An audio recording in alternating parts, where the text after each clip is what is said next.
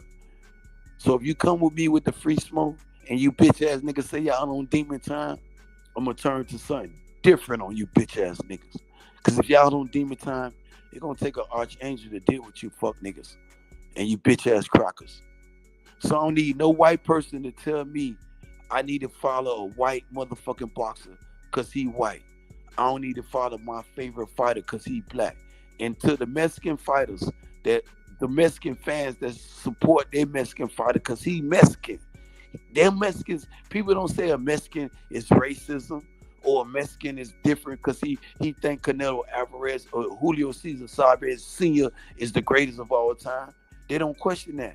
White people, y'all don't question no crackers who say Cater Plant is the greatest or Jerry Cooney or Rocky Marciano is the greatest. Y'all don't question them white people. So why y'all get mad at being Israel? Because I support all black fighters. Fuck niggas and pussy crackers. And Dub Rightside, thank you again for allowing the most hated motherfucker on YouTube on your platform, because I'm supporting my people. And bitch ass cracker, don't never, ever tell me I'm wrong for supporting everything that look like me. And I'm out. And if y'all want to see me again, I'm live on Knockout tomorrow, battling my motherfucking homeboy Upper Echelon. It's gonna be a murder. It's gonna be a murder. And that shit gonna be 9:30 live Central Time, 8:30 live Eastern Time. I want to ask you real quick. I want to ask you, man, what should we look for? What should we look for to you doing in that battle tomorrow? Oh, you're gonna see Ben Israel boxing intellect. You're gonna see Benjamin on a different platform that y'all never seen, because Upper Echelon is not for the free smoke. That's my brother. We don't disrespect each other, because I'm gonna just deal with him like they deal with me. Upper Echelon is Israelite. I'm gonna deal like I'm Joseph. Them niggas throw me in the furnace to die. All my Israelite brothers. There's a lot of Israelite brothers battling me. Talk about, oh, Ben, you be talking about people, kids. Yeah, Ben talked about they cross-eyed ass kids and they stink pussy ass girlfriends.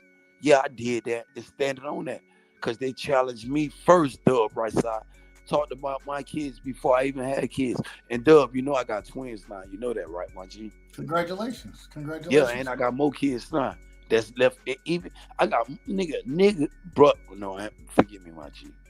I got 4 kids right now, bro.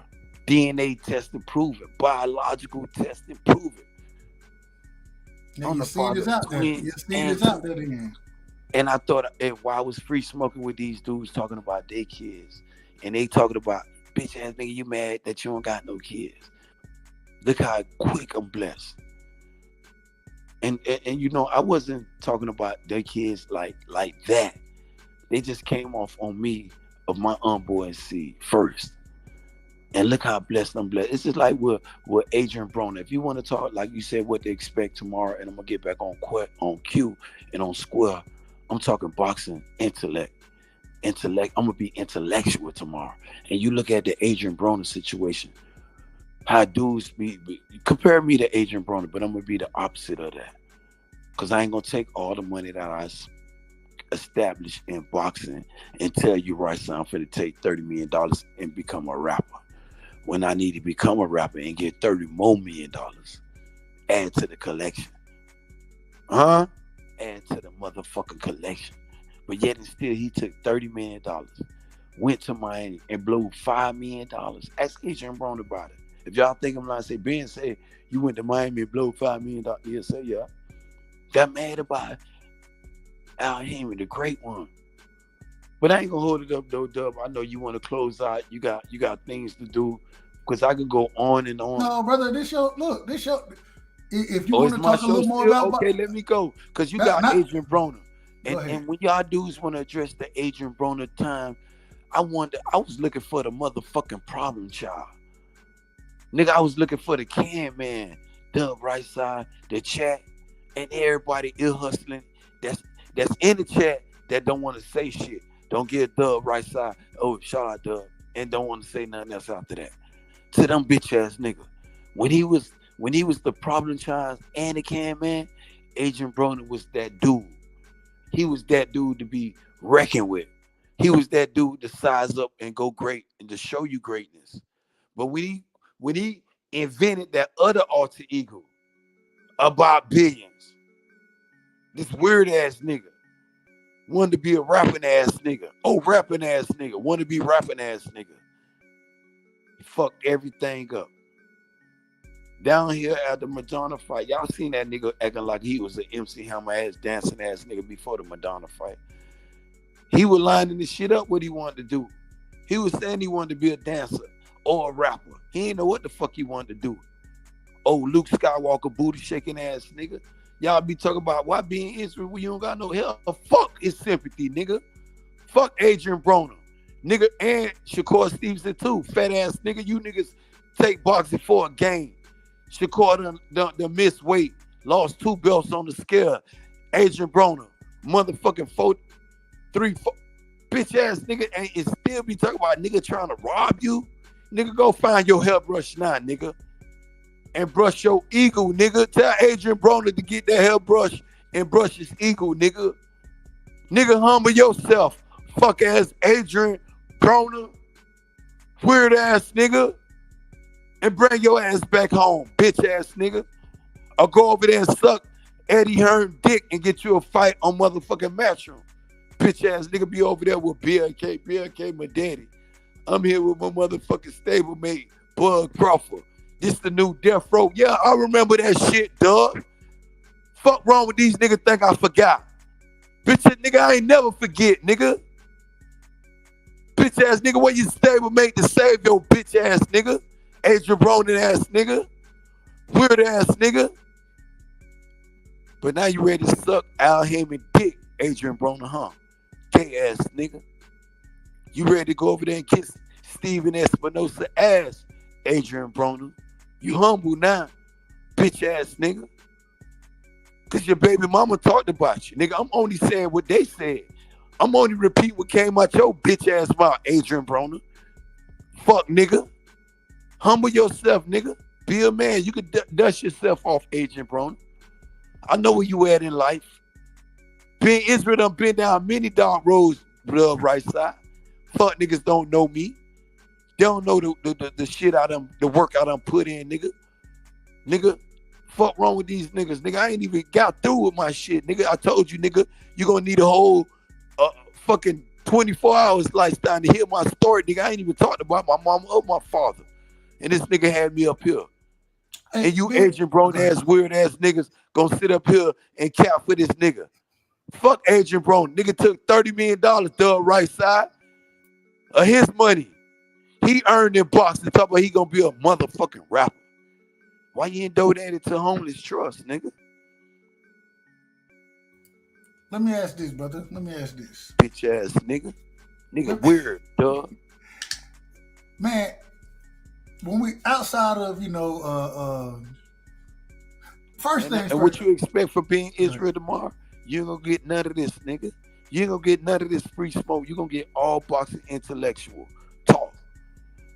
Cause I'm only defending Devin the Nightmare Haney. And my brother Echelon, he defended Tank Davis. And I'm gonna give you something. And one thing I'm gonna tell you, that Devin Haney, that motherfucker Devin Haney road to Undisputed was the most avoided dude at lightweight.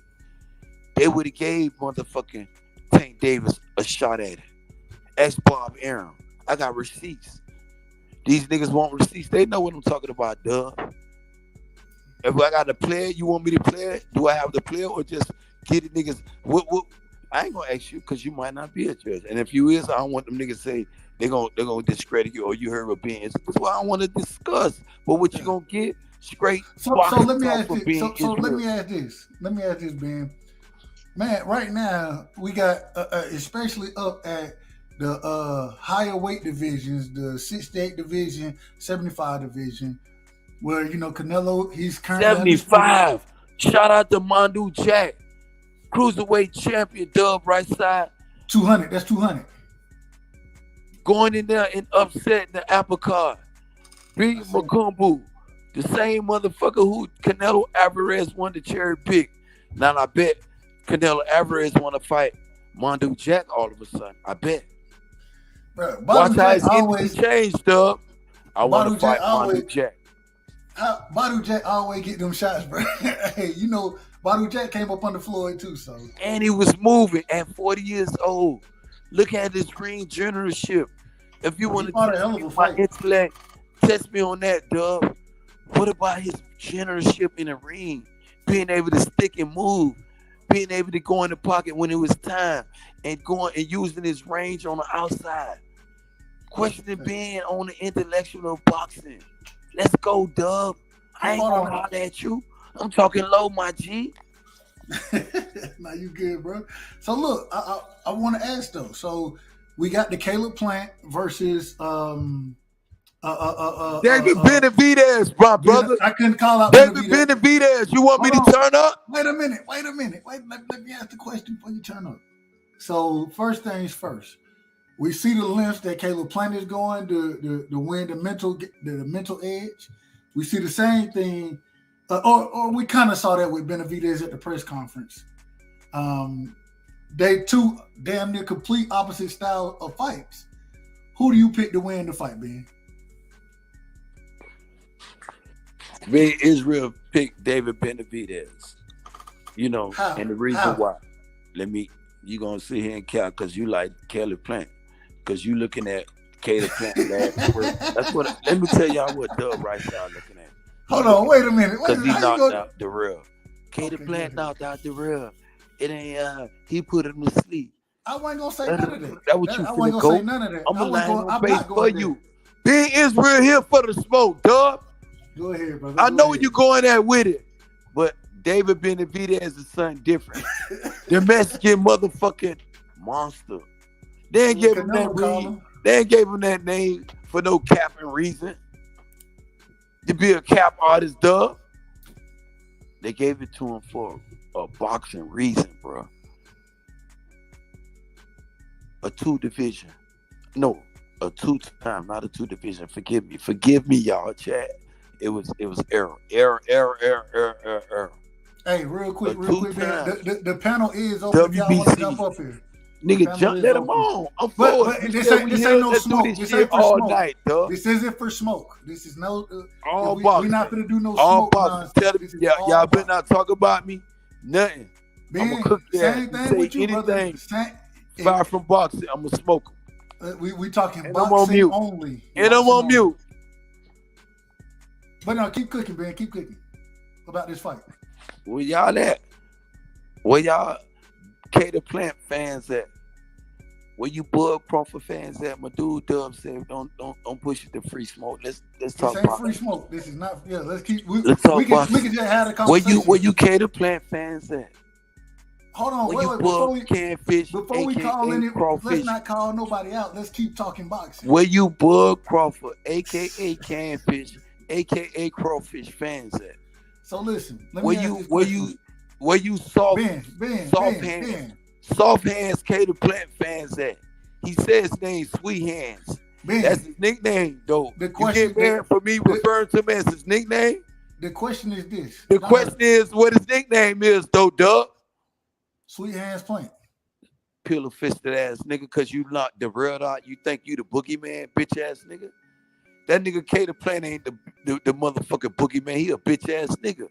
So let me ask the you Mexican monster, I tell you, if Cater Plant beat motherfucking David Benavidez, I'm coming live on Dub Rightside anytime he go live and say that Dub is the king. Dub is the undisputed. Dub is the YouTube guru. I'm gonna give him all. I'm gonna say whatever he want me to say. Ask some fuck shit. And I'm telling you, I'm gonna denounce. But if motherfucker, when David Benavidez motherfucker watch him like he know he gonna watch him, only thing I'm telling Dub, let me have another Ben Israel show. Give me another fucking day like you giving me right now, my G. Cause Dub my nigga. He already know Dub know me. He know how Ben Israel energy. He fuck with a lot of niggas that I don't fuck with, chat. Y'all hit that link and find out what being Israel energy about. Check my temperature, you weird ass niggas. You nurse ass niggas. You niggas say y'all the nurse. You niggas a doctor. You chef ass niggas. Y'all know how to cook. Nigga, check my temperature, nigga. Hit that link. Next question. Moving forward, at 75. Y'all want Doug to give you niggas a life jacket. Next question, Doug. At 75, a life jacket. 75 for undisputed, right? You got Bivol versus Beterbiev. Who wins and why? Madu Jack, nigga. The new Madu Jack fight at cruiserweight. He don't fight at light heavyweight. He fight at cruiser. And the new WBC cruiserweight champion of the world. So we gonna sit here and just forget about Madu Jack. You ready to talk about Jake Paul lost over motherfucking Tommy Fury? Nigga, I right just side. Said, what you gonna do?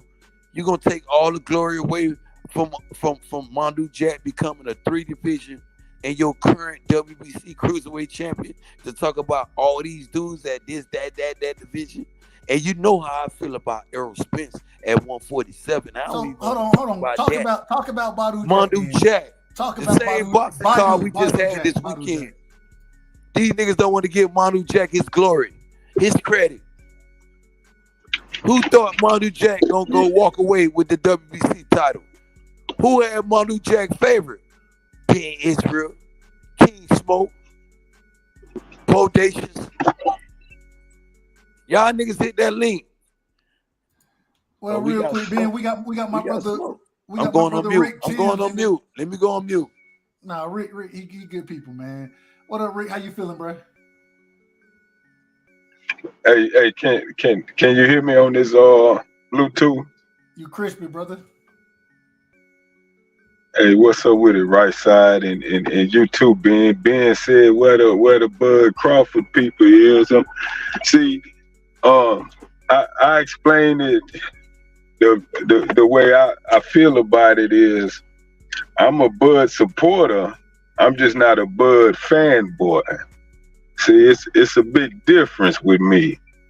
I want to see him with the smoke. I'm not excited about him potentially fighting this Rocha guy right after David Advil. That's enough is enough. It's time for the smoke. If it can't be Earl, it need to be Boots. And hell, he done ran Virgil Ortiz off, the WBO president, to say Virgil Ortiz declined Bud twice. So,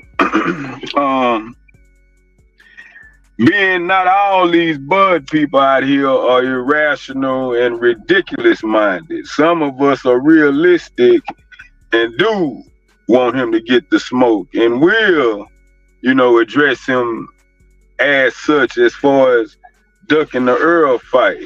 So, Ben, why haven't Earl and Keith been officially announced? Shout out to you, my brother, and I'm glad you come up here to challenge the great one. You sound very intellectual. Matter of fact, you sound like my homeboy out of Houston. Hey, shout out to my homeboy Mark Todd to Philly, Jay Prince Sr. Cause you sound like, what's your name, my dude? Man, you said that last time. You kept wanting to call me Jay Prince last time. Jay, this you, Jay. You were saying that last time, Ben. Hey, Doug, they come in here talking about they fuck with Terrence, right? And these DJ Prince fans, they moved the goalpost to Shakur. I know how you feel about it, Ben. So let me know what's your name, my dude. Let me know your name, cause you sound like Jay, my dude. And y'all, I'm a little Rick. Hey, a lot of dudes. Hey, son, right side, Jay Prince be sitting in these chats too. You know that, right? Jay Prince. I don't know if Jay Prince over here rocking with right side, but who this dude is? He got his hold on. I'm trying to look. And shout out. This is my brother. He like he's sitting in the back of Rolls Royce. That nigga look like Jay Prince ass nigga, man. Man, the nigga name Jay, that's you, Jay. Oh, he done turned on the light. Oh no, that ain't Jay. That might be his cousin. That might be that nigga cousin. Where you from, my G? You out of Houston? Hold up, Doug. You say this to be Israel's show, but it ain't smoke. No bad smoke, bro. Talk about the fight. I'm talking to him, man. Doug, come on, man. Bro, I'm disrespecting you. Yes or no? Ben. Am I disrespecting you, my G? Yes or no? Brother, y'all done. No, dude. Okay, you heard him, Dub. We talked before. Hit your mute button, Dub, and let it be a Being Israel show. Between Being Israel and Jay Prince, Mob Ties. This nigga down with Mob Ties. Watch I bring it out him, Dub. Watch this. Ben. Go ahead, my brother. We talked before. Last time I was up here on right side panel, and you kept wanting to call me Jay Prince. I say, no, you just can call me Rick. We went through this already. Y'all done been through this. Oh, shit. I told you, Doug. Let me go on this shit. Let me finish where I left off at with this dude, man. Because he from Houston. Nigga sitting up there in the Maybach. Hey, Dub, you don't see where he's sitting at? You need to put that nigga on the big screen, Dub. Put him on the big screen. I'm actually downtown Houston right now. I'm in downtown Houston. I'm right next to the county jail. Let me do my thing. Doug, do that for me, Doug. If this the Big Israel show, put him on the big screen, Doug. Just put him up here. You know how to just put him on the thing, man. I told you, nigga fucking with Jay Prince. These niggas, I know it. Doug, do it for me, Doug. Now get me off the big screen. There you go. There you go, right there. What you sitting in, Jay Jr.? Man, let's talk boxing. What's up? What's good, my G? The question was, what's the hold up? The question is, what's the hold up? No. Why do you feel like Earl and Keith haven't been officially announced? You gotta answer that, Ben. Because your boy Terrence Crawford, he won undisputed. EJ won undisputed. The dude down there in Dallas, 3 hours from you, he want that smoke, my G. You know why. And tell Jay Prince, stop jacking on Devin Haney. Yeah, tell him Devin Haney's undisputed.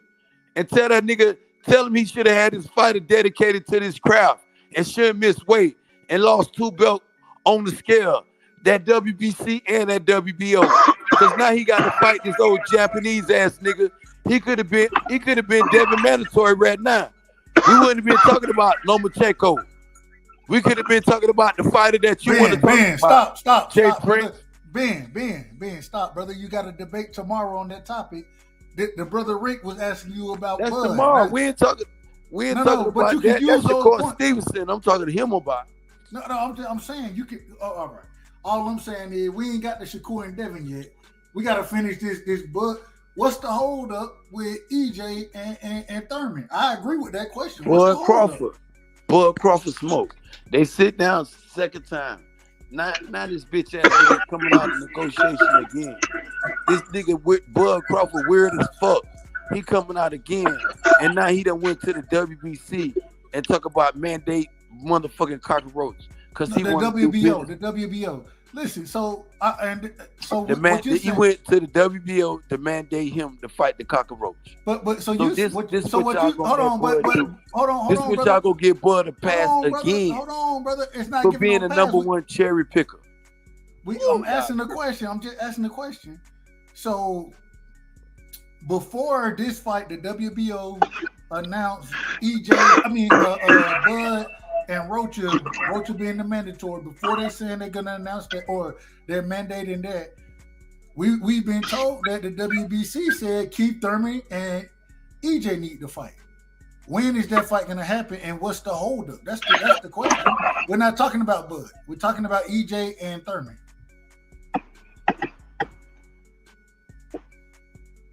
Oh, EJ fight's gonna be announced in a couple of weeks, bro.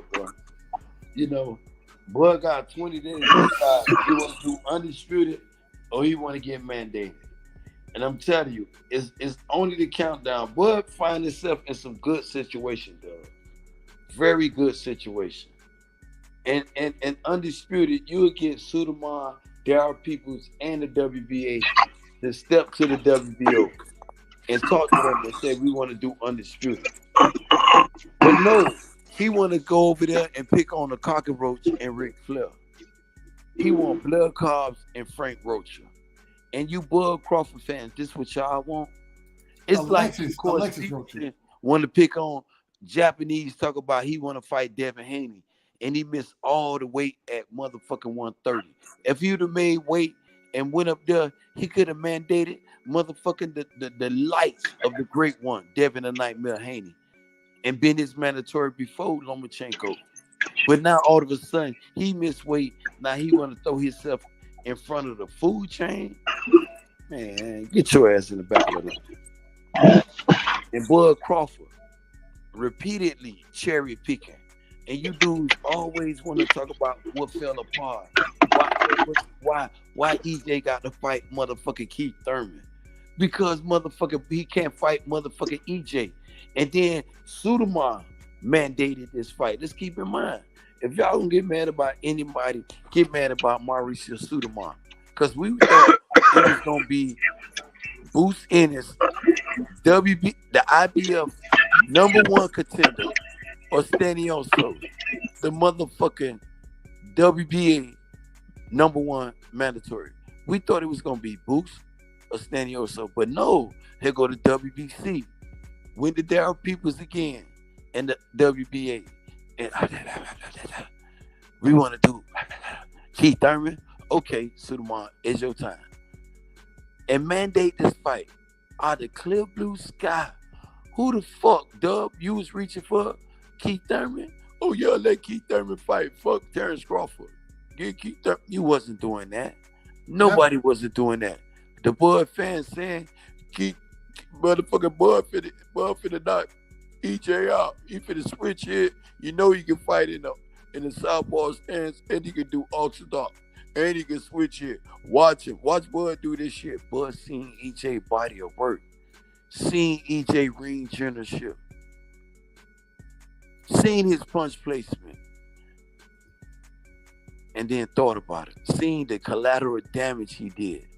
Ending people career type of fight. Bud said, nah, if I go in a fight with EJ, my career might be over. This nigga gonna knock my eye out of the socket. Then he gonna beat the shit out my motherfucking rib cages and break my 3-4 ribs. But I want my dude, Jay Prince Jr., to talk about Shakur Stevenson over here while he's sitting in the Maybach, smoking good.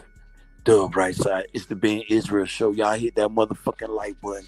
I'm not raising my voice against none of these dudes. These my motherfucking homeboys. Y'all hit the like button. I'm raising my voice to the dude in the chat. The girl in the chat. The bitch ass nigga in the chat. Y'all hit that like button. Subscribe to the channel. I'm finna go on mute and let Jay Prince, homeboy, Big Chief, talk his shit.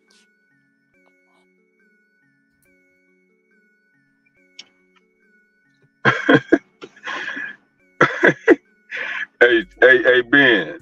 My name Rick, man. Check it out. The reason why I feel they dragging their feet with announcing Earl and Keith is exactly what you said. Oh shit, hold on, man. I'm trying.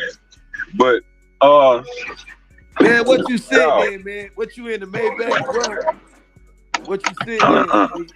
What you said there, my G? I see the diamonds around your neck too. Don't think being Israel ain't paying attention, my dude. All right. You know I'm paying attention to you. Can y'all still hear me? I think you in the car with Jazz too. Hey, Dub, he might be in the car with Jazz. Oh, that's the Cuban. That ain't the diamond. He got the Cuban link on. He put it up close. Hold on, chill for a second, man. Let the brother that cook. Nigga in Houston, I'm telling you, all them niggas in Houston, Mob Ties affiliate, man. That nigga talk like he from motherfucking Mob Ties, bro. Brother, he from South Houston, brother. That's where he from. Man, he gonna rock, bro. Go ahead. He ain't never called me out saying I'm lying, Dub. You be saving these niggas, man. I ain't just expecting him. I'm not saving nobody, brother. Who am I saving? And from what? Jazz homeboy over here in the chat. Stop. Nigga Jay Prince, Jay Prince. What you sitting there, my dude? Go ahead. Let me ask him a question. You said it's the Ben Israel show. Brother, you just I got a dude came up here. Let me ask my dude. I want to know if he in the Benz. I want to know if he in the Maybach or he just in a caravan. Ben, brother, you gotta be respectful to the show. That's respectful. What you talking about? Brother, you didn't ask the brother 6 I ain't heard no answer. I want my dude, Jay Prince homeboy, to answer my question. I know he Mob Tide affiliate. Want to see Ben Israel. No, I'm not Mob Tide affiliate, Ben. I'm from the south side of Houston. I told you this last time. Jay Prince, that's north side of Houston. That's 5th Ward. I ain't got nothing to do with Jay Prince or Mob Ties, so you ain't got to repeat that no more. How about that, Ben? All right. Okay, brother, told you this. Hold on. No, Ben, listen. If he throw me out your show, cause you told me this my shit. If this my shit, you said you gonna give me the platform. He said I'm not disrespect. Let me ask another question, Dub. Damn, my G, I respect you, bro. All love, Dub. You know that, my G. Let me just talk to my dude. That's all I'm asking, Dub. That's wrong. No, Ben, it's not wrong, brother. Hold up, man. My audio tripping. Hold on. I'm a back out and come right back in. The last time, y'all had this exact conversation, brother. Respectfully, y'all had this exact conversation. Dub. I be telling you, I got trolls from all aspects, bro. All aspects. Rick, my brother, Rick James, he not a troll, bro. I rock with Rick. Say that. I'm saying, well, okay, let me use another word. Listen, the word I'm gonna use with him. I say these dudes got static. They got smoke with Ben. All right. They got smoke with Ben. The whole J Prince tie, whole Multi family got static with me. I was gonna ask you a question when he come back. I'm gonna ask the question. I was gonna ask you, but I know he listening. But I want him to come back up, and I'm gonna ask the question, Dub. For real, because I'm going to see where he stand. He say he ain't fucking with Jay Prince, but I'm going to ask the question. And this time I'm going to know if he fucking with Jay Prince or not. Watch. Brother, why can't, listen. Ben, nigga be trolling me, man. Nigga trolling me. Okay, I got it. Hold on. Ben. Listen, brother, listen. Just like them bitch ass niggas out of TWT trolling me. All right, Ben, listen, brother. I muted you, yes. I'm about to bring Rick back. This is what I'm saying. We had this conversation the last time. All I'm saying is let's move forward. And I don't have a problem with you questioning the brother. I have no problem with that. If y'all want to have it back, whatever. But we talking boxing, and let's keep it boxing, and let's talk the sport and move forward. We've had this conversation. We've had it. Respectfully, of course. Respectfully. Ben, Rick, you back in the building, man. Ben, you in the building. Shit, Ben, it's on you, man. I think you. Hey, Rick, I'm gonna go on mute, Rick. But Rick, I ain't doing that right now, my G. But I need to chop it up with you, my dude. Cause my dude Dub, I don't know why he feel the need to give you a life jacket like you can't defend yourself, my dude. It's not a life. It's not a life jacket, brother. He feeling like I'm disrespecting you, Rick. Cause I told the dude I want to ask you a question. Cause I said Rick say he ain't down with mob time, but I would need to ask a question. Ask your question, brother. Ask your question. See how you gonna ask you? He got his own. Yeah, ask it. Come on. Yeah. I'm saying I'm not trying to defend nobody. I'm not here to defend nobody. The brother can handle himself. It's just we done had this conversation. That's all I'm saying. And did my energy change from the last to now? No, it hasn't. That's the problem. Did my energy change? Yes or no? That's the problem. Has my energy changed? Yes or no? No. Okay. Can I pick up where I left off? That's the problem. With your respectfully, can I pick up where I left off? Respect. If you say no, I'm leaving it alone. Going on mute. Yeah, I'm listening. What's the question? Allow it to be the Israel show. Y'all hit the like button. Subscribe to the channel. We at Dub Rightside. Rick, tell your homeboys and them dudes at Mob Ties in South Ward, 5th Ward, 3rd, South Houston, North Houston, East Houston, to subscribe to Dub channel, man. Because Dub doing what he supposed to do. He keep it boxing respectfully. That's Dub name, respectfully. You know, but I got some questions though, Rick, Slick Rick. But Dub, all right, shoot. I'm listening. Come on. See, Dub, now go on mute, Dub. He said, go ahead now. So you ain't fucking with Mob Ties, my G.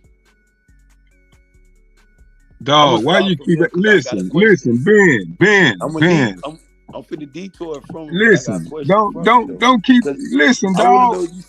Don't keep asking me the same question when I done answered you already. You feel me? What you riding in?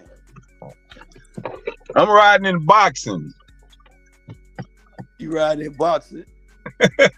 See, there you go. I told you. Hey, who put you in that Maybach? Who put you in the Maybach now? Man, I ain't in no. I'm not in no Maybach, man. Stop. I'm not in no Maybach. I'm not in no Maybach, man. See, hey, Rick, man, you be safe out there, my dude. You know I got love for that shit, right? You know that already, right? You know what I'm saying? But I just feel as though Devin Haney gonna beat the shit out of Shakur, dude. That's all. When you go back to them dudes, just tell them that ain't no smoke with Shakur. I just feel Devin the Nightmare Haney, because his road to undisputed though, Jay. His road though. No, I mean, Tank, my dude, not Devin. I'm down with Tank. Requested to be a franchise champion though, dude. Dub say keep it boxing. This is what we talking about. And why? Yeah, but you talking about Shakur. Hey, I rock with Shakur, but I rock with Tank. Tank, my guy. I got Tank over Devin, and I got Tank over Shakur. Nah, stop that, man. Stop that, man. So Jay Prince finna drop Shakur. Breaking news. Jay Prince finna drop Shakur in a minute. What this got to do with Jay Prince? Oh shit! You know why you keep bringing up Jay Prince? We talking Shakur Stevenson. It got everything to do with Jay Prince. Who put you in the Maybach? I just told you I rock with Tank. I don't rock with Shakur. I rock with Shakur against it. Hey, I got Shakur over Devin. I fuck with Tank. I fuck with Tank. I done fell out with my homeboys in Baltimore because I feel as though Devin Haney gonna outbox Tank. And they trying to tell me what Tank gonna knock Devin at. I say he can. But I feel as though Devin IQ and his punch placement and the power he has developed growing up into 135. Because all his fights been at 135. Tank went up there, had one fight at 140, Barrios. And now he finna have a catch weight with your boy Capping Ass Ryan Garcia. But he only had, let me see, one fight at 135, two. He had a couple of fights at 130, but all Tank fights been at 130, bro. It's just like with Shakur. Shakur got 9 knockouts in 2 divisions. Your favorite fighter, Jay Prince protege got 9 knockouts in 2 divisions. And you want me, James, to think Devin the Nightmare Haney scared of him. I told dudes they're gonna be a pocket. They're gonna fight on the inside, just like that fight we seen. Damn, who that was fought before Tommy Fury. Man, them dudes were fighting on the inside. I think that fought a day before. Damn, who that was. That was a beautiful fight. And it's gonna be the same matchup when Shakur and Devin fight. They're not gonna be scared of each other power. They already know each other got great boxing skill, IQ, beautiful punch placement, ring generalship, but they're gonna sit down on their punches with each other. Cause they know it's gonna be like a Sugar Ray Leonard against not Hitman's Hearns. A lot of people want to say Hitman Hearns. I'm gonna say Marvelous Marvin Hagler. That fight, that type of fight. Who is Sugar Ray Leonard? Who is Marvelous Hagler? At the end of the fight, we gonna see. But I want to go off the record with you, Jay Prince affiliate, Mob Ties affiliate. Why y'all allow Takeoff to get killed at the Dyson thing, and y'all had Shakur Stevenson on deck? Let's address some news. We Yeah. I know you don't want to talk that shit. Watch how this nigga gonna get sweating now. I bet he starts sweating right side. Let's talk about Takeoff, undemise and death, untimely death. Untimely death. You tripping with yourself, dude. How far have we moved, bro? We done lost let's all talk about that. How Jay Prince done, how motherfucker Jay Jr. and Daz Hey, and motherfucker, are you drunk? And they want to talk about a nigga snitching. These niggas snitching on motherfucking on Migo Bands. Them niggas snitching on Migo Bands though. I don't even know who Migo Band is. I don't even know who that is. Yeah, they know. Do he know? I bet he know. He can tell you everything being talking about. See, I don't know nothing you talking about. Yeah, I don't know nothing you talking about. Yeah. Y'all sit there. Keep it on boxing, man. You way off base. If I come to your city and I give you $50,000 to provide security, and you let this nigga James shoot me and kill my motherfucking brother, my nephew, why should you need to give me my $50,000 back plus some more money, millions of dollars, bro?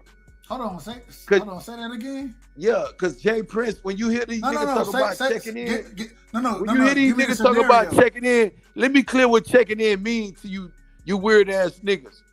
You paying for protection, nigga.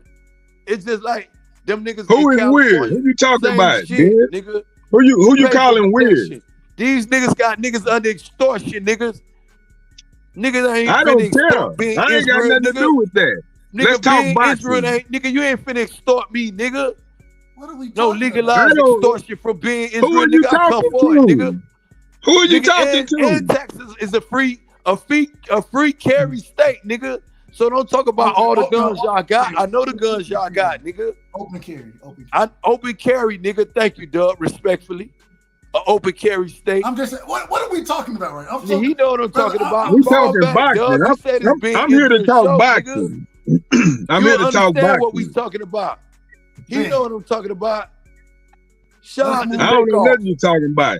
I came to talk boxing. Shout out to Takeoff. Rest in peace, Takeoff.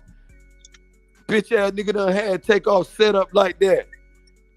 Nigga done had Takeoff killed. And niggas done paid money to you niggas.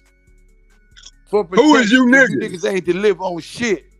Niggas been pimping niggas from the early. Niggas been pimping niggas from Bushwick Bill. The ghetto boy. Tell that to them. Put dick You in niggas talking for the to the longest, wrong niggas. people. Niggas been pimping niggas, nigga. Man, do you want to talk boxing? Jay Prince, nigga. Do you want to talk boxing? What are we talking about right now? I'm so confused. I want to talk boxing right now. These niggas set niggas up. That shit down there in Houston set niggas up.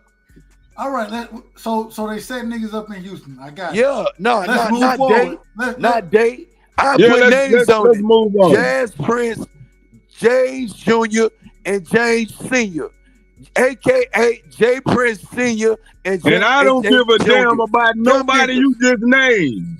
That's the point, and this man. nigga too. I don't give a damn about Jay Prince. I came to talk boxing. Do you want to talk boxing or not? Fuck Jay Prince. Do you want to talk boxing, they gonna homie? put you out there, Maybach. Nigga, say that again. Say fuck Jay Prince again. Dude, do you want to talk boxing? We done took this. No. He said the name. I was waiting on that. I want to say it again. Don't look around, nigga. Don't look at Jazz. Nigga, I know they probably heard you say that right shit. side. Nah, you called him What's right up, side baby? now? Let's talk boxing. These niggas scared. I know that's Jazz homeboy. Hey, right side. They gave Migo Bands the gun, nigga. This is the That problem. nigga gave Migo Bands the gun, right side. Brother, Them niggas gave Migo Bands the gun, dog. I don't know who that is. These niggas know what I'm talking about. I don't know Weird ass none of niggas. these I have no people. clue. I have no clue. What Hey man, Houston, it's 6 million people in Houston. Everybody don't know Jay Prince, homie, okay? I don't know Jay Prince. Nigga God gave Migo damn. Bands the gun. Damn, why do you talk about Jay Prince so much? I don't even talk about Jay Prince like you do. Who gave God Migo Bands the damn, gun? man. These niggas.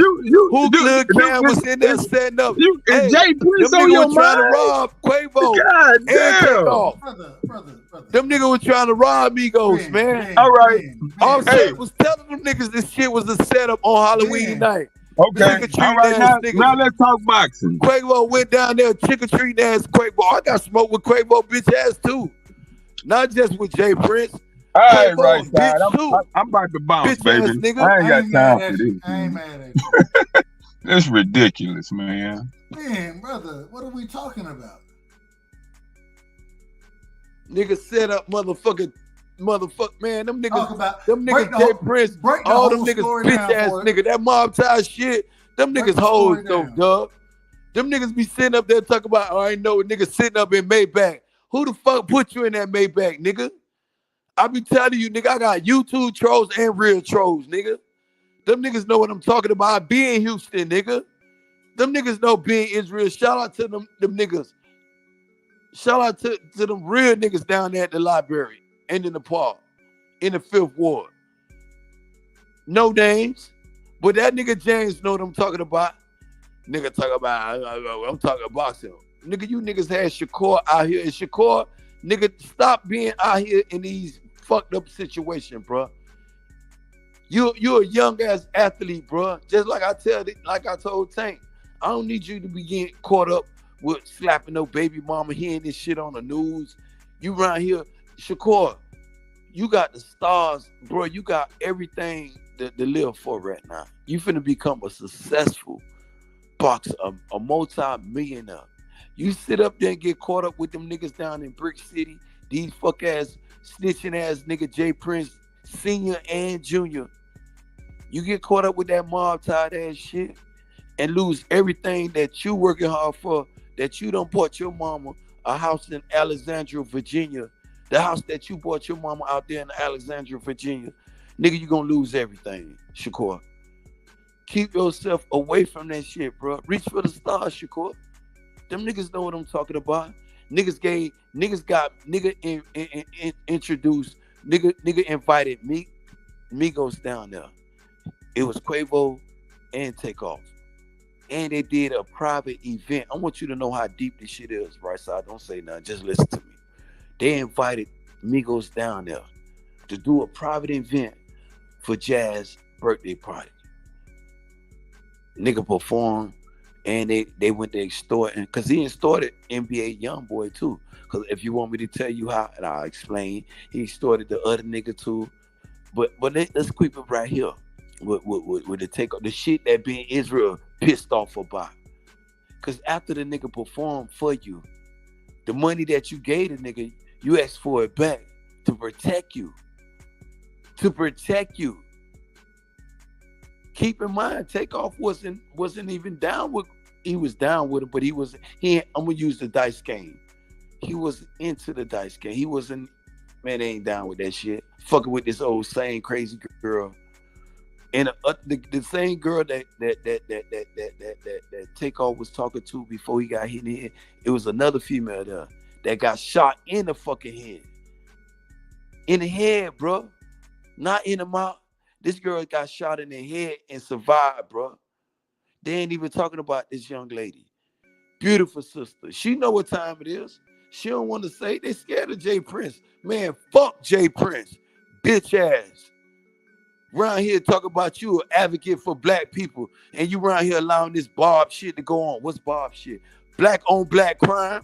Fuck, nigga. Repeatedly, you a habitual offender for this same dumb ass shit. Nigga, fuck wrong with you? If it's free smoke with one nigga, okay, I'll give you a pass with that, with being Israel. But then NBA and the rest of these niggas, then we killing these niggas too? Our people, niggas supposed to be about us? Fuck ass nigga. Oh, finesse 2 times.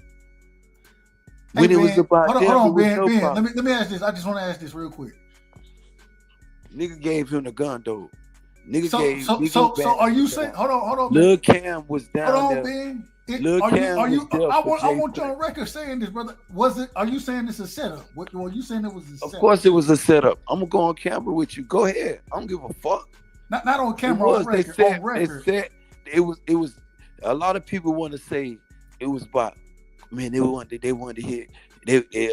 On Takeoff. It was sacrifice. It was all about Takeoff. It was Quavo, bro. They was finna rob both of them niggas, but then they were finna bam motherfucking Takeoff move too soon, too quick. And Migo Bands, if he would have stayed in the bathroom for about 5 more seconds, the shit would unfold like I'm telling y'all it would unfold.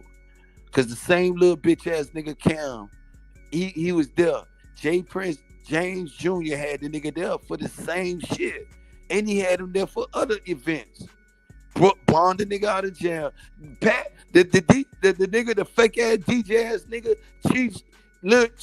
Chief nephew, a nigga named Chief. It's Big Chief, right? It's a nigga named called Big Chief. Let me show you how affiliated I'm plugged in with rap a lot, right? It's a nigga named Big Chief. Ask any of them niggas. Go on, motherfucker. Willie D platform, or with the new shit that they got him and motherfucking Scarface, and ask him about Big Chief. Nigga used to extort them niggas for Jay Prince, dog. This was these niggas' role manager, bro. This nigga was getting 65% of these niggas roll money. To do shows, nigga getting 65% of these nigga money. Ask them niggas being Israelite. Bitch ass nigga. Nigga been extorting niggas, bro. But won't sit up there and extort no cracker. Fuck them niggas, man. Enough of this shit, bro. Let them niggas prosper. Let our people prosper, bro. That's all being Israel saying. Let my people prosper, bro. I'm not racism, Dub Brightside. This one when you say keep it boxing, niggas tell me I'm racist because I like black fighters. I'm black, No, ain't nobody. We gonna leave. But here go a you black not man. Racist. Here go But you another didn't bring nigga. race Here go a into nigga. Hold up, Dub. Let me finish so people understand. Here go a nigga situation. We all black with this Jay Prince shit. We all black in that matter. Why the fuck, nigga, you extorted NBA Youngblood, took this man motherfucking Lamborghini, his McLaren, and all this shit. Nigga got his shit back, but you was holding the man. Shit go on and on. Other little people did the same shit of Kevin Gates. Same shit about him. Gucci Man, same shit about that nigga when they came down in Houston. Invite to them parties and weird shit happen. Nigga car get stolen. Nigga jury get took. But then all of a sudden, mob ties, it's the candy. Oh, they the hero. Nigga, you niggas setting this shit up. The niggas taking it, fucking with you niggas, and the nigga bringing it back, fucking with you niggas. But they getting a big return on bringing it back. Let's look at it. If I get my nigga to rob you for your chain's called $100,000. I paid my little homie $5,000 to rob your ass at an event I'm throwing. You don't have to worry about no police, no nothing, nigga. You robbed this nigga. I'm getting you $5,000. You gave me the change. Now I tell these niggas I can plug in, nigga. Let me tap in and get it. You just give me about $20,000. I know what the change worth, nigga. I know what you paid for. But now what if he robbed you for everything? Like he was trying to get him for the Migo bands change, the motherfucking the Rolex and all that other shit that Cam was trying to get this nigga off for. The price go up now and getting it back for you. This when Jay Prince Senior bitch ass had you NBA Youngblood because your NBA Youngboy eating eating more than Kevin Gates and Snow Pocket watching. Nigga got a McLaren, got the motherfucking Maybach, got the motherfucking Phantom, got the motherfucking what the shit they call it, Bugatti. The nigga got all this shit, bro. A YouTube sensation, and Jay Prince was extorting this man, fucking with his son. The man got his same little nigga Cam robbed the nigga. Same shit, man. Fuck them niggas down there with mob ties, bro. That's what they doing. But y'all gonna get mad at me? Fuck ass nigga killed Takeoff. Fuck them niggas, man. Shoulda and Quavo. This nigga dead. This nigga uncle, blood uncle now. But these niggas done went off and said this nigga gonna side with us. This bitch ass nigga ain't gonna say nothing about it. Fuck nigga ain't said nothing about, damn dog, I'm paying you money. And everybody know that this man was paying this man extortion fee, protection fee. Nigga getting extorted, bruh. Legalized extortion. These fuck niggas that never extort me in Israel. You couldn't get them niggas to extort me down in DC or in motherfucking East Baltimore when them niggas was running shit when I was a little nigga. Cause West Baltimore, even the city out front, yeah, them niggas was getting the plug. The dope was coming from East, yeah. The supply, yeah. The fuck niggas know big, they ain't eat nothing. And my other little homeboy, he just turned bitch in the end. Cause you ain't let me finish about the trial, what happened about all that other shit. Yeah. Life goes on though. I'm here now, laughing. The same crib, and you ain't let me talk about me running away, export that, run away, my mama, my bitch ass grandmama. Man, Israel, what? When you said that? My bitch ass grandmama that ain't did shit for my mama, her mother. I'm speaking of. I can talk about this shit when I talk about niggas' grandmama. Cause I start with my house first, bro. You feel what I'm saying? Respectfully. Listen, man. All I'm saying is you don't want to get on here and these are the people you love, right? So, we gotta make sure we had the right discernment when we're talking about it. But Ben, man, I gotta ask you this. And we getting ready to get up out of here. Do you want to do? I got two more. I got one more. A lot of people. I was just finna tell you, I got to wrap my shit up, cause. No. Let me ask this. I thought you was gonna ask me some challenging questions about my upbringing, but you know, I was hoping when it was time to talk boxing, some more challenging. And this dude James just came up here, and I know that nigga over there fucking with Jazz them. You know, and then we had another weird dude up here, the big. Who is James? Who is James? J. Prince Jr. You know what I'm saying? That's their name. It's James Jr. That nigga's name J. Prince Jr. And it's Jazz. Brother. All right, brother. That is not J. Prince Jr., brother. I didn't say he was that. All right. I said he fucking with those people. All right, cool. Maybe he is. We have no proof of it, so we're gonna let it go. Ben, man, I wanted to ask your last words, brother. Did you enjoy the show? Did you enjoy it? You're on mute, Ben. You're on mute.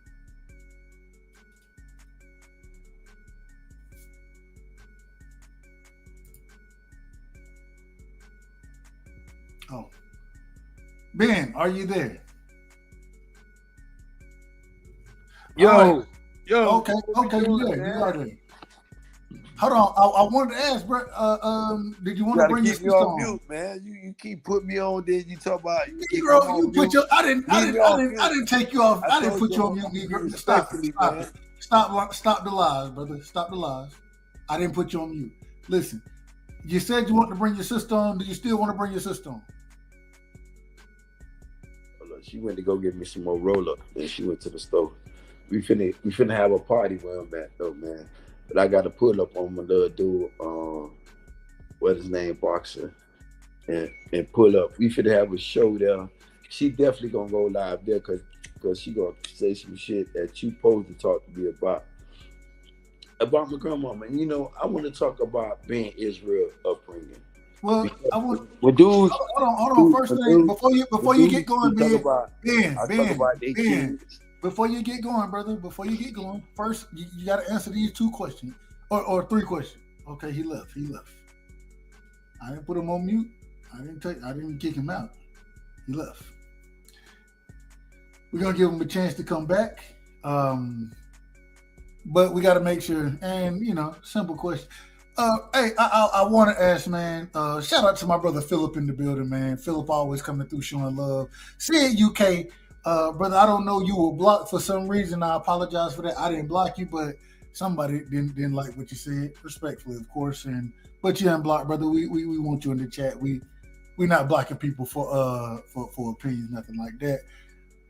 I gotta ask Rick Thames, respectfully, my brother. Do you? I gotta have you on one of the lives, Rockin With Rightside, as well as anybody else in the chat that wanna be on. Anybody who wants to be on, feel free. Let me see. I think Ben is coming back to close out. If he's not coming back, we'll shut it down. But definitely, Rick, want to have you on the show, brother. R-West, I know I didn't talk to you. Philip H, D Bevel, you know what I'm saying? See it, UK. Now, hey, all y'all, man, y'all are welcome. Everybody got something to offer, and hopefully I can pull it out of you. You know what I'm saying? I can get the good story. If not, you know, you may just be a boring show. No, I'm just joking. I'm joking. Usually we have what we got going on now with somebody like my brother, Big Israel. Let's see.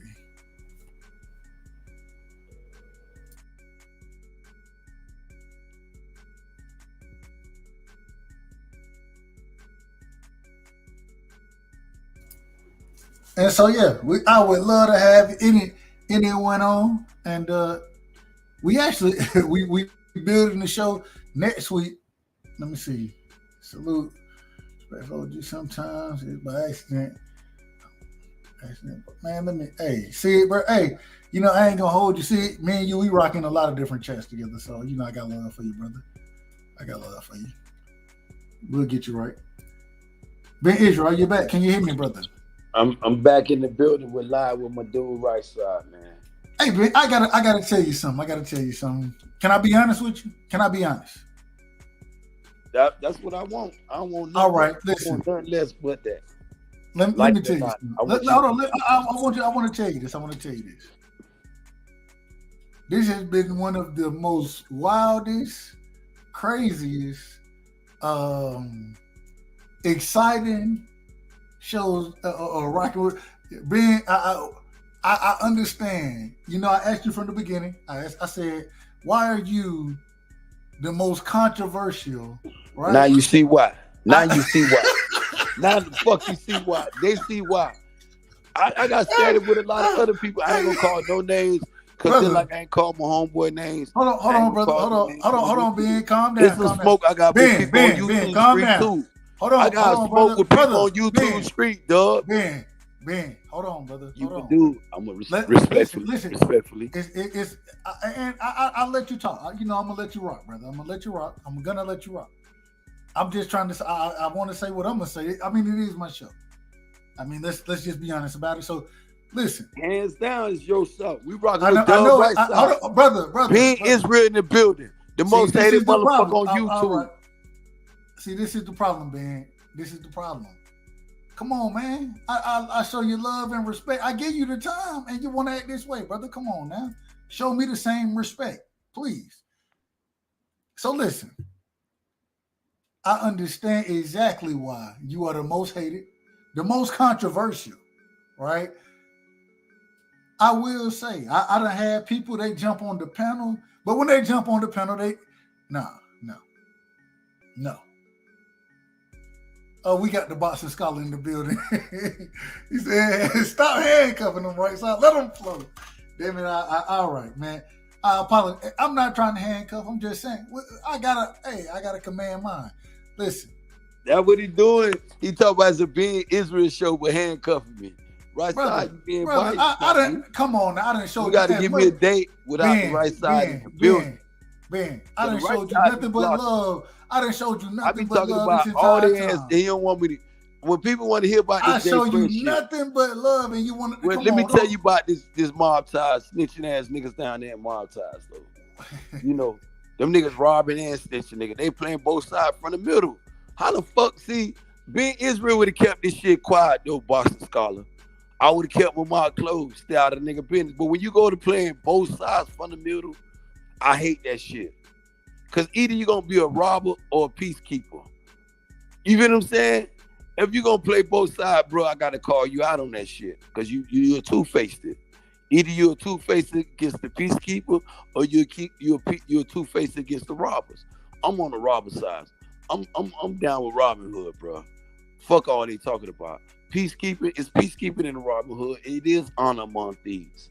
It all depends on what hood you was raised up in. That's how I look at it. Because it was a lot of niggas in Baltimore was showing love to little niggas. It was a few niggas, and those niggas end up getting killed, casualties at war. You feel what I'm saying? Caught up in the same environment that they was coming up in.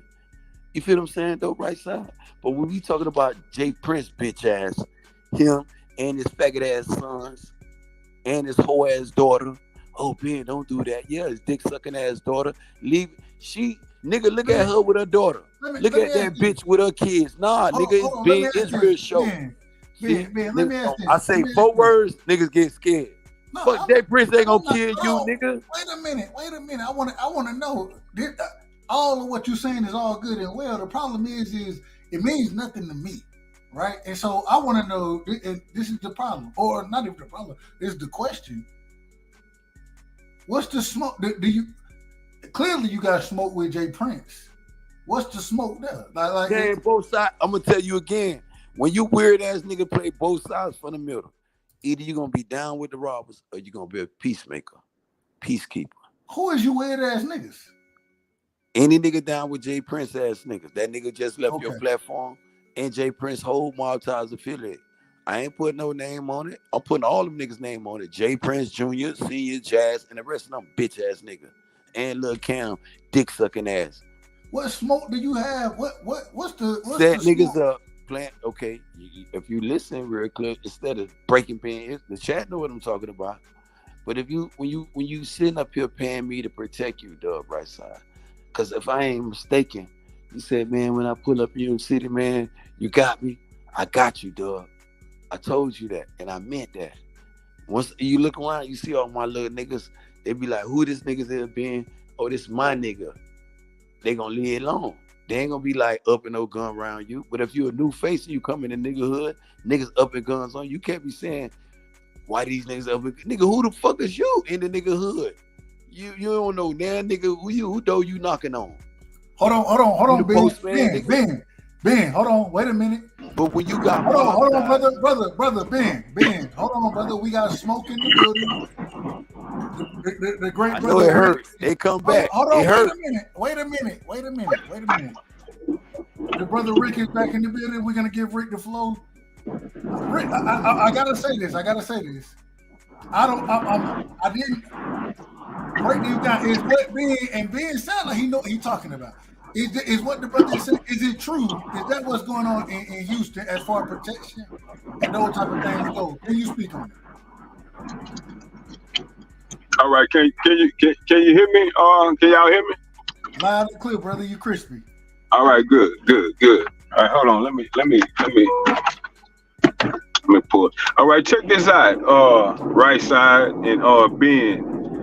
You low key is being disrespectful and you insulting my intelligence by continuously equating me with Jay Prince. Okay, I've told you 17 times I don't know Jay Prince. I have no affiliations with Jay Prince, mob ties, none of that. Okay, Houston is a massive metroplex where over 6 million people being. Every single body in Houston is not affiliated with Jay Prince.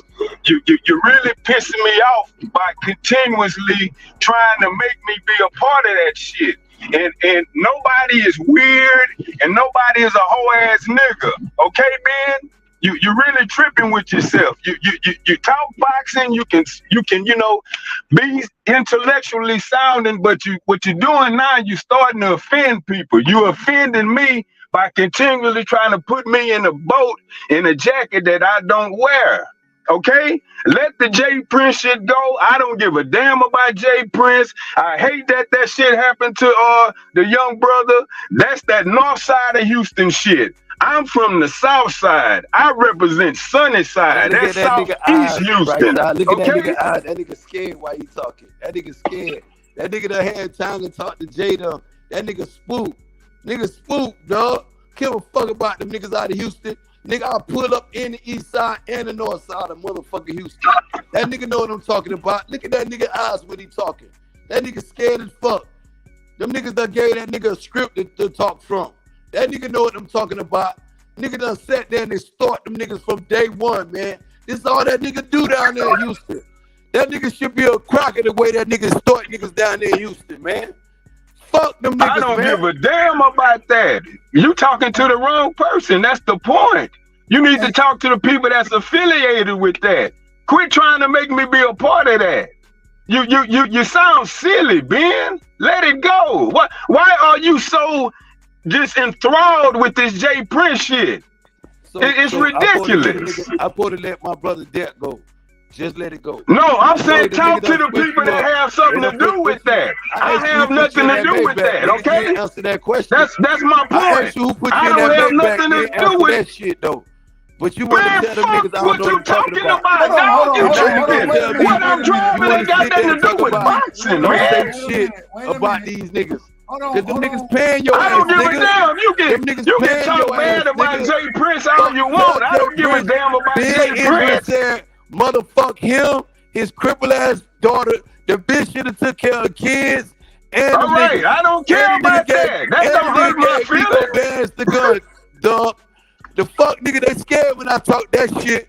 Cause they know that shit gon' fuck. I don't give a. You can talk about that till the cows come home. Nobody give a damn about that. Then when the nigga blow that shit, dog, nigga squeezed on that shit, they gonna talk about he was the reason why. Weird ass niggas. Niggas weird down there, man. Niggas be scared of shit. Mom, the people you talk about is weird. Jay Prince should be a cracker. The way that nigga is starting man, niggas, I don't give a damn about that. Cracker, why? Man. Fuck Jay Prince. Man. Okay, fine. What's your point?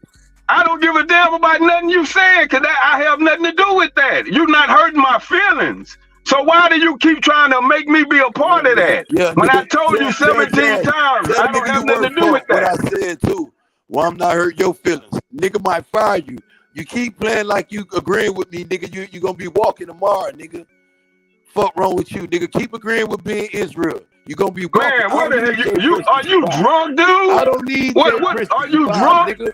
Fuck wrong with you, nigga. You keep fuck agreeing wrong with with me, you. Nigga. Don't laugh, nigga. Don't laugh with me, nigga. You gonna be dude, walking tomorrow, nigga. You talking to the wrong person. Dub don't need Dub right side. Don't need Jay Prince. Oh man, whatever you smoking on, I hope you not smoking on that on Knockout Show tomorrow, dog. You being incoherent right now, nigga. Fuck that nigga. Tell Jay Prince what I said. And I'll be in Houston. You tell him. I don't have his number. I don't have nothing to do with him. And the rap a lot. Okay, good. I don't give a damn about that. Keep agreeing, you gonna be walking, nigga. Keep agreeing, you gonna be walking. Them nigga gonna take everything just like they did with Scarface. Hey, God bless you. The only reason why I nigga took everything back, right side. That nigga a hoe, man. That nigga a straight hoe. Everything them niggas sacrificed for that nigga. That nigga took back. Hold on now. Bitch ass nigga.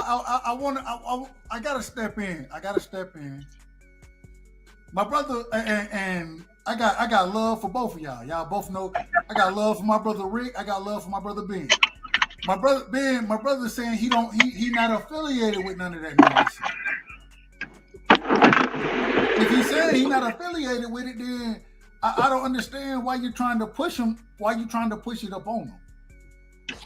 Hey, Dub. One thing a chicken gonna do is croak when you get close to it. It's gonna start making noise. That nigga. No. What? Look, let me talk this time. See, about who I don't. Nigga, man, you don't have. Nigga get we here to talk about boxing, right? Now, one thing I give Jay Prince though, Dub, the nigga affiliated. They got the whole HPD working for him. They got all the little people. He got all the people on his payroll. Respectfully, I give him that. But the shit how he moving, Dub. Okay, hold on. We'll talk real quick. And now I'm kind of intrigued. I ain't gonna hold you. I'm kind of intrigued. We're talking about Jay Prince, the manager, Rapper Lot CEO, not the manager. Shakur Stevenson manager. Yeah, I agree with that. I agree with that. Cause I ain't gonna hold you. I thought Devin should have when he signed over with Top Rank. I was looking for him to work with Jay Prince as well. I was looking for that. So. What kind of power y'all you talking like this man is the kingpin of Houston. He's a boxing. Ask that nigga in my line though. Ask him in my line though, right side. Ask him that question. Ask him that question. Ask him that question. Ask that nigga in my line. Hold on. Does Jay Prince carry that kind of power in Houston? No. Look how that nigga looking right now. Right side. He answered it directly. Man, that nigga lying, man. That nigga damn lying, man. That nigga looking around with his eyes scared like a nigga got a gun to his head, man. Come on, brother. Man, we can't. Jay Prince. Let's move forward. Man, Let's move forward in the sport of boxing. boxing. Give it up to you, right side. Because you don't want to let this be the Being Israel show to extort them niggas like Jay Prince put down on the niggas. I'm out. I give you the thing. Thank you boxing at the end of the day. Wait a minute, man. This Cause man, you ain't let me do my shit. That nigga know what I'm doing. You telling me I'm wrong. I respect you for allowing me to come. You told me you gonna let me cook. Let me cook. Let me in Israel do. I ain't disrespecting that nigga. I'm disrespecting James Prince, bitch ass, and his entire family. Cripple ass daughter, bitch ass hoe. Can't even keep up with her daughter and his sons. For giving me go bands the gun. My energy ain't changed, right side. I ain't say it had, bro. You know I don't do that over here. What you talking about, man? I'm not if trying you to gonna do let me cook, let me cook, my G. Brother, that nigga sat up there and told you, nah, Jay Prince don't got this type of power. Nigga lying like a bitch. Ask any nigga out of Houston that same question. See, that's where look. Ain't no bitches here, dog. Keep it respectful, okay? You gonna sit up there and lie like that, nigga? No, bitch, nigga, you the bitch. Nigga, who paying you, nigga? Nigga, ask that nigga that question. I've been asking him from day one, right side. Not no mother bitch, ain't no motherfucking Jay Prince. If I say I don't have nothing to do with Jay Prince, Jay Prince don't pay me. Bitch ass. Damn, get Jay Prince dick out your mouth. Nigga, God weird. Damn, nigga. He got in your ass, nigga. He got in your Damn, ass, fuck nigga. Damn, Jay, Fuck, you act like Jay Prince fucking you in the ass. Being like that. God damn, this shit irritating. What's wrong with you, nigga? God damn, nigga, right get out your ass, nigga. What kind of nigga? fuck? You a hoe, nigga. No, Dick bitch, sucking ride for you Jay calling me a bitch because I'm telling you I don't have nothing to do with Jay Prince? Dude, listen to yourself. You can't make me. Real quick, brother. I cut nigga running. Oh, running ass. Hold on. We got the brother Troy. Bitch ass nigga running. We gonna give the mic to Troy. Hold on, Ben. Hold on. We're gonna get a mic to Troy. See what he got to say on this topic, and then we're gonna move forward. Okay? Come on, guys. Can we grown, brother? Everybody on the panel, respectfully, y'all all nigga talk about Jay Prince don't got Houston under store shit. He a damn lie. That nigga lying, man. Okay, Jay Prince got the whole police department on his payroll. Fuck you talking about? We got you. Nigga ain't giving up nothing to nobody, man. Nigga around here robbing people since motherfucking Bushwick big ghetto boys, man. Them niggas eating out them niggas still staying with their mama. All right, hold on now. Hold on real quick, Ben. Hold on. Troy, you in the building, man. What you got on this, man? Talk to me. I'm good. You know what? Why don't you tell me what the whole conversation is? Because I'm hearing Jay Prince, I'm hearing this, that. What's the whole conversation? Troy, are you familiar with Houston, Texas? Yes. Mm-hmm. The conversation is right now is that according to Ben Israel, that Jay Prince is running Houston, Texas. He got people on the payroll. He's done all these type of things. You know what I'm saying? And he's trying to include my brother Rick. And Rick, I don't believe Rick got nothing to do with it. And it's interesting that Ben Israel, and this is Ben Israel's show. I got to give him credit. This is Rockin With Rightside, episode 3, season 2, and it's Ben Israel's show. So it is what it is. This is what the brother he focused on right now. So Troy, talk to me anything that you know about Houston, Jay Prince running Houston. What do you know about that? I don't know if he runs Houston. He might have some say in certain spots in Houston, but I don't think he runs Houston because, every time I hear about a cop shooting or something going on in Houston, I don't hear Jay Prince's name helping the family or doing anything for the family or things like that. So that's just all I got to go on, And that's what I was talking about, though, right side. Anything dealing with the community, you don't hear his name. But if you talking about extorting people, beating your people up, what do we as a people change from, though, my G? What do we say enough, and let's help each other in the right way, in the right perspective? But if you look at you could go do your history, and trace, man. Fuck Jay Prince. I'm gonna stand on that. My energy ain't gonna change. That man ain't did nothing for the community. Tony just came up here and said I ain't heard nothing about as far as he doing something for the healthcare. A bitch with AIDS, a motherfucking bitch getting raped, homeless trust. Nigga got a faggot. That nigga got a faggot shelter for people that done rape men and been raping people. That's what he got.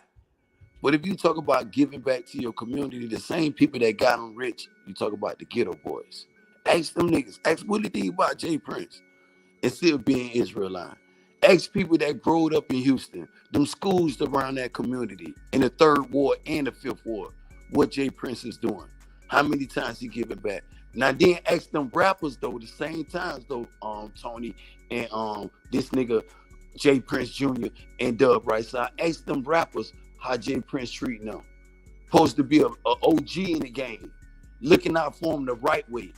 All I'm hearing, he set niggas up and getting killed, Tony. He set niggas up and getting killed.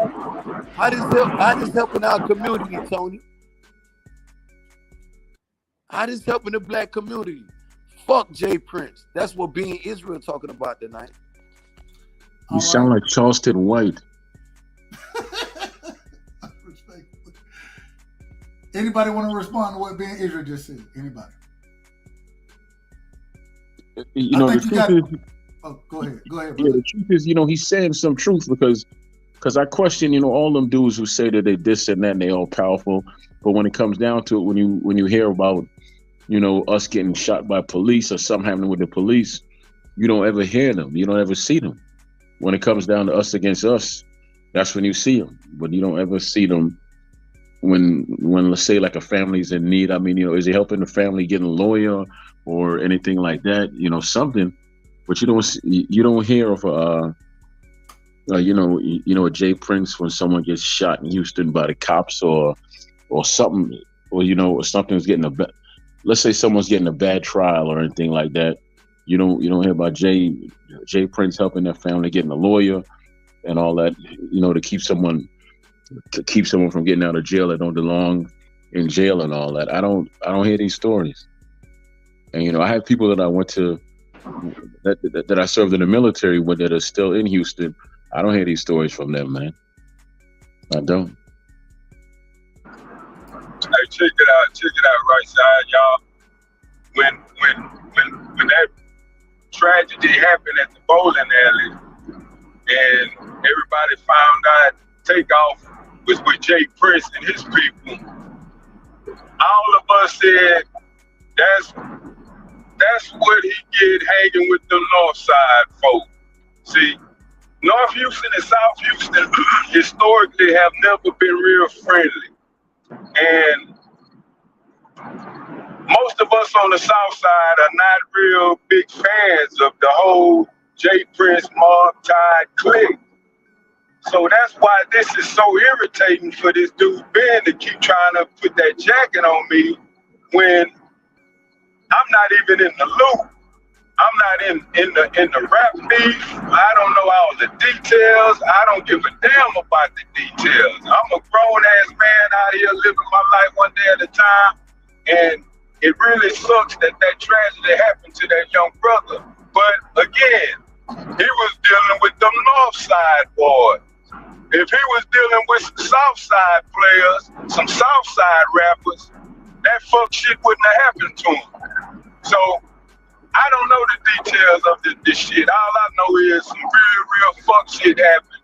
And it's very unfortunate for Takeoff and his family, man. It is bad, dog.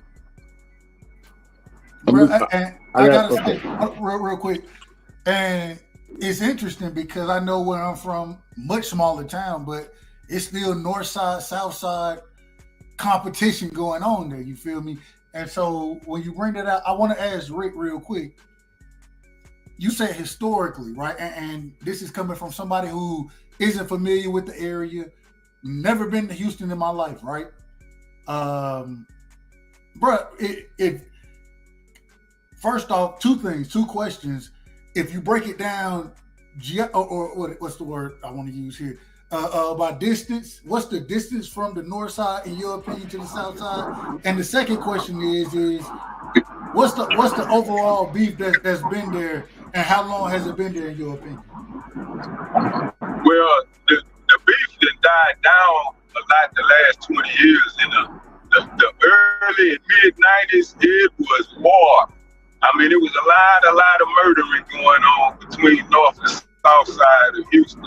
But your first question, the distance, it varies, right side, because downtown is the center of the city, and Houston is so spread out, it's so flat. The North Side go a long way, and the South Side go a long way. So it depends on exactly which area, from which hood you're speaking on, going from A to B. But just in a general state, an estimate, anywhere from 30 minutes away, 20 to 30 minutes away without traffic. That's probably how far it is from the north to the south. Interstate life? I got a question. Go ahead. Hold on real quick. On the interstate, Rick? 20, 30 minutes. No. Like I'm on a freeway right now. It's not an interstate, but we got a lot of freeways, and you're gonna need to use the freeway. What's the difference between the freeway and the interstate? The interstate is interstate, that's big time. That's state to state. Little freeways, that's in your city. I got you. Troy, you said you had a question. Who you got a question for? Yeah. I don't know the brother's name. Is it Rick? Yeah, Rick. That's the okay, one. Rick. I don't live in Houston, so I'm gonna guess you live there. Do you see any programs that are set up by Jay Prince to help the community? Does he have any programs out there that he set up to help the community out? Hey man, absolutely. Look, man, the man has spent a lot of his money in the hoods. He got a lot of apartments, boxing gyms and shit for the youth. He do his little entrepreneur philanthropic shit. I told you though, Tony. And he got a motherfucker faggot clinic, and he got a nobody interrupting you, man. And he got hey, you know what? A little health clinic. Hold on, wait a minute, Ben. Let the brother respond. Come on now. We've been very civil. Go ahead, Rick. Go ahead, brother. And hey, he didn't spend his money, and he didn't bought a lot of property. He didn't a lot of people on the payroll. He got making money on jobs, but it is that dirty side to him that Ben speaks on. Yes, he have some of the HPD on the payroll. That's true. Yes, a lot of that dirty shit that go on with him and his group have happened. A lot of people then got hurt and died, but I don't know the details of all that type of shit. I do know the man has spent a lot of money and keep money flowing in Fifth Ward, because damn near all the businesses in Fifth Ward that's black owned is owned by him. So yeah, he give back to the community, but hey man, you gotta put up a front when you got your dark side to you,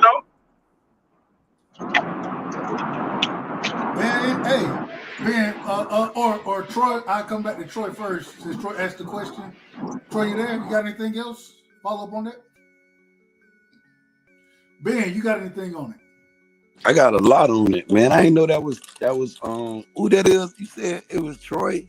Troy Graham, yeah, Troy Graham. Man, that's Troy in the building, man. I kept saying Tony. Shout out to Troy Graham, man. Man, that's Troy, man. Troy, no, man. Hey, Troy, that's a story you need to look into, though, Troy. Huh? Troy do a lot of little background search, but Troy, look into that shit, man, and ask me in my cap. You know what I'm saying? Because I ain't just met Troy, though, right side. Man, Troy been look in the, hold on, what you hold on, I'm lost. Troy, I'm lost. What do you mean? What I'm just talking about Jay Prince and all this extortion shit he got down there in Houston and all this shit. When you talk about like you told me right side now, Ben, when you gonna stop doing that crazy shit? When you gonna stop and stop living a life? When you talking about, because he got all these business down there, Troy Graham, what the fuck that's doing for your granddaughter, Troy, or your daughter, as far as she can walk from the library and back without being robbed or some shit like that? Why motherfucker look like you, Troy? That's what I'm trying to find out, because I don't know Houston, brother. I've actually never stepped foot in Houston. No, I don't know anything about Houston. That's every community. But when you sit out here and talk about you the man, you that person, when you sit up here and tell these rappers to pay this type of check-in fee, they paying you for, and then we got young brothers getting murdered on your watch, bitch ass Jay Prince. Accountability need to be, somebody gotta hold it. No, man. I'll be honest with you. All this mob ties and this gangster stuff. It ain't me. It's no. Let me finish. Let me finish. If we would listen, if Jay Prince killing my homeboy, Takeoff. Fuck them niggas. Nigga killed my homeboy. I'm gonna say a couple of names to you, right? I'm gonna say a couple of names to you that could really change stuff. If you put Jay Prince, Master P, Magic Johnson, and maybe E40 in the same room, just because of their wealth and their influence, and if they come up with a real plan, they could really change a lot for black people. Just those 4 people alone, right? Exactly. But if you want to focus on gangster talk and mob ties, that don't do nothing for nobody. But see, you know what you said about the 4 people? A quarter of them people is affiliated with mob ties. What the hell are you talking about? That's the part we needed. Yes, he can change it, but until then, he fucking it up. The fuck he doing? He got my. I don't live in Houston. I got people down there though. No. But a true gangster knows people that. I fuck with ain't no gangster.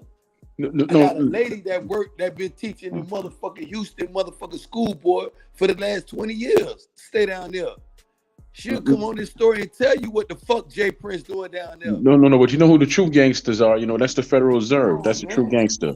You want to know why? The Federal Reserve has nobody to control them whatsoever. I don't know about these. I know about them Italian gangsters and all them real gangsters. I know about that shit. But if you're gonna be a gangster that look like me, Troy, you better be doing something for my community. No, but I tell people you better be the Robin Hood of my motherfucking community, bro. Why am I here on these YouTube streets supporting you? If you sitting up here doing the same thing them crackers doing to my people and suppressing my people, lining my people up for failure and killing my people, fuck you, Troy. And I don't mean it like fuck you per se, Troy. I know. If you were standing on that, Troy, this is what I'm telling you. Look into that, Troy. Look into what I'm telling you. I know how you do your news and your investigation. Just look into what I'm telling you. You're gonna say, damn, this nigga an evil ass bitch, man. And he got people's willing. He can change, just like you said, Troy. You put them 4 people in the room, there's a lot of things can happen. But Jay Prince is that fucking rat in the room. Not rat per se, but just that motherfucker just gonna fuck it up, bro. Because he wanna motherfucking distort your people. I'm telling you. No, but the truth is, if you teach people how to grow, though, if you teach them how to grow, you'll actually gain more than if you keep your knee on their neck. You know that, right? Let me ask one question real quick. I feel like, and I'm gonna just be honest. I know this show. And shout out anybody. Hey, Troy, if you ever want to come on, Rick, anybody, man, would love to have y'all rocking with Rightside. It'll be y'all show. I want to ask. It seemed like you had something outside of, and I know you're going to tell me, you know, they got or they let the brother get killed, but I mean, it seemed like it's more personal than that. I don't know. It seemed like you had something against these people. Well, I'm gonna bounce y'all, so y'all have a good night, man. Shout out Troy Graham. Nah, Dub, I don't got nothing personal against them. It's just like if you go to court and you've been charged with trafficking, you beat your case, and you fuck around and get charged again. They're gonna call you something called a habitual, a reoffender. And it's the same act I'm gonna use Jay Prince under. The same way when Michael Jackson was getting accused of being molested, his people supported him. When Jay Prince was being investigated by the DEA, FBI, his people stand against him. But if you ask them same people that stood with this man, what have he had done for these people? Even the same people that worked for him. And I'm gonna refer to Scarface, Willie D, Bushwick Bill, not here to say that. The founding forefront of these people, his soldiers, what do they got to say? Man, but these store niggas, and the same dude, Chief, dude named Chief, downward, listen to the name we'll give you, motherfucking name Chief. That's who this dude up here remind me of, my dude.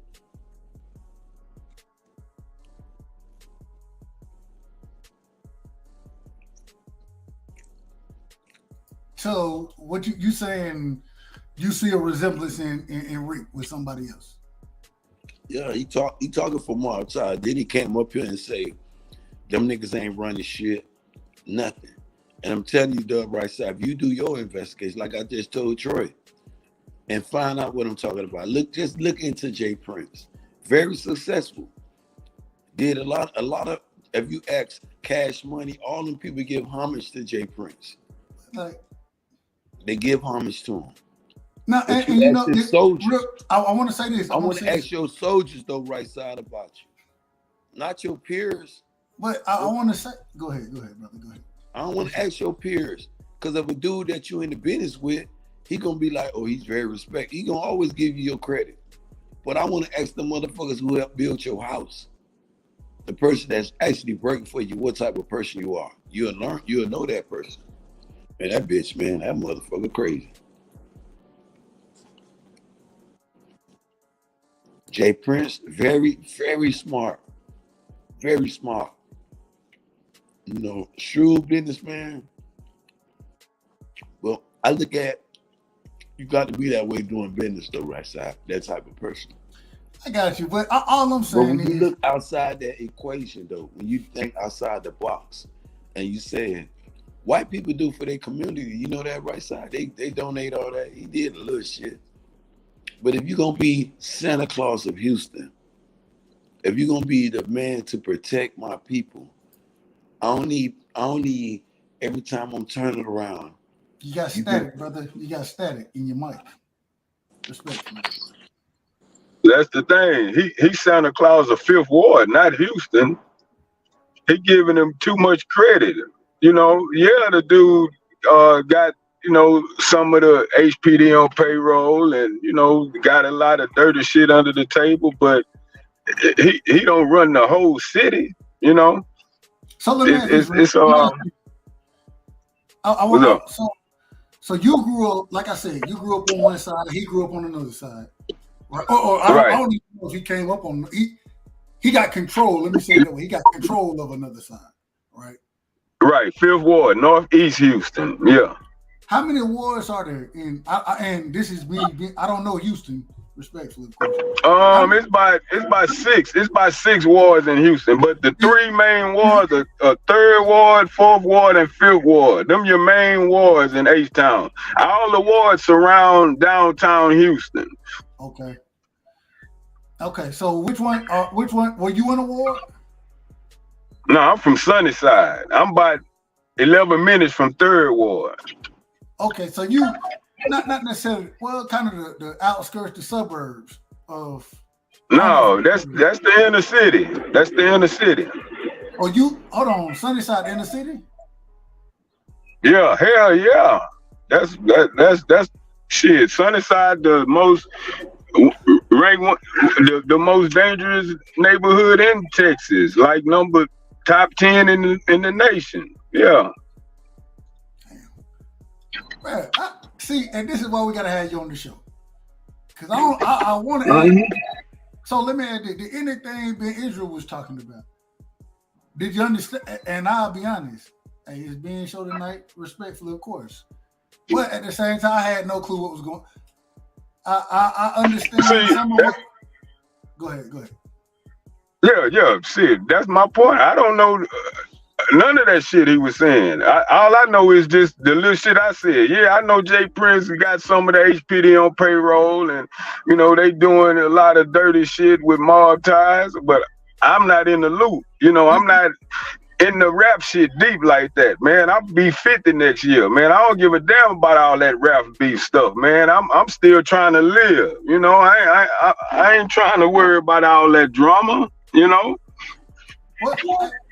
And see, this is my thing. This is where I get confused. I know boxing, but I don't know what Jay Prince has to do. I know what Jay Prince, as far as being that management under top rank, kind of. It's how I kind of look at him, right? And so I see him from that perspective. I don't know no shit he got going on as far as none of that shit, bro. Like rap, I don't know. And all I know is the nigga got killed with him, you know what I'm saying? Or was and the shit was crazy because I seen the nigga in an interview say he wish it was Offset instead. I seen that interview, you feel me? I was like, man, that's crazy. But what with you being in Houston, I don't know, bro. Like it's different. In Atlanta, hey man, go ahead. Talk about it. Yeah. It's hey man, it's so wide open, man. It's like different cities inside one big city, man. It's some people put it this way, some people on the north side ain't been on the south side in years. Literally. They haven't been on the south side of Houston in years, and flip in the same way, vice versa. Some people on the south side literally haven't been on the north side in years, but they done flew out of town and out of state to other cities and state, but they haven't been on the north side or they haven't been on the south side. It's a lot of silliness like that. With that's the same thing in Atlanta. I mean, it's crazy. Dog. Hey, I want to get somebody on here from Houston, right? Because he lying. He up here capping, right? He just trying to say Jay Prince just run a certain ward, a certain section in Houston. He run 5th Ward. And listen, Ben, you can't call me no liar, dude. Quit being offensive. I stand on my shit. Get the box. You can stand on your shit, but you're not gonna insult me. That's the point. Running Houston. I don't give a damn. Okay, he can run Houston, but you're not gonna talk about me. Why you say that? Nigga got the police and commissioners on his payroll. The fucking mail. What are we talking about, dog? He said, nigga know what the fuck I'm talking about. That nigga on Jay Prince payroll. He agreed. That nigga on Jay Prince payroll with that weird shit he talking, man. He agreed with that, brother. Listen, I know he agreeing, but he's still lying. It's just like let me explain something. Dog, quit trying to make me out of a liar, dude. I'm gonna let him talk. I don't have nothing to do with no Jay Prince. Wait. Hold on, wait a minute. Quit insulting me, dude. I promise you, I'll go back. Let me. No, fuck your second. Man, quit insulting me, dude. When you have these community centers, these people talk about they building up for your. That's just something you can get paid off of, dog. What are you doing for your kids, dog? What are he doing for your nieces and your nephew so they could go? Yeah, he got a little rec center for Shakur to train at. Fuck that weird ass shit. Hey, how many schools though? Hey, dog. How many of them little league schools? The nigga had one. Hey, Dub. The nigga had one little league in 30 years of this nigga doing business. Let me show you how I'm following with this nigga, right? Probably in 2 years, he sponsored 2 little league academy, whether it be in basketball and football. He had 1 year. He had the whole thing named after him. Jay Prince, all this, the basketball, the little baseball shit, all that shit in Houston. The nigga still, when you talk about giving back, though, man, cutting back on crime. So if you fly down there, I got to pay you some money. I just can't go to Houston and fuck my hoes and watch Juvenile concert or Dub concert. I got to mute you, Rick. You got some background, brother. He don't want y'all to hear that shit. That's why he doing all that shit. No, go ahead, Ben. Go ahead. I shouldn't have to pay thousands of dollars when I go down into Houston to fuck my hoe or meet a hoe down in Houston because I'm a celebrity. When you talk about these communities that the scholar and this dude talking about, I understand that, dog. Peel back the layers of the onion.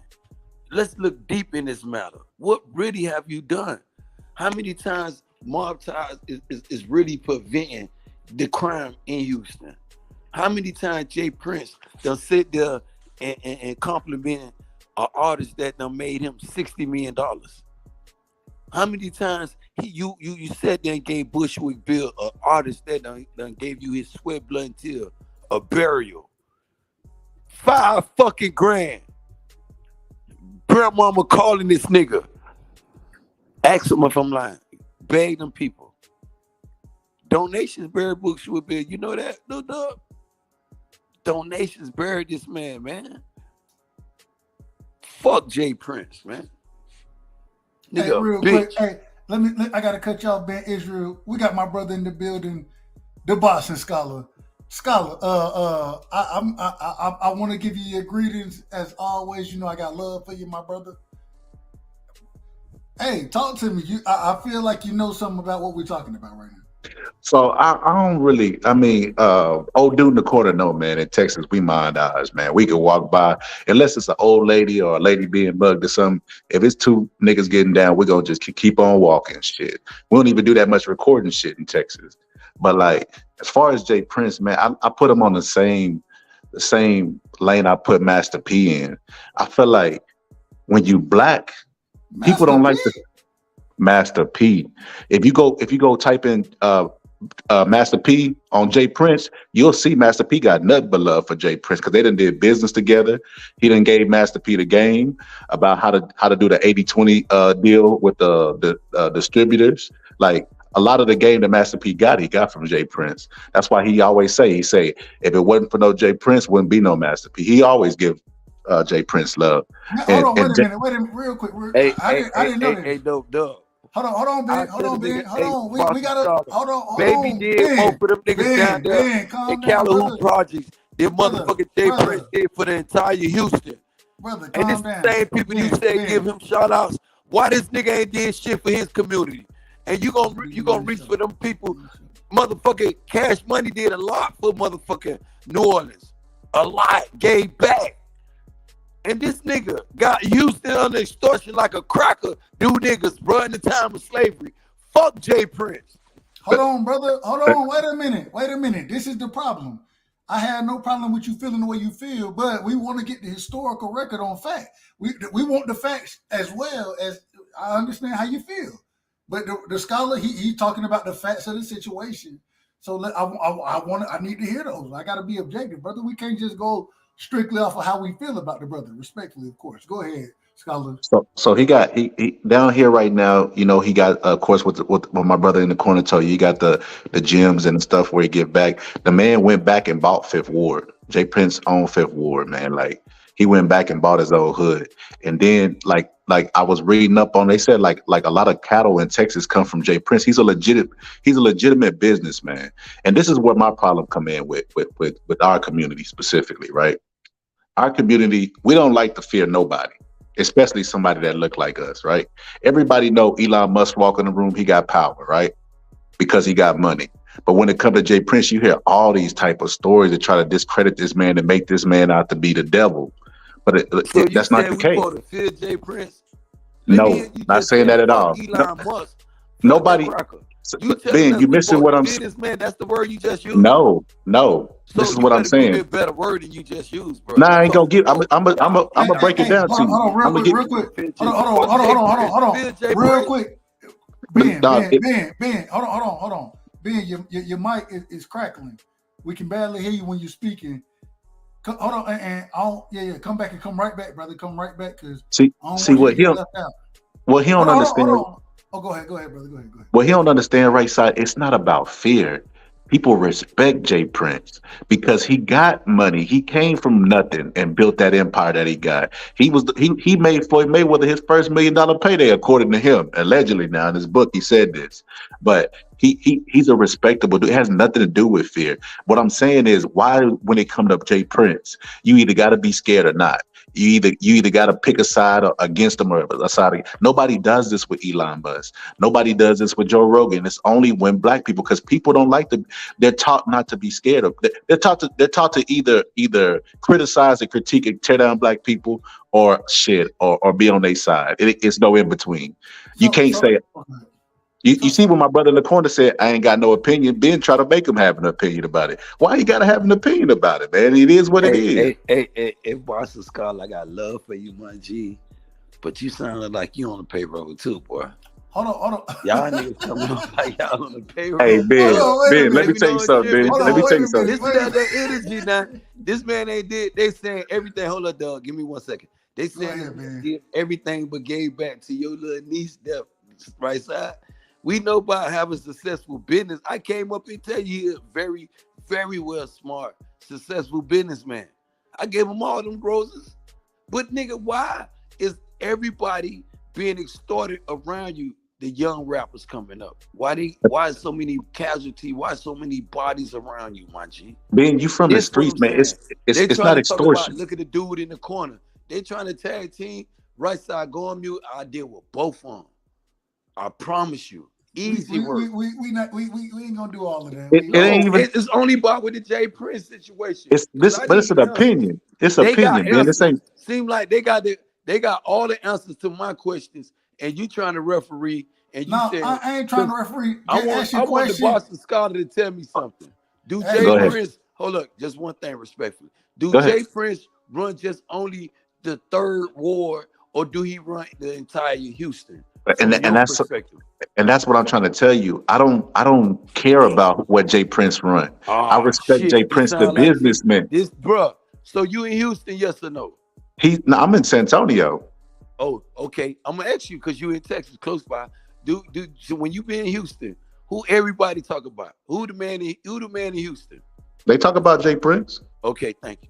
That's my point, right? But this is what I'm trying to tell you. When you talk about people dying around this man watch, paying for security, why the fuck should I pay for security and die too, right side? So hold up, Ben. This is where what the fuck I'm paying for? This where you got the game twisted at. This where you got the game twisted at, Ben. You gotta remember this. Jay Prince.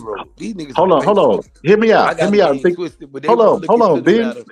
Hold on, Ben. My people, right? You gotta let yourself. Hold on, Ben. Let me say this. And Boss and Scholar, we coming to you next. Ben, mute yourself respectfully, of course. I will say the point Ben makes. If this is supposed to be the man in Houston and you have individuals dying in his company, I have to question who the man in Houston is. I have to question that. That ain't good. That's not good business. That ain't shit, bro. If I'm a celebrity and I'm supposed to quote unquote check in and I'm dying in your company and you're supposedly the man, I have questions about that. Go ahead, Scholar. So this is what I say to that right side, right? See, this is what I mean by Jay Prince is the face. So anything that happened is going to always point back to him, right? Jay Prince wasn't even at that party. As far as this checking in stuff, checking in is if I go where Ben Israel is, I say, hey, Ben, I'm going to be here. So Ben could tell me, don't go to these spots, don't go to that spots. Hey, if you go to that spot, I'm going to send my boys to hold you down. That's all the checking in shit is, dude. You don't pay nobody no fucking money. It's a respect thing. And you got people like Trick from Detroit. He do the same thing. All these people is connected, and when they understand the streets, and when they go to different places, they go, hey, Doug. Hold on, the nigga just said a name to make my point. Trick is short niggas. Ask them niggas out the D who Trick. How you think Trick got his name? Hold on, Ben. I'm gonna let you cook. Give me a second. I gotta ask questions when we speak on these type of things. I gotta ask questions. Calm down. Shit, brother. Respectfully. All right, Scholar. I understand what you're saying. But I have to say, even though Jay Prince himself was not there, right? Shakur Stevenson was there. Shakur Stevenson, and this is where my boxing mind comes in. Shakur Stevenson does direct business with Jay Prince. If I have a fighter, someone atop, damn. Possible, hold on, brother. Hold on, Ben. Hold on. A possible legend in the making is Shakur Stevenson. We all know Jay Prince represents him, right? And then also to hear Jay Prince say, I brought this up earlier, the point of, I didn't even think about all of this until, I don't know how I got here. I heard Jay Prince sit there and say, instead of Offset, who got killed? Offset got killed? Yeah. And instead of that, it should have been, I don't know, Quavo. Takeoff. Takeoff got killed. Whoever you said. Whatever you said, and I don't really mess with you anyways. He didn't say that, right side. I heard him say. He didn't say Quavo. He didn't say Quavo. I don't know the names. I don't know the names of the brothers. He said this one. I wish the other one was killed instead of the one who got killed. No. What you talk about though, right side? Brother, I heard. Hold on. Let me finish. Let me just finish this. All I'm saying is this. With somebody like Shakur being there and him making those type of comments, the nigga got power. He got power, and ain't no way he should have allowed some shit like that to happen. Hold on, Ben. The man owned the whole bowling alley. The man owned the own plaza where they had the event at, though, dog. This shit go deeper. People got to peel the onions. You getting these dudes too much leeway to try to run from. The man owned the whole thing. He didn't get out his Rolls Royce. The man was parked inside his motherfucking car. The same little dude I mentioned, Cam, got in the car. Jay Prince got this man away from the shit. They said wasn't nobody but him or Jazz in the car. The man ain't get out because his shit popped off so quick. You feel what I'm saying? Jay Prince was at his house, man. What you talking? So it don't matter where he was at. It doesn't matter where he was at. So hold on, right side. Hold on, right side. Security. I'm about to give you more context, right? So this is what happened, right? Context now, right side. Now they got a lot of context. Remember? So this what happened. So this what happened, right side, right? So the Migos was cool with Jay Prince, right? So they was at the party and they had checked in. Get to the extortion part. They checked in with him, right? It was his son. Yep. It was his son's birthday, right? Tell about the performance. So look, right side, you know, just like any function, man. They allowed. Ben, let the brother talk. Damn, Ben. Let the brother talk. Hold on, Ben. Let the brother tell the story. Let him. God damn. Let the brother speak. So when they get into the argument, Mike Prince stepped in and was trying to de-escalate the situation. He didn't see the guy with the Migos with the gun. Now look at it from this angle. Y'all keep saying Jay Prince, he should have did this. Jay Prince ain't God, bro. Let's get that understood. And he wasn't even at the party. How could he have did any fucking thing? Now, the people from Migos camp is the one that started shooting first. Jay Prince can't tell his people, hey, let the bullets fly and let them hit you because I'm cool with this person. We in a gun state. Now, my boy in the corner could tell you, we got the right. If a motherfucker starts shooting at you, to shoot back. We the Wild Wild West down here in Texas. Let's keep in mind, what about the trying to rob a nigga while they done shot? What about trying to pull the chains off him? What about taking the chains? Man, you made that up, Ben. Ben, I ain't seen no video. I ain't seen one video. Ben, why would this man have to rob anybody? Do you not realize how much money this man got? Do you not realize how much money Jay Prince got? Right side. Okay, right side. Hold on. Let me get muscle to take money from basically robbing. Let's keep using this respectful. Using a strong arm to take your money. You extort. Brother Ben, my brother. Let's keep it respectful. Ben, this man. Hold on, Scholar. Ben, I want you to be short. Ask your question to Scholar if you have one, and then I want to hear Scholar's response. Then we need to go to Rick because I believe my brother Rick. He's been waiting for a minute. We need him to get his points in too. Ben, ask your question to Scholar if you have one, please. When we talking about Jay Prince, keep it short now. Keep it short, brother. When we talk about Jay Prince being present and was he there or not, there's a lot of allegation, speculate. A lot of Rolls Royce was out there. We're talking about the person who owned the whole plaza, his birthday and his son, same day. Right. What's the question? The question is the same thing I've been asking them. You being this type of mogul, your son, he present, clear as day, and I'm paying extortion fee. Why should I have to pay extortion fee and my nephew dying, bro? Amazing.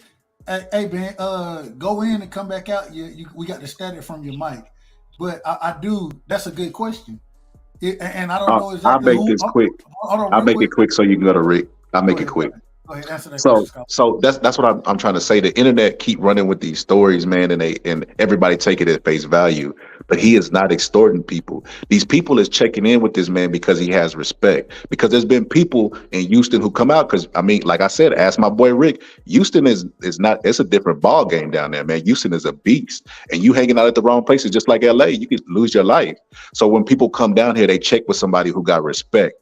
That's the only thing. They're not checking in like saying, Jay Prince, pay me. This man got 1,000-acre ranch, bro. You really think this nigga is making money off extorting rappers? Most of these rappers is broke. They not paying them shit. Like he said it. He said ain't no money in it. Hold on, Scholar. This is the problem. What I'm saying is, and I'm not disagreeing with you. I'm not disagreeing. What I am saying is though, and I'm going to my brother Rick right after this. And Rick, I want you to respond to what I'm about to say. With the brother having the power that we speak on, right? Him having a fighter once again, and I understand what you're saying, Scholar. As for if Jay Prince is who Jay Prince supposed to be, should nobody have a mother? All them weapons was checked at the motherfucking door, all of them. Because damn it, I got a nigga like Shakur in this motherfucker. I got a multi-millionaire rappers. Nah, I'm not. Nah, brother. We need to. And if this is me, if I'm him, if he got that type of power, all that should have been shut down. It should have been as secure as possible. I got questions about that. It was right side. They had guns and they allowed the people from the Bigos to have guns because they were supposed to be family. It wasn't supposed to end like that. Supposed to have no damn gun. All right, Rick, we going to you. It's on you, Rick. And respectfully, my everybody got guns in Texas. Hey, in Georgia too. But I understand what you're saying. I do. Go ahead, Rick. And we bringing my brother Ben. Right after you finish, Rick, we're gonna go to Ben. After you finish, take your time, brother. Rick, the time is on you as much as you. Hey, check it out, y'all, man. this topic is very unnecessary to me because I'm not even, like I said, when that first happened down here in Houston, all of us in my hood was like, damn, he shouldn't have been hanging with them North Side dudes. So, it's very unfortunate. And as far as how much power the dude have, hey, I'm in Houston. All I know is the dude run Fifth Ward. He got HPD, some of the HPD on payroll. They gonna drag their feet with prosecution, even investigation, and a lot of shit affiliated with him. And that's what big money gets you. Sadly, big money talk, and it talk loud when you got it in excess. So I don't give a damn about none of the drama, dog. Can I ask a question? Can I ask you a question, brother? Yeah. You grew up in Houston, right? Yeah. You been there all your life? Yep. Have you ever had a run-in with Jay Prince? On any? No, see, that's the point, right side. Houston is so massive, man. Man, you can be in Houston your whole life and never meet somebody. I mean, there's so many damn people. No, I never met Jay Prince. I never been affiliated with Fifth Ward. I don't know shit. Just got some of that Fifth Ward pussy. Other than that, man, I'm a player, dog. I like women. I ain't with all that drama. I ain't with all that arguing back and forth. I like to chill, man. You and me both. You and me both, brother. I don't need no smoke over here. Going back, it's on. We bringing Ben back into it. Then we going to you, Scholar. Go ahead, Ben. What you got on it, bro?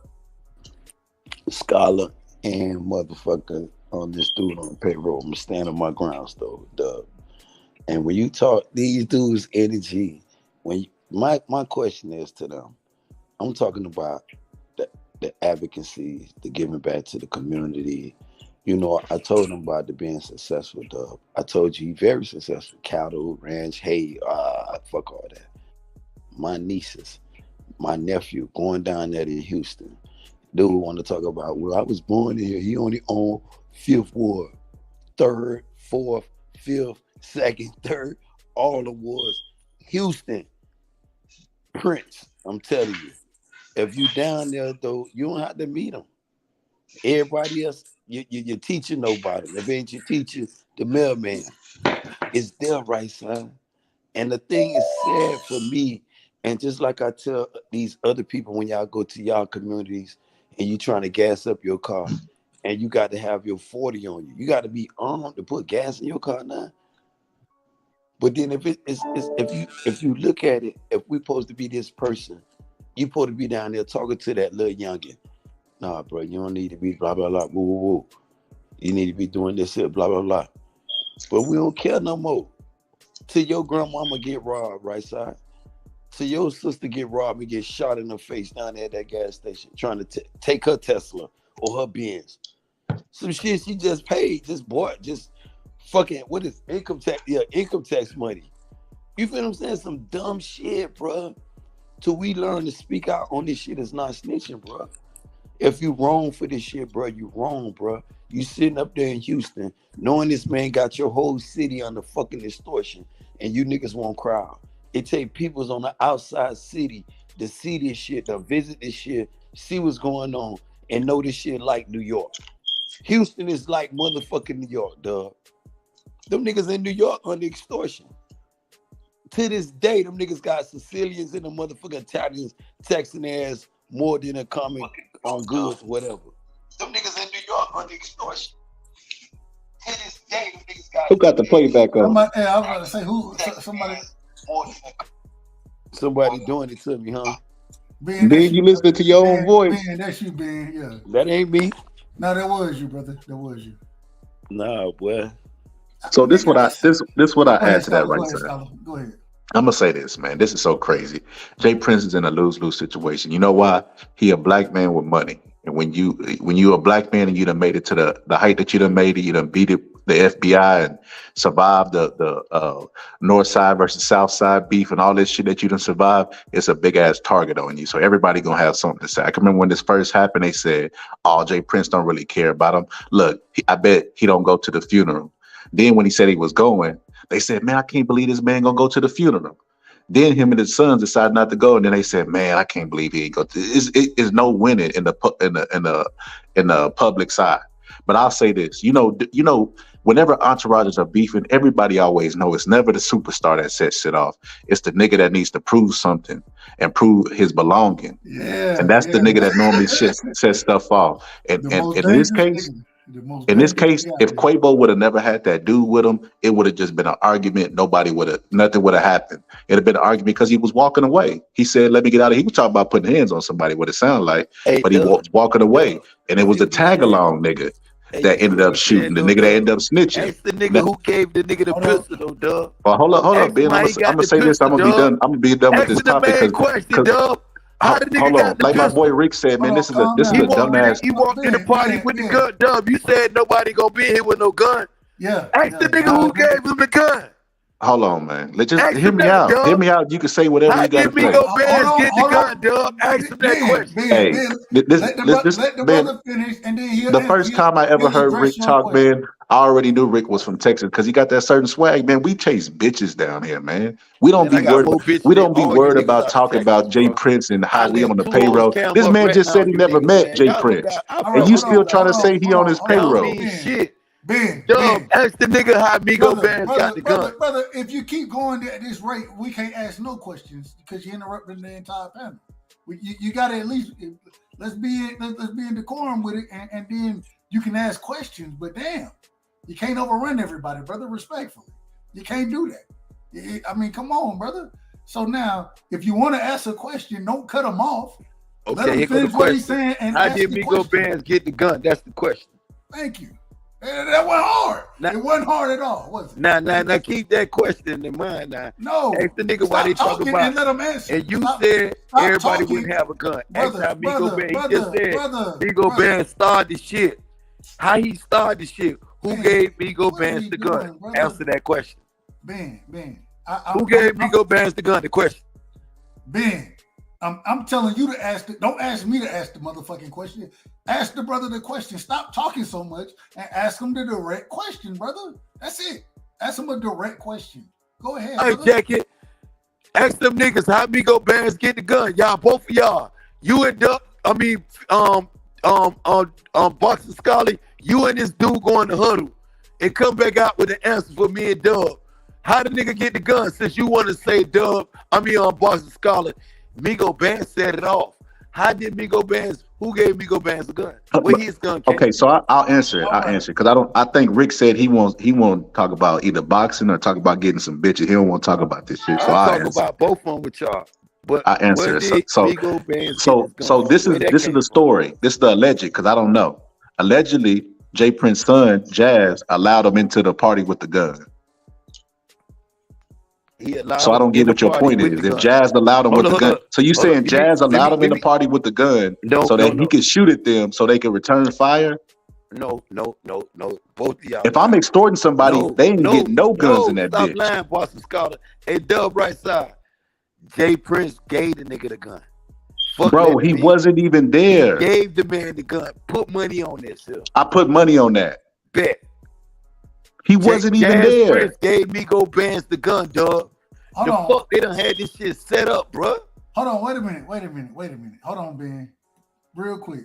How much you want to bet, Boston Scholar? Before you ask your $100. Let me get my money up, dog. These niggas talking like he knows some shit. He said nigga, how much you want to bet? How are we gonna prove this? Nigga, we gonna prove this shit right now. I'm gonna make it real simple. I'm gonna tell him where to go look at it. I'm gonna give him the news information from the police where Migo Bands made his statement, nigga. Nigga, that don't make it fact because a nigga said it. Nigga, that's a police statement, nigga. What the fuck you talking about? What he said? He told the police this, nigga. I did not expect News report, nigga. The fuck you mean? I bet. Okay, let's bet. He didn't say Jay Prince gave him no gun. Jay Prince wasn't even there. Jazz Prince. I ain't say Jay Prince. I'm telling you. No, go Jazz back right side. Prince. This nigga said Jay Prince I gave said him the gun. Jazz Prince, bro. No, he said the son. He did say the son. I said the son. He said Jay Prince. He was said, listen, bro. I might be right. Okay, I gotta go back and look. You might be right. I don't know. I want go back. But I don't, man. Y'all, man, talk about it. Y'all keep talking. Keep going, brother. Jazz Prince gave this man the gun, though, Boston Scholar. So you saying the son gave the killer of Migo Bands, not the killer. Migo Bands set it off. Like who is Amigo Band? Who is that? Migo Bands is their homeboy. That's who supposed to be their bodyguard. The one that was snitching that Jay Prince said the bullet belonged to. He supposed to be snitching. This the Boston. This the information I'm telling him to look at. The statement the nigga made to the police. Hold on, wait a minute. Stop. Hold on, Ben, brother. Respectfully, you can frame the situation first before you go in. Everybody don't understand the context you're talking in. So the brother Amigo Bands is the bodyguard. Was he the one? Huh? He's Quavo and Takeoff, and he was down with Offset. He down with Migos. Was the gun his? Was the gun his? The gun came from Jazz, like I told you. The gun came from Jazz Prince. They had Lil Cam there. They called the little nigga over there to come to the party. The nigga paid him. The nigga went on and said, damn, why y'all gonna pay these niggas first? They asked you to come do a show for they a little private event. Niggas, you got money, you'll have the little baby at your house performing for you, nigga. Fuck a concert. And a nigga do songs with a nigga to have okay, move forward. Keep moving, keep going. So this man got him in there, gave him the gun, got him all woo da da da da. But then they still took the change off motherfucking Takeoff neck. There's a lot of things they don't want to talk about. The change is missing. Hold on. Let me ask you, man. Let me ask you. So off of the story, they robbed the man. I got it. I got that they robbed him. I got that piece of it. My question is, hold on, brother. At a private event. Ben, hold on. This is my question. So you're saying that this was a setup from the beginning? They wanted to kill Takeoff. That's what you're saying. No, they wanted to rob him and they went left to the. See, I'm gonna think Migo Bands Pete to play. See, Jay Prince like the muscle shit, strong on robbery niggas. Then he come back and tell you, I got your cars, I got this. Just break me off. But they were playing dice, weren't they? Yeah, they had. So they were playing dice, and they the nigga just performed for them before the dice. Right side. This the dangerous part about the internet, man. You get stuff like that, and you take it at face value because you don't really know. You got to give back the same money you right got side. for performing. They had all them cameras there. Hold on, Scholar. Hold on. And we coming to you next, and I want to hear your side exactly with the same amount of time. We got to go to Rick though. I want to hear Rick as well. I need to hear all of this, brother. This is a great show. I'm excited right now because this is a story right here. Ben, we done heard you. I understand your side of it. You see it as a setup. I got you. Rick, we're going to come to you. Then we're going to the Scholar next. Or Scholar. No, we're going to, I can't remember. I think it's Scholar then. Rick. Go ahead, Rick. You ain't said that in a while. It's you and him, regardless. How did it, and let me ask the question. From what it sounds like, I gotta say that when Ben is saying shit, Jay Prince is security. Y'all on me? Yeah. Go ahead, Rick. This is the question, Rick. The question is should Jay Prince have controlled that situation, and do you see it being a setup the way Ben Israel broke it down? 2-part question. Hey man,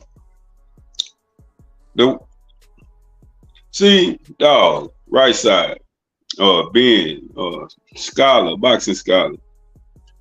Us here on the south side, here in Houston, we really don't give a damn about this situation, man. You know, it's like, now hear me out, man. It's like janky shit always happen with them north side dudes. That's how we used to talk in the 90s. Okay, it done got better. You know, people get along a lot better nowadays. You know, however, you know, Jay Prince don't run Sunnyside where I'm from. Jay Prince don't run Pearland. Jay Prince don't run Katy. Jay Prince run Fifth Ward and every little business venture that he got his money tied into, which is a lot.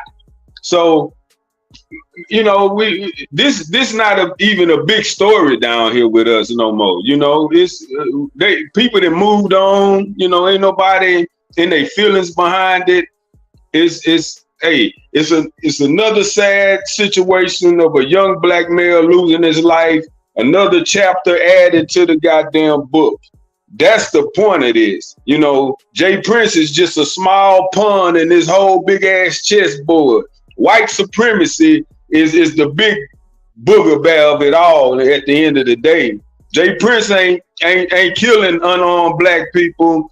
Jay Prince ain't giving innocent black people life sentences. So, hey man, it is what it is though. All right, Scholar, going to you, respond to. Go ahead, brother. The floor is yours. I like how Rick responded to that, but I'm gonna still address Ben Israel. Rick, check this out, man. Well, shit. I can imagine that we all know like how the streets operate, right? Whether we been in them or observed it because we knew somebody. What sense do it make to line somebody up and you give them a fucking weapon? That's the stupidest shit in the fucking world, man. You gonna give somebody a weapon so they can defend themselves against you, but you lining them up to extort them, and you got more money than them? Man, that's right side. There's so many fucking holes in that shit. Hey, the fact that they said he robbed them. Ben, brother. They got video footage, right side. Hold on, Ben. Hold on, Scholar. I apologize for cutting you off, brother. Ben, let the brother finish. Don't let him finish. Let him get his shit off before you start going at him. Let him get his shit off, brother. Respectfully. Let him get it off. Go ahead, Scholar. I apologize for cutting you off, brother. They got video footage, and not in one of them cameras do you ever see somebody taking his jewelry. Everybody running. Mike Prince was laying down with him. You don't see one person taking his jewelry. It don't make any sense. That shit is crumbs compared to like one thing's it.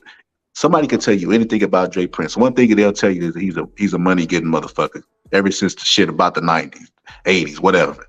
He always been getting money. And Master P will tell you that. Anybody will tell you that. And to think that me and Rick is on the payroll for Jay Prince. Rick said he been in Houston his entire life and never even ran into him. And you think we on the payroll? But matter of fact, Jay Prince, if you listen, put me on the fucking payroll. I need a fucking raise, man. I'm tired of clocking in every fucking day.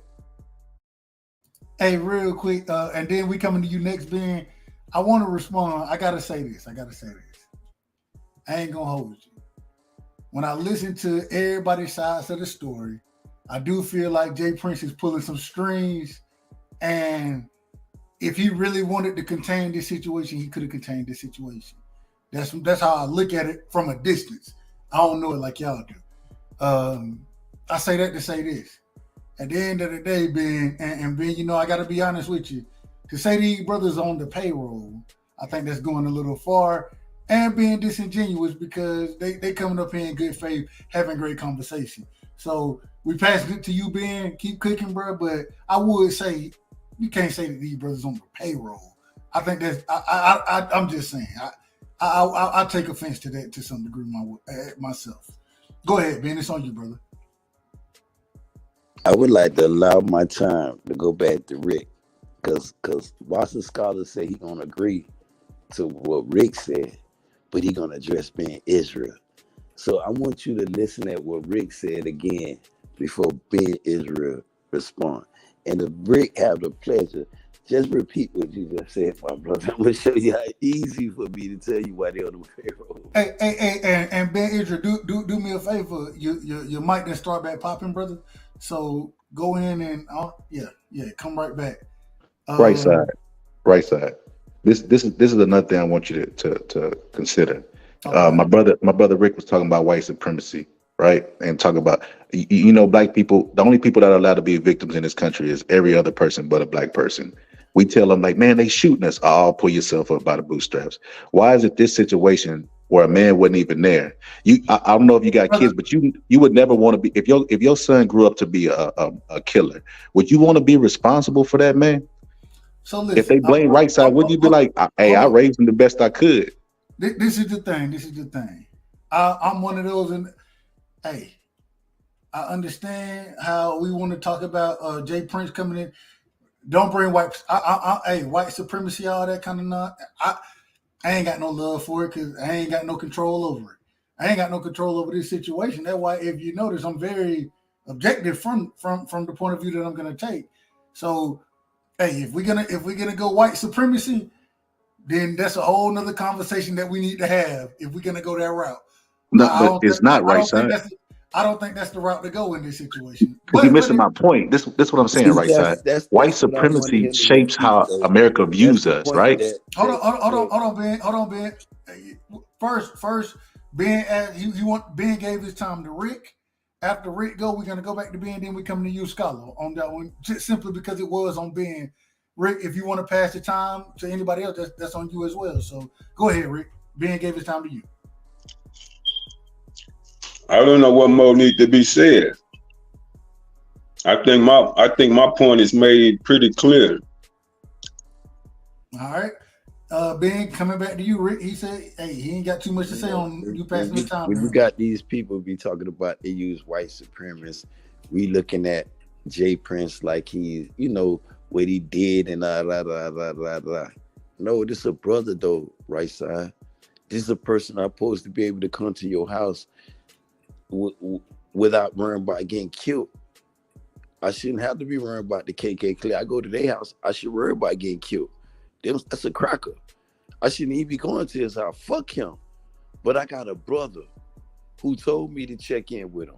Then they turned around and told you, Dub, right side, that Jazz ain't gave him the gun, that they didn't rob him. I said, bet.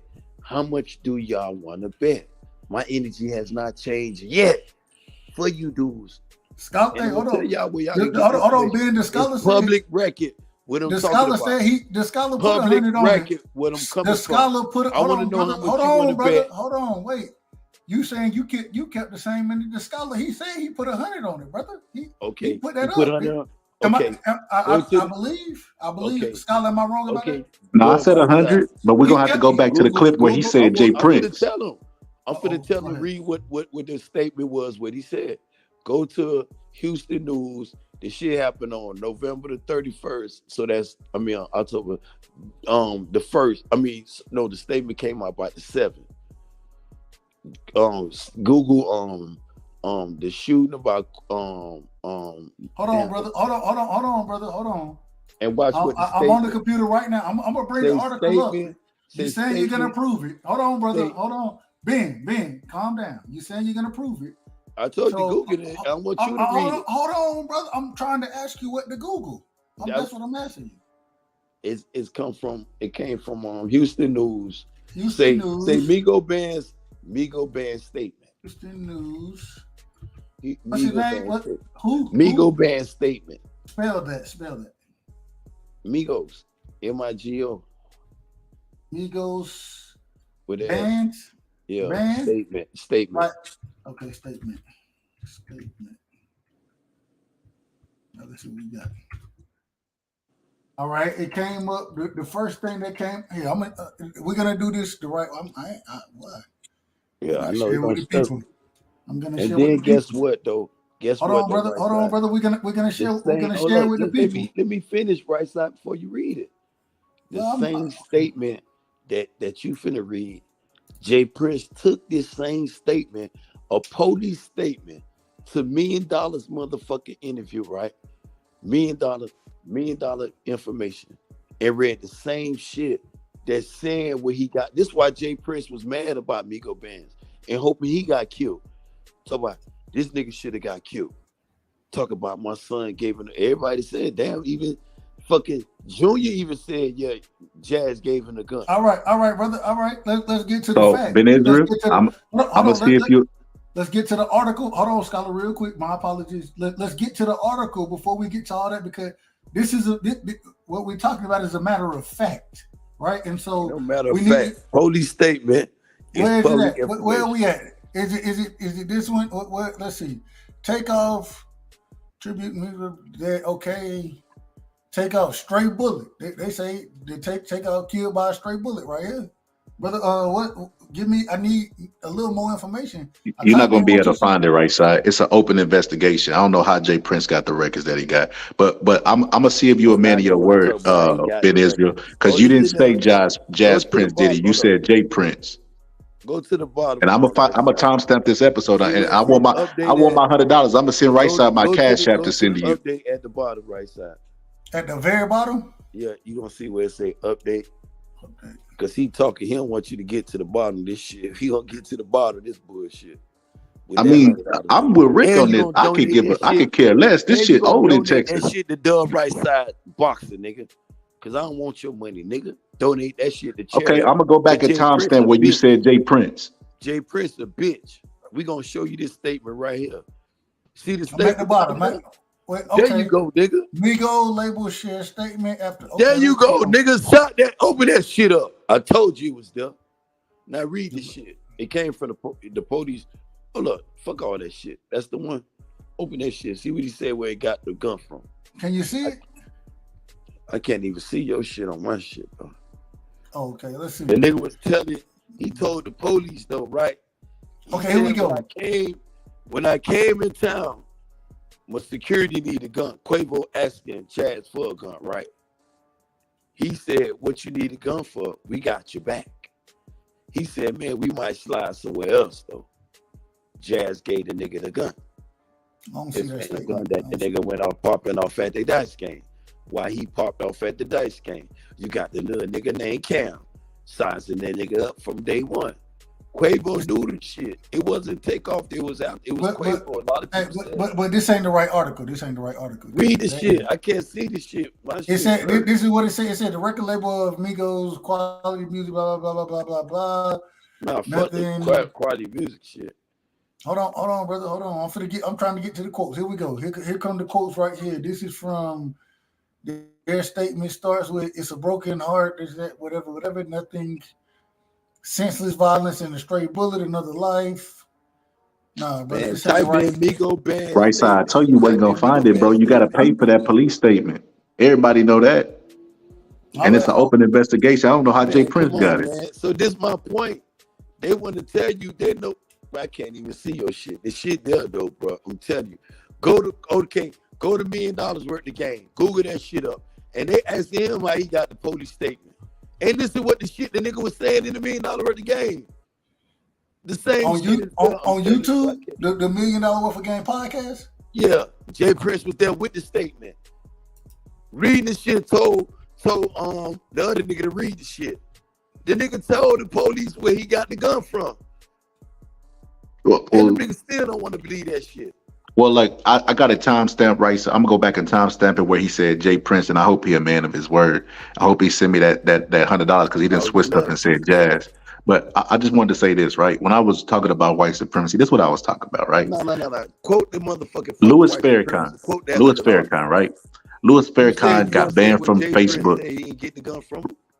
He still want to talk about the same old shit. So listen. Louis Farrakhan. And guess what, Dub?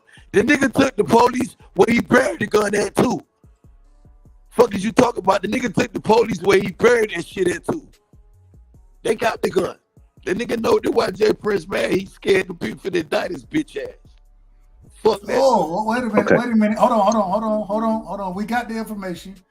You know, we doing our due diligence, and this is interesting. I ain't gonna hold you. I didn't expect none of this shit tonight. I ain't expect none of it. But I'm here for all of it. And this is gonna be interesting. We're gonna play this video right here from $1 Million for Game. It's 2 clips, it looks like. Let's see. It looks like it's 2 clips. Make sure we go to the right ones. That ain't the one I'm really talking about. You gotta get the one when it was there.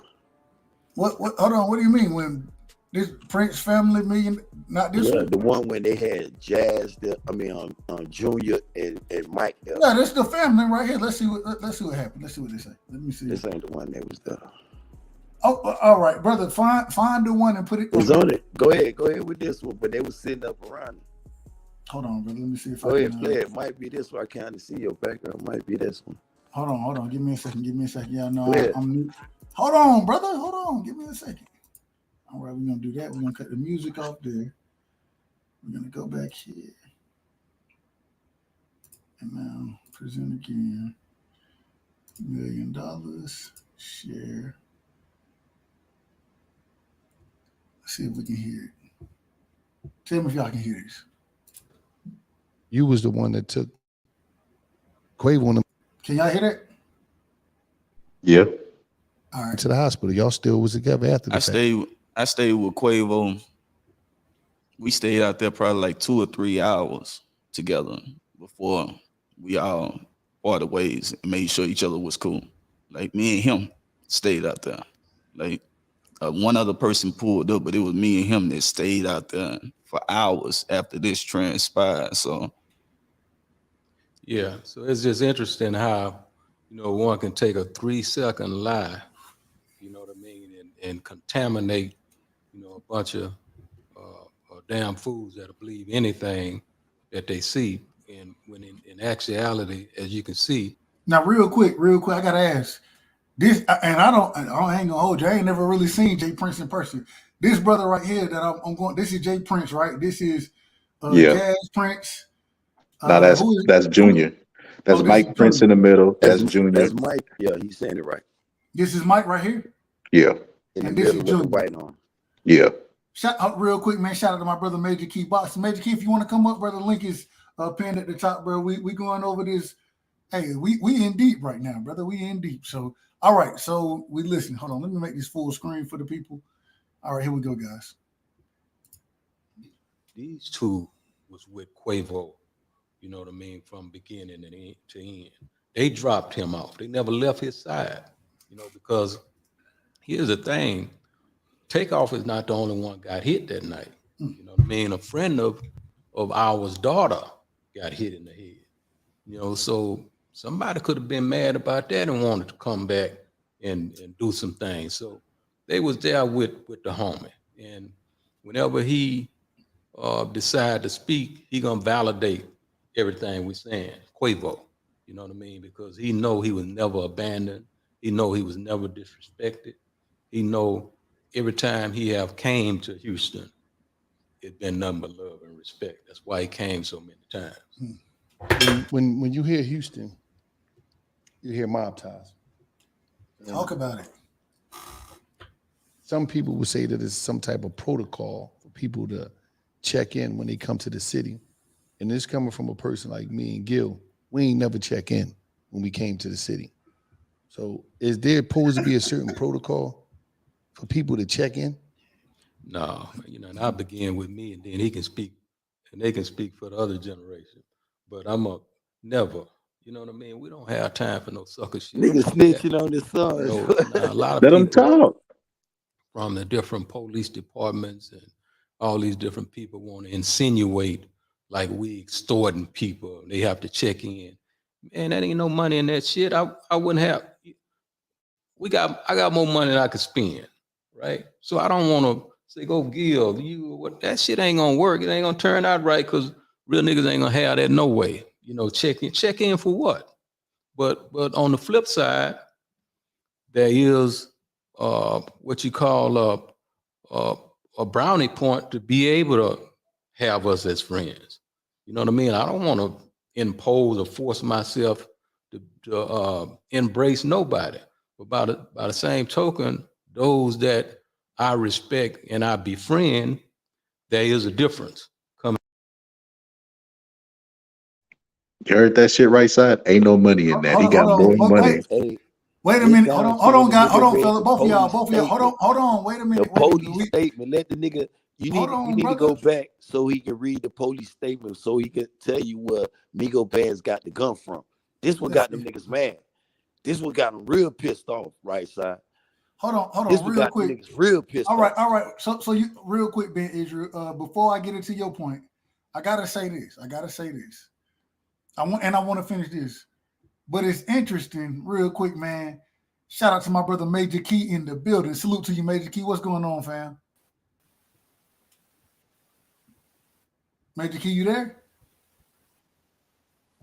Yeah. All right, brother, don't worry about. Yeah, you good, brother. You crispy.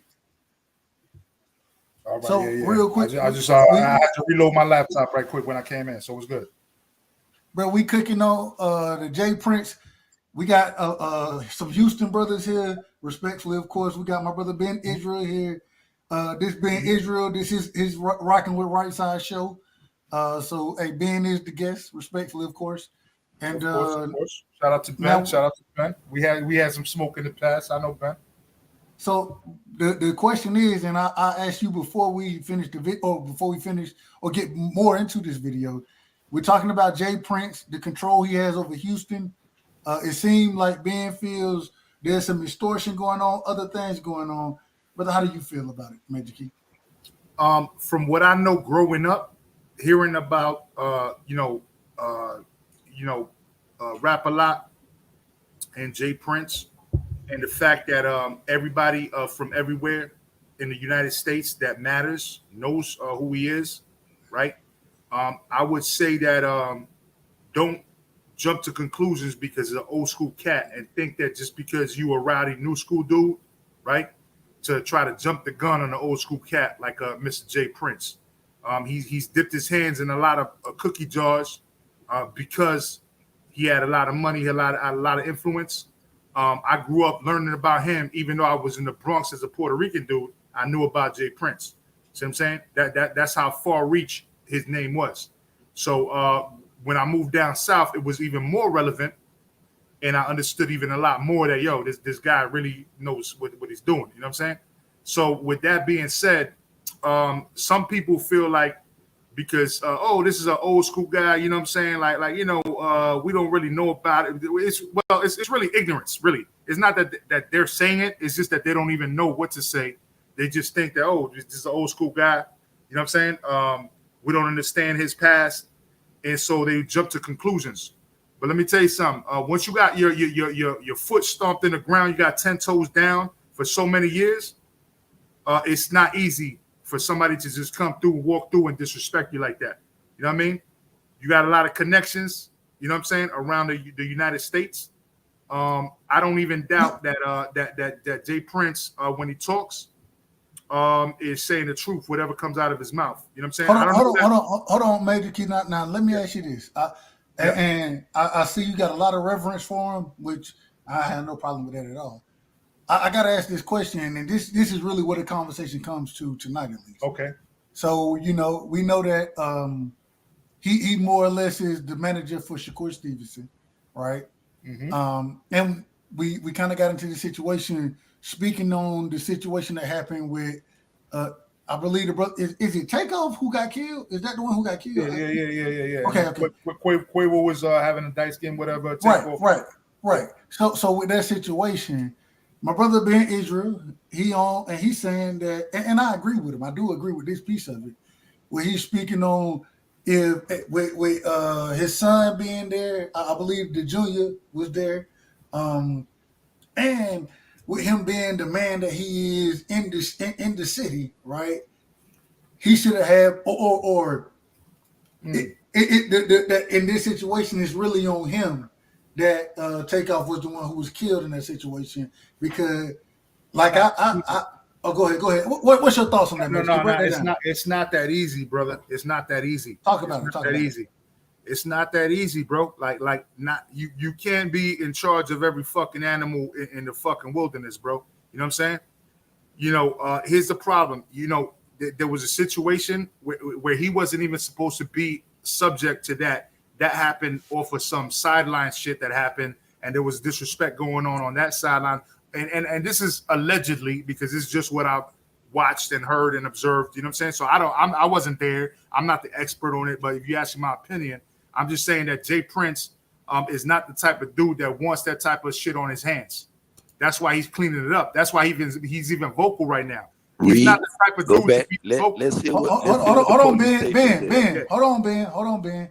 Yeah, I'm just saying he's not the type of dude to be this vocal. Then we go on the rig. Go ahead. No doubt. I'll land the plane right now. I'm just saying he's not the type of dude to be this vocal in the first place. The fact that you got an OG like this even being vocal is showing that he's trying to clean his hands of it. He's trying to, but it's a lot of dirt that's being thrown right back at him. So you know what I'm saying? He continues to try to wash. I think for him, he should just take himself out of the equation.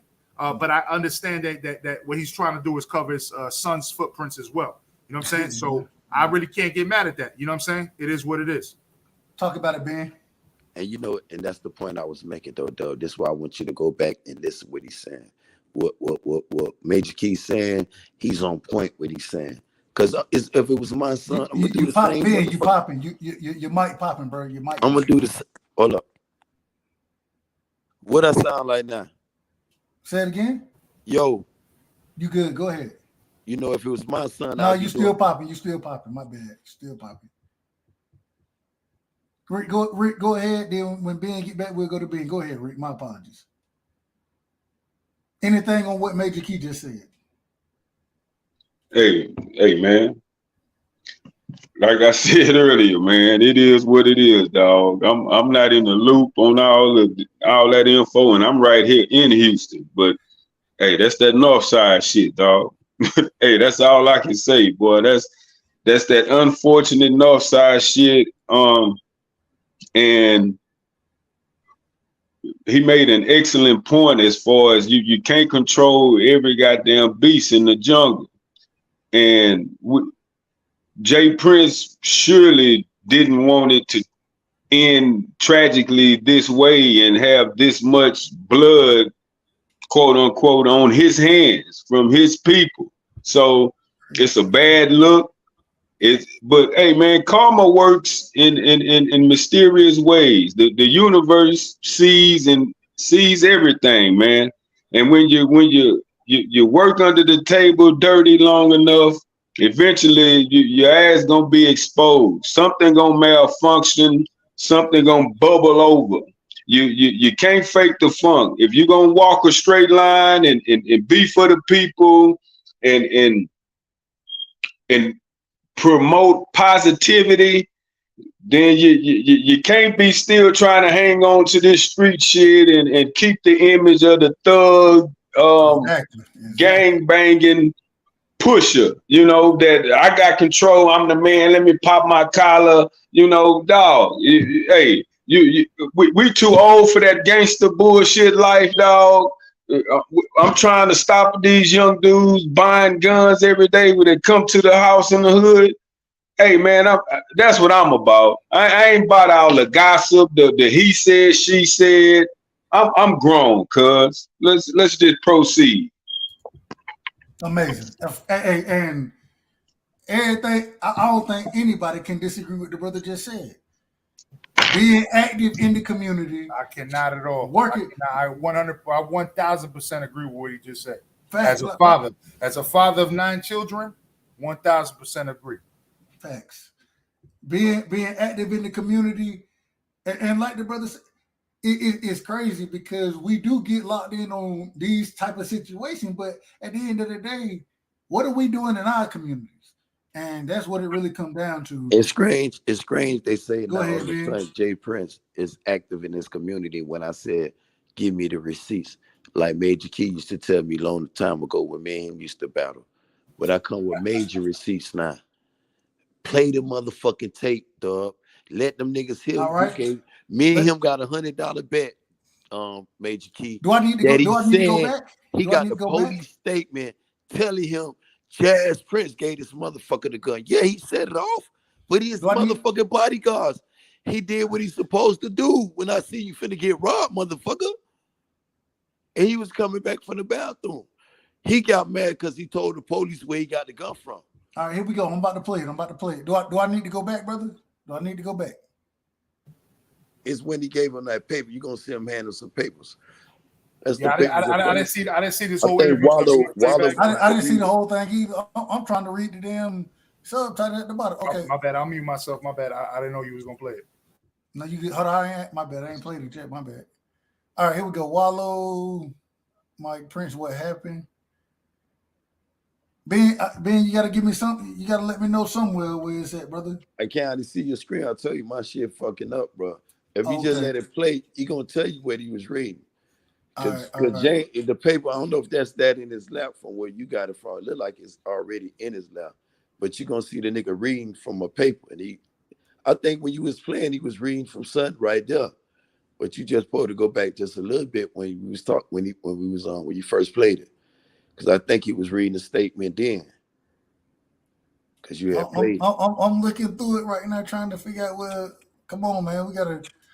We gonna play it, and then I'll look through while I'm playing it, bro. We gonna start it from right here. Hold on, we just had that. You gonna see one of them play. I'm gonna say this. A lot of people seen the video. It was a few seconds, and Junior, they seen you walking by.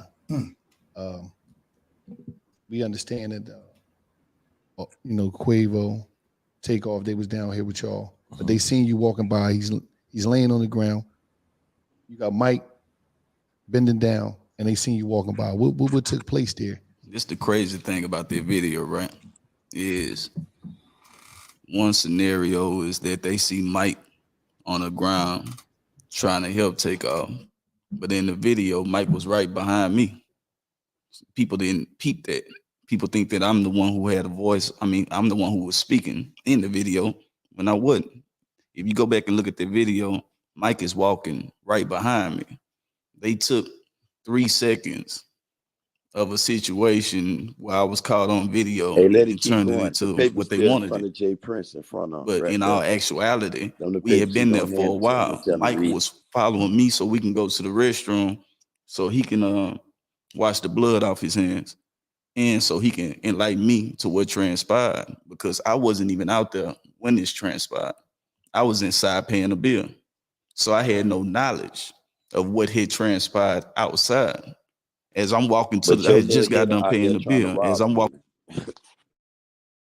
Hold on, say it again. You can either you gotta let him talk or you can commentate. Tell me to stop. And boy trying to rob the nigga while he went. He's setting it up. See, this is the best thing when you from the streets. The paper's in front of Jay Prince. Go forward, fast forward a little bit, because when he gave it Gilly to read the shit, and this is where all the static came from, to where he got the gun from, how he got the gun, because this y'all event, just like you said, right? So hold on, gonna pat everybody down. All right, hold on, let's see. His nigga got After the all gun. this occurred, Lil Cam, you was the one that took Quavo and them to the hospital. Y'all still was together after the fact. I stayed with Quavo. And whenever he decide to speak, he gonna validate everything we saying. Quavo, you know what I mean? Because he know he was never abandoned. He know he was never disrespected. Hey, did y'all hear that? The nigga said, "Hey, whenever he speak, he gonna validate what we saying." But let the nigga, this is what you gonna see that these niggas got. He gonna validate what we. And that Man nigga said, "When he speak, and Quavo ain't saying this man nephew got gunned down at your event. You around here throwing me under the bus like this. That nigga long arming this man. Come on, man. Anybody from the streets can see what the fuck he doing. But let him keep going. The shit gonna get real juicy. Yo, that shit, that was some strong arm fucking comments though. That was a strong arm right there. Major Key. What if a nigga tell you, hey, yeah, when he speak, he gonna verify what I'm saying. That's what I'm trying to tell you. He gonna verify it. We already know that he's confident. But no, let him keep going though. Duh, we got right now. Yo, I'm confident that he's gonna validate what the fuck I'm saying. Hold on and talks about it. Hold on, real quick, Rick. What you got on it? I want to hear everybody. Rick, what you got on that now? Nothing. You ain't got nothing, Rick. You gotta have. When he in that statement. I mean, you got a specific question? In the statement that Jay Prince just made, when he speak, he gonna verify what we singing. What you think about that comment? You don't think nothing about that? He repeat that again. I'm gonna play it. Hold on, listen. I'm gonna play it. Let me play it. Maybe. All right. Hold on. I'm gonna play it again.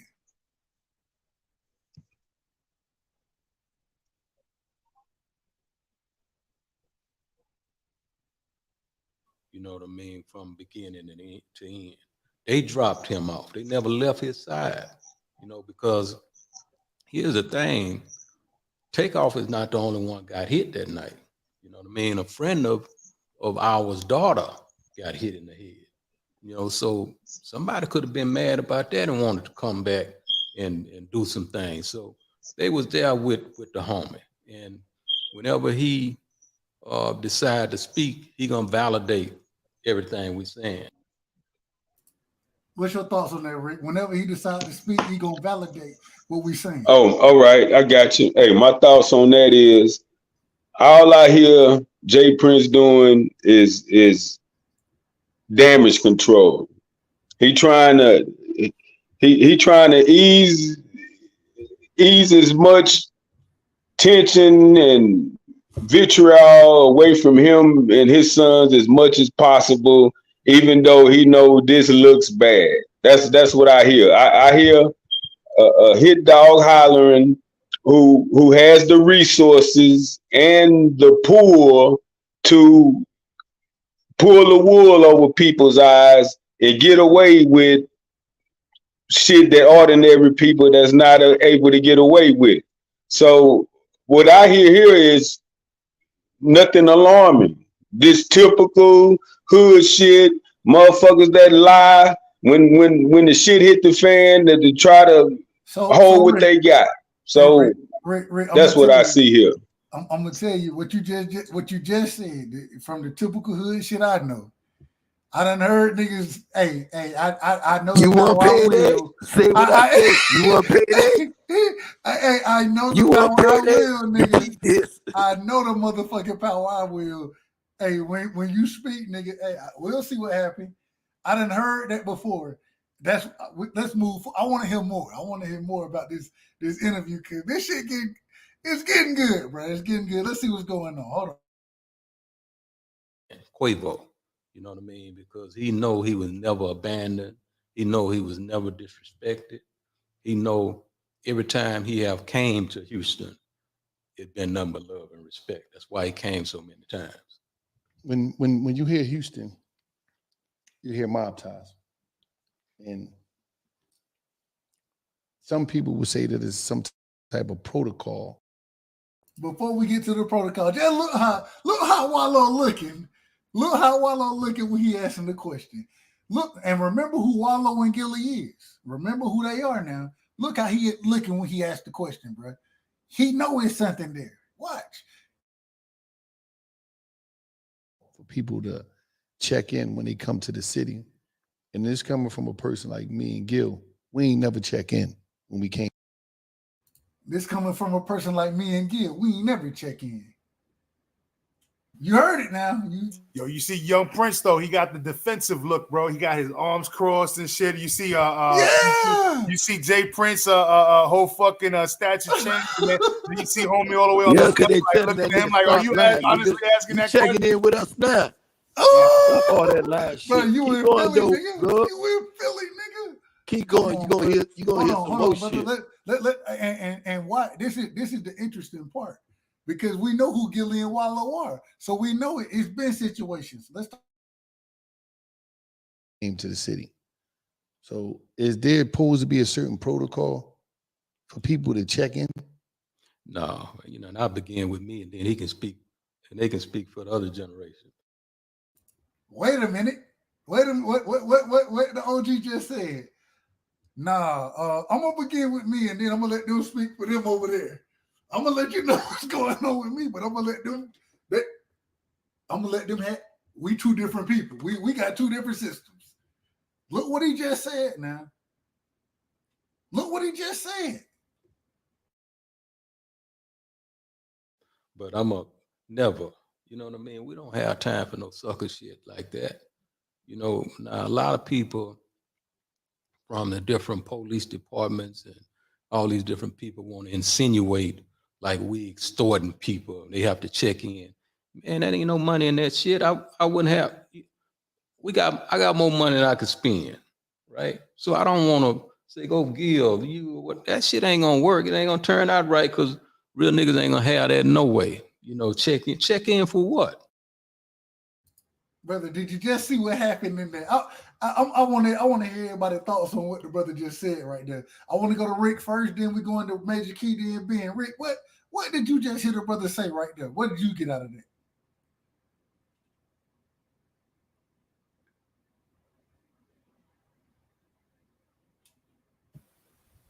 Did he freeze up or?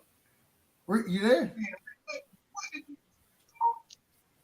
What? Like I said earlier, right side. He trying to distance himself from this drama as much, as little as blame as he can generate to push away from himself and his sons and his just direct organization, and he doing the best he can, man. Just because he Jay Prince, just because his name carry weight, just because his word and his money carry weight, he gonna get us a shot.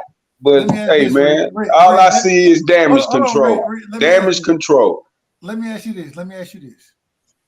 Being from Houston, do it seem like he coming from a position of power right now in answering these questions?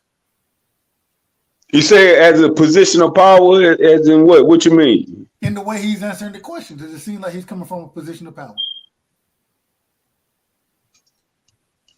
Say that again. In the questions that the brother is answering right now, does it seem like he's coming from a position of power? A position of Jay Prince? Is Jay Prince sounding like a position of power? In the way he answering his questions right now. I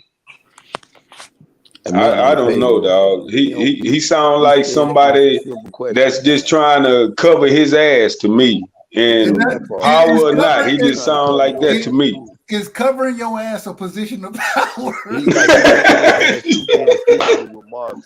Hey, covering your ass is just damage control. And I'm gonna tell you again, though, if you let the records play, and I got $100 bet with the Boston Scholar, that the man Jay Prince in the same interview, and there's another interview that dudes like motherfucker tell me when you come to motherfuckers have receipts. The nigga got the police report. How the fuck Jay Prince get the fucking police report if he don't got no power? He reading the fucking open investigation statement. Who the fuck gave him that report? Hold on. This is the funniest part about it. Now that I think about this, the Boston Scholar, he put it out there with, and I fuck with the Boston Scholar. That's my brother. And the scholar said, Jay Prince, he the one who read the statement, and he ain't. I don't even know how he. Hold on. Wait a minute. Hold on. See, I didn't put it together. When he said said what I it, was I didn't telling put it him. together. He read it. He went and read read the the shit while we was arguing. I know the Boston Scholar. He hit his computer, read the shit, and he found out he was cornered at hard ass. Where he at now? and Major Keys told me when I was battling Major Keys 3 years ago, talking boxing with no receipts. Nigga tell me, get receipts before you come. Cook a nigga quick. Hey, Major Key. Tell him when you see him, donate the $100. My energy don't change to Dub Rightside, nigga. Let me play the tape, Dub. If you think I'm lying, you gonna hear it for yourself. That's what he said. I hope Migo Benz would have got shot that night. Everybody was like, damn, dude, you feel like that? Damn. Major Key, brother. Tell me, from everything does it seem like Jay Prince is moving from a position of power in this current interview right now? In your opinion? What he's doing, he's moving away from a RICO law. He's making sure he's moving away from the RICO law. That's what he's doing. I'm sure doing that. And he's doing it smoothly. You know what I'm saying? Because he's not trying to do that shit just because his son fucked up. He's gonna protect his son as much as he can. But he ain't trying to go up. You're not trying to get caught up in no damn RICO law, bro, where the feds are on you. You know what I'm saying? But hey, hold on. Let me ask this real quick, Major Key. Let me ask this: is that a position of power? Is that a position of power? That's a position of intelligence, not power. You know what I'm saying? That's a position of intelligence. He's saying, yo, I ain't trying to get down with no damn RICO law because you fucked up. You know what I'm saying? They can answer that question. They can answer that. That's but you know, here's the thing. What furthermore though, he said, oh, you know, they asked him about, you know, saying like look, he mentioned something about the extortion and shit like that. Yo. In New York, like people are not really extorting like that. You know what I'm saying? They never been like extortionists. They just like they're all loose over there. It's like loose. When they stop, Major Key, be honest. When they stop in New York extorting people. No. It's not like in New York. It's a lot of loose, wild people, bro. Like it's not like there's no control. Like really how it used to be. New York. That's what you're saying. What? Like it ain't like how it used to be. Right now, no, it's not. Back in the days, you had hustlers that control certain blocks. But then when you talk about right now to this day, Major Keys, Houston, Jay fucking Prince. And man, the Boston Scholar he said that Migo Vance came there with his own gun. I'm telling them, Jay Prince's son gave him the gun, just like how Hold you on. say Let's keep listening. Let's keep listening. What I'm telling you. Forget what I'm saying. I'm repeating what he said. And how the fuck Jay Prince get this? How the fuck Jay Prince get this police statement? What I want to know. All right, let's see. But on the flip side, there is what you call a brownie point to be able to have us as friends. You know what I mean? I don't want to impose or force myself to embrace nobody.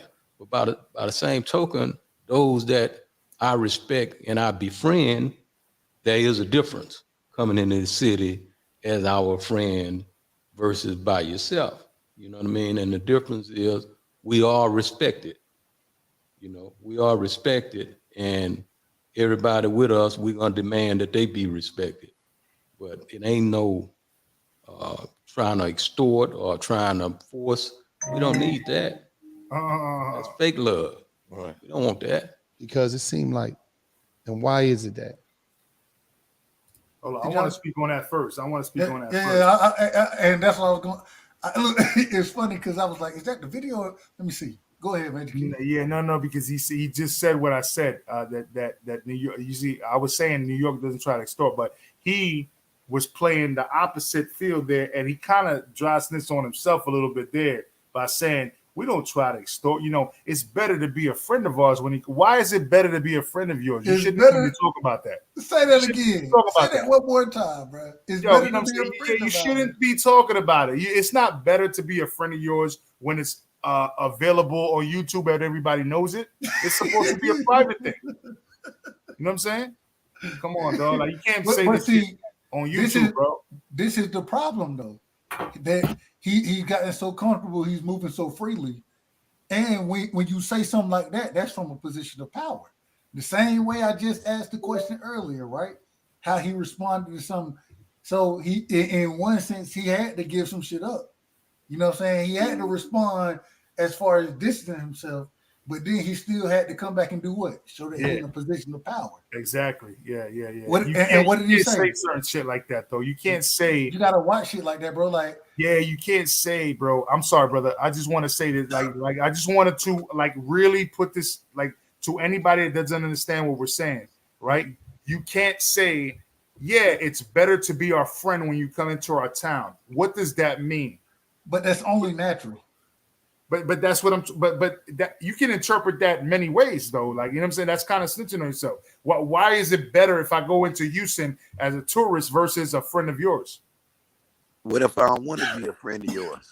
What happened to me? So am I gonna have a worse time? Yeah, you can't be saying shit like that. You know what I'm saying? See that? Let the tape play, dog. But hold on, I'm gonna let the tape play. I just want to say, but that's the biggest problem about all of this. When you say something like that, and then you have somebody who get killed under your protection, your word means nothing. And that's what's going on right here. The brother word don't mean nothing because he can try to, oh yeah, it's better. Well, we've seen what happened even if we come in as a friend of yours. We have receipts on what done happened. That's what make it even worse. And I believe that's what's getting to him right now. He got to prove something, but that's just my opinion. Go ahead.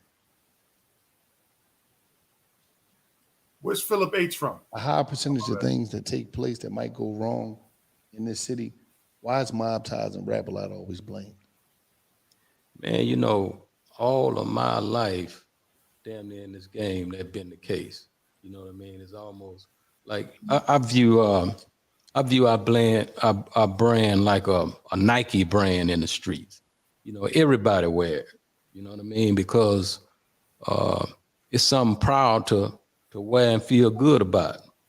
But you know, all of those everybody's, and I done a post say everybody with us ain't one of us.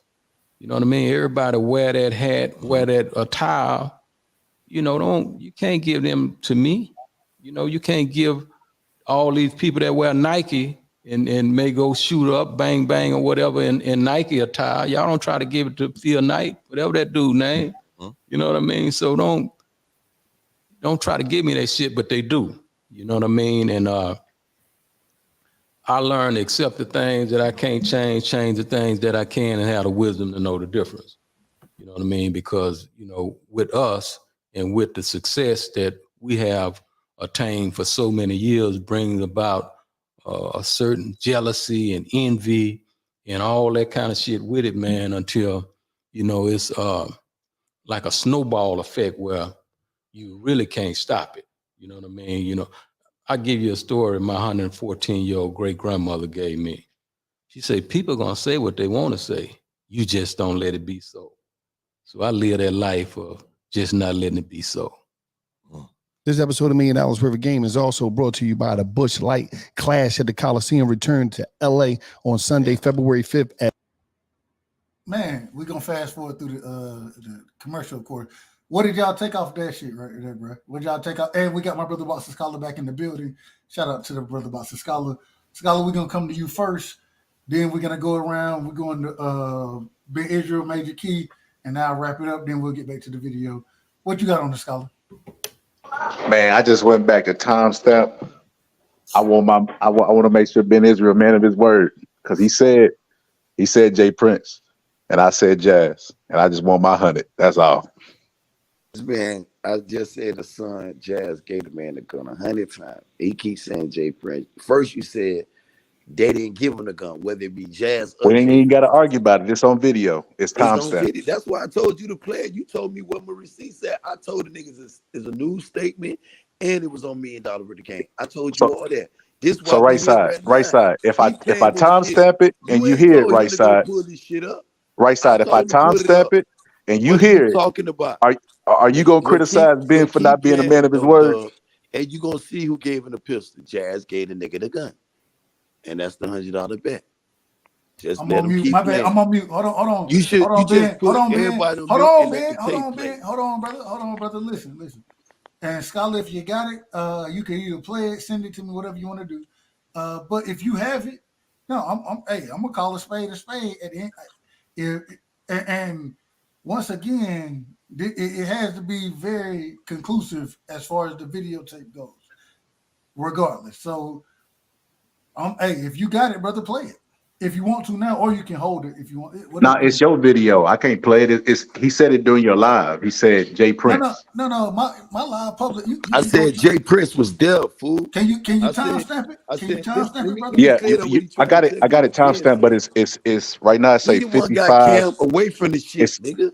He got the same little nigga that robbed. You said for one, you said Jazz ain't gave him the gun. I said not only he gave him the gun, Jay Prince had his little nigga out there to rob motherfucking Quavo and Takeoff. That's what the fuck I said. And that's what I'm gonna say. Hold on, Ben. And they took the change off Takeoff. Ben, we heard you say it. So this is all I'm gonna say right now. I ain't say that. Hold on, brother. All I'm saying is this. I've heard you say that multiple times tonight. I have heard you say that. If the Scholar can go pull a video and show evidence of you saying something different, well, I'm gonna have to go with what you said. And now you may that's a whole nother story. But if the Scholar can show proof of it, because I have heard you say what you just said multiple times. But let's get back to the video. First off, Major Key, did you have anything on what Jay Prince said? Shit, man, I done forgot thinking about this. I'm like, yo, damn, you could probably put the YouTube up and you know what I'm saying? Shit. Yeah, you know what I'm saying? Rewind that shit. I'm thinking about solutions to this shit. I forgot about what we were talking about earlier. Shit. Hey, Scholar, you got a time frame, bro? If you got a time frame, we'll try. You can open a new tab if you on your laptop. It's posted in the chat. Yeah, but you know when you're live, it won't say like 2 hour mark. It'll say minus.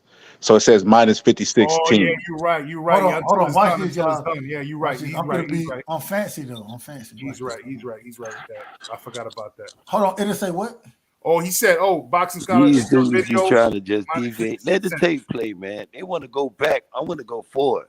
No, Ben. I know you want to go. I know you want to go forward because you're going to come off 100. Because you said Jazz did not give. You said none of them ain't gave him no gun. You was all over the place. To be precise, you said you don't even know how he got the gun. And I told you, I said, Jazz gave him the gun for one. That's when your boy Dub Rightside said, shit, I would have patted everybody down. I said, this was going to blow your mind off, Dub. Jazz gave the nigga the gun. All right, hold on. We finna listen to it. Let's see. I hope this works. If everybody mute yourself, I will mute you if I need to, but let's see if this works. All right, share. Bam. All right, everybody on mute. Let's see. So you're saying that this was a setup from the beginning? They wanted to kill Takeoff. That's what you're saying? No, they wanted to rob him and they went left. All right, let's see what the time frame is. You said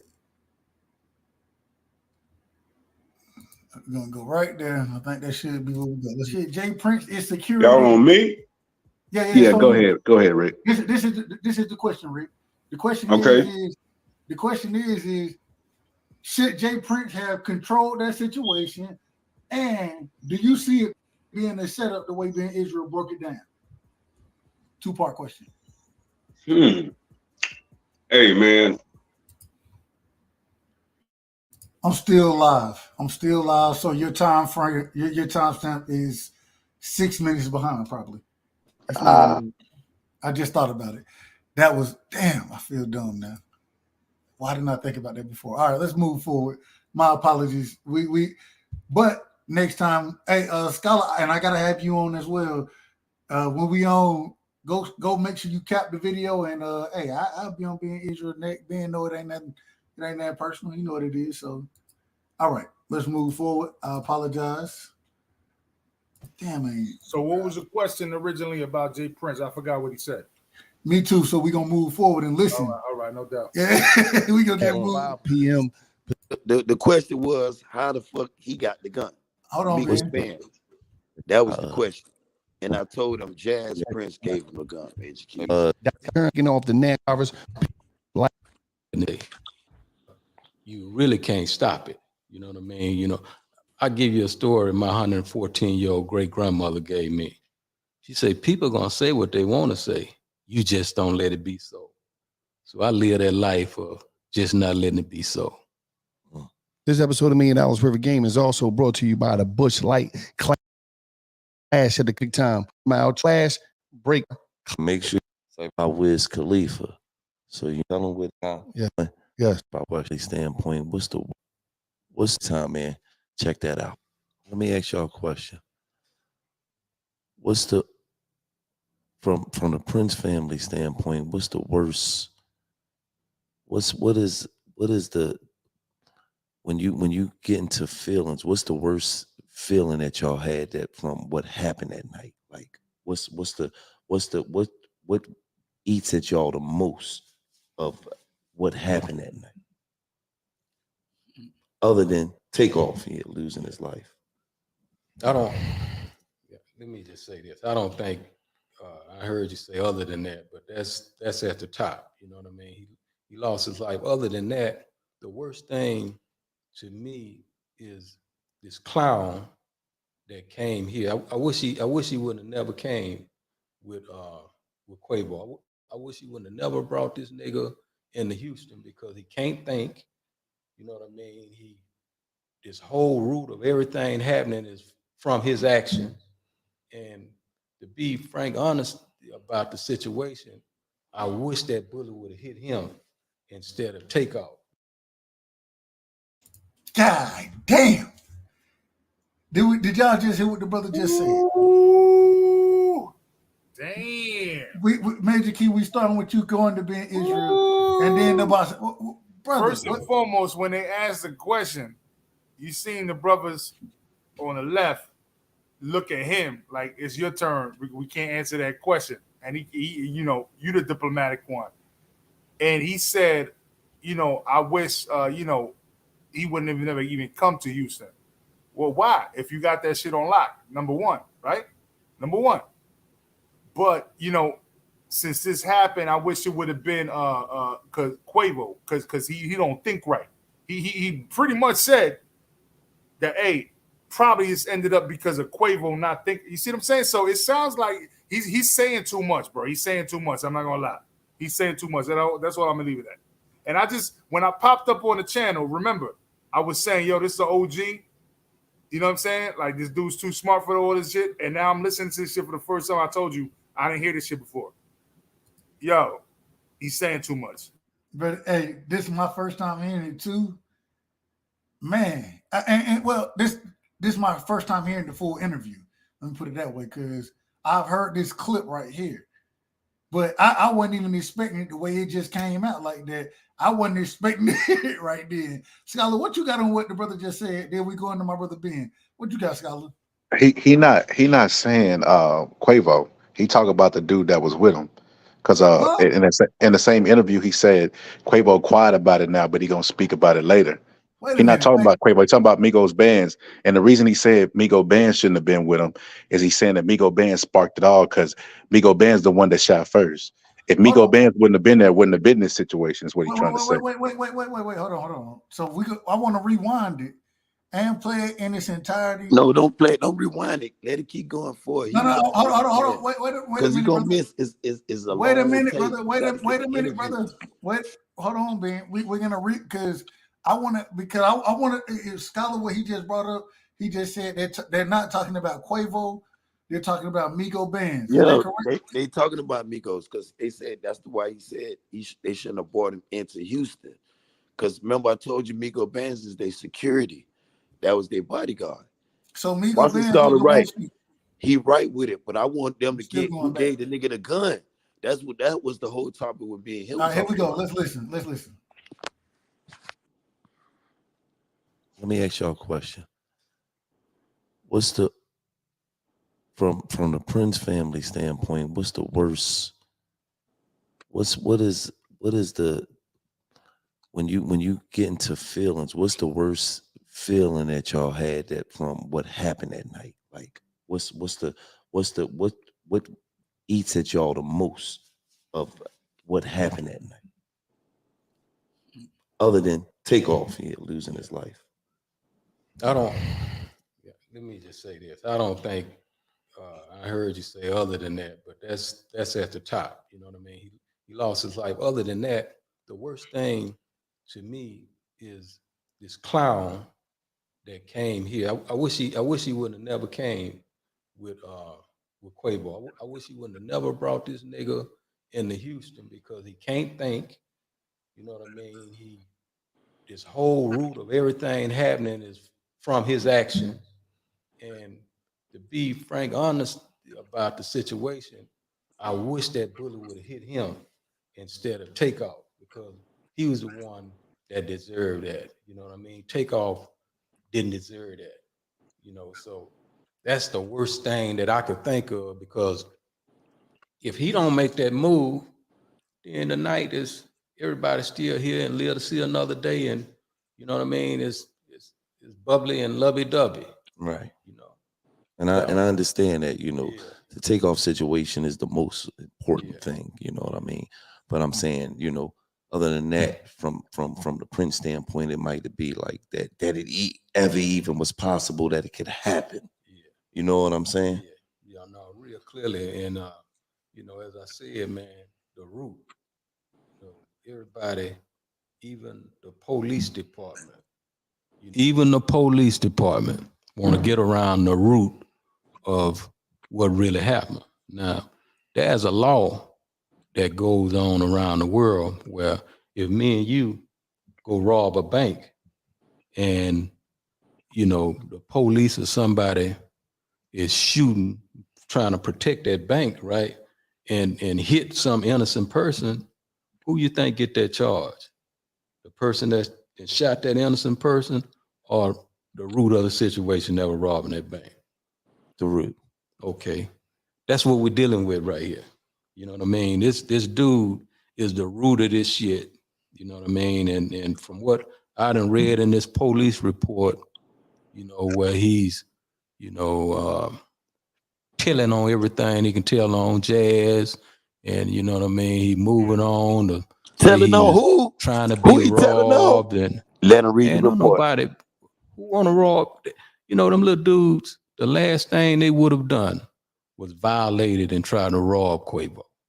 Me and Quavo done walk in the hood of Fifth Ward, me, him, and Jazz by ourselves. Yeah, y'all doing all I the got- robbing down there, nigga. Who gonna fuck with y'all? Hold on. All right. I Let it gotta keep ask. going. Let it keep going. All right. Hey, at your request. In the whole hood. And when by the time we hit a few corners, we had 100 plus walking with us. You know what I mean? So he know firsthand. That's like a lie to justify that dumb shit that he done. And you know, that's just the root of the shit, man. If I could change it, I would change it. If I was God, I would have reached and grabbed and stopped the bullet from hitting the loved one, because I love him that much. You know what I mean? But I was in a bed sleep. And gave it to Migos, huh? If you was God. Just to elaborate on that, man. I think, like I had spoke before and said, that the biggest thing is just me thinking about that whole night and that whole situation, to where, like you guys spoke on, how so many speak about the family, how one should have been in control, why it happened, this and that and another. You know what I'm saying? Well, we're not God. You know what I'm saying? But we believe in him. We don't fear no man. You know what I'm saying? Because we follow him first and foremost, you know. And personally, I asked myself, was it anything else that could have been done to manicure that situation? You know what I'm saying? Because, you know, we so used to molding and the respect, you know what I'm saying, to where we didn't have no doubt that it wasn't gonna be no disrespect. You know what I'm saying? Because we don't move like that. No one in association or affiliation with us move with disrespect. You know what I'm saying, me? So we all family. You know what I'm saying, man?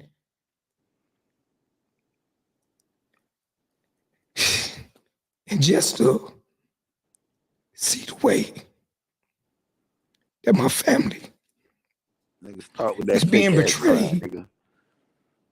You know what I'm saying? Behind someone that we care about and love also as brothers. That's the disrespect. You know what I'm saying? That's why Nigga crowd right I want to enlighten the world. Let them know y'all got it messed up. You know what I'm saying? Because we messed up about this too. You know what I'm saying, me? And all respect to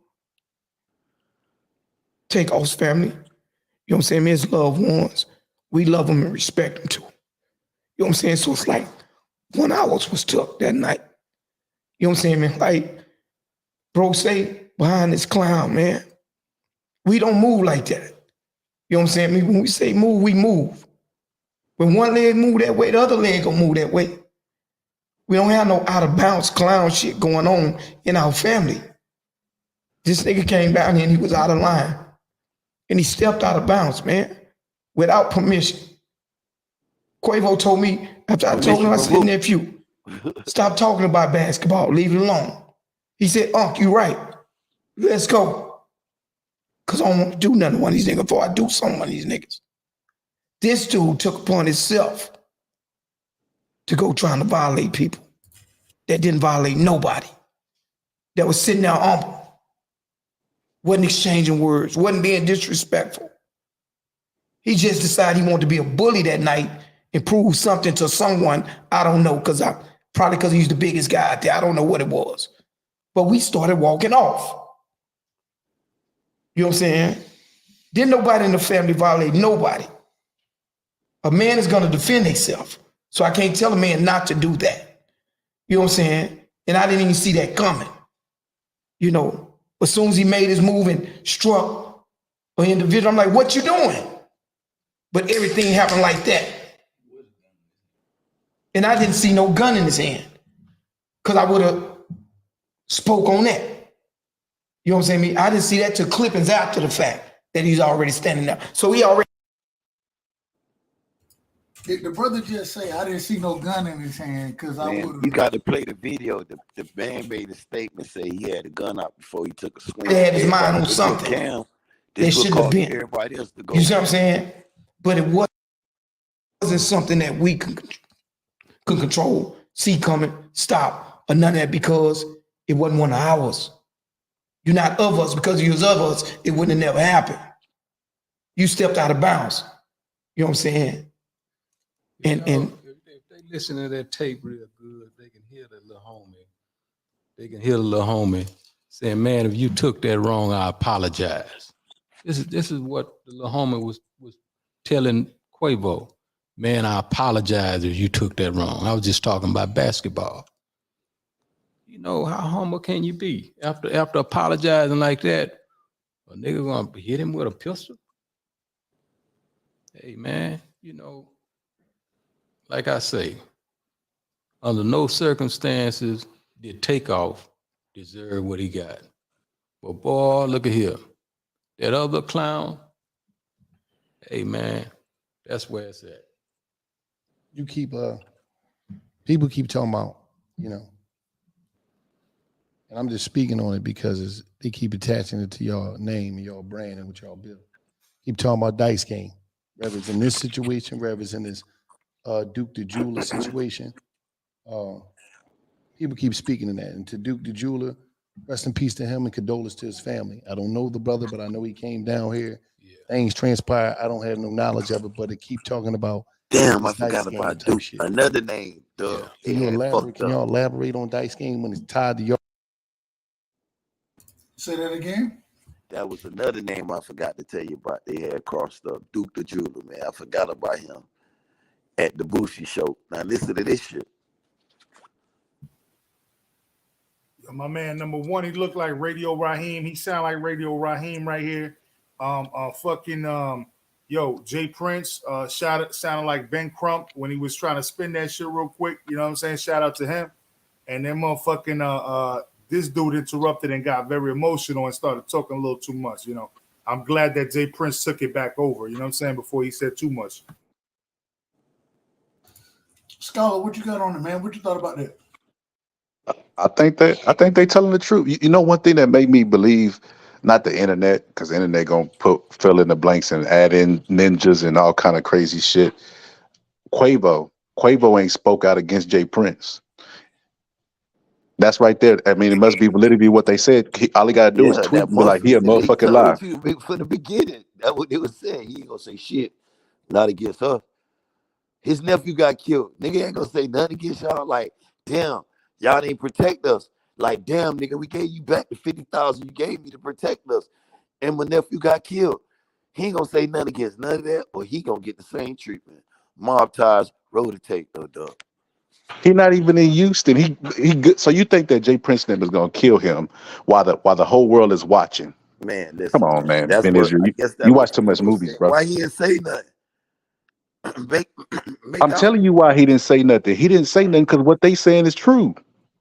How you think Migo Bands got out of jail? Who the fuck you think bond Migo Bands out of jail? The same nigga they talking about. Who bond that nigga out of jail?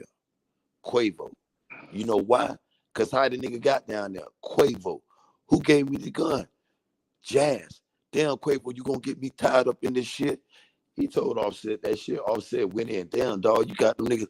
Then you got my little, you ain't gonna say. And Jay Prince told you, oh, that nigga ain't gonna say shit. He bitched that nigga up. Kill my nephew. After I done paid your bitch ass, bro, you gonna hear that. Boy, I'm bringing the army down there. Boy, fuck you. Who the fuck Jay Prince? He's a bitch. He ain't doing nothing for the black community. Yeah, he got some old crackhead rehabilitating center. That shit ain't nothing but a kickback in Texas.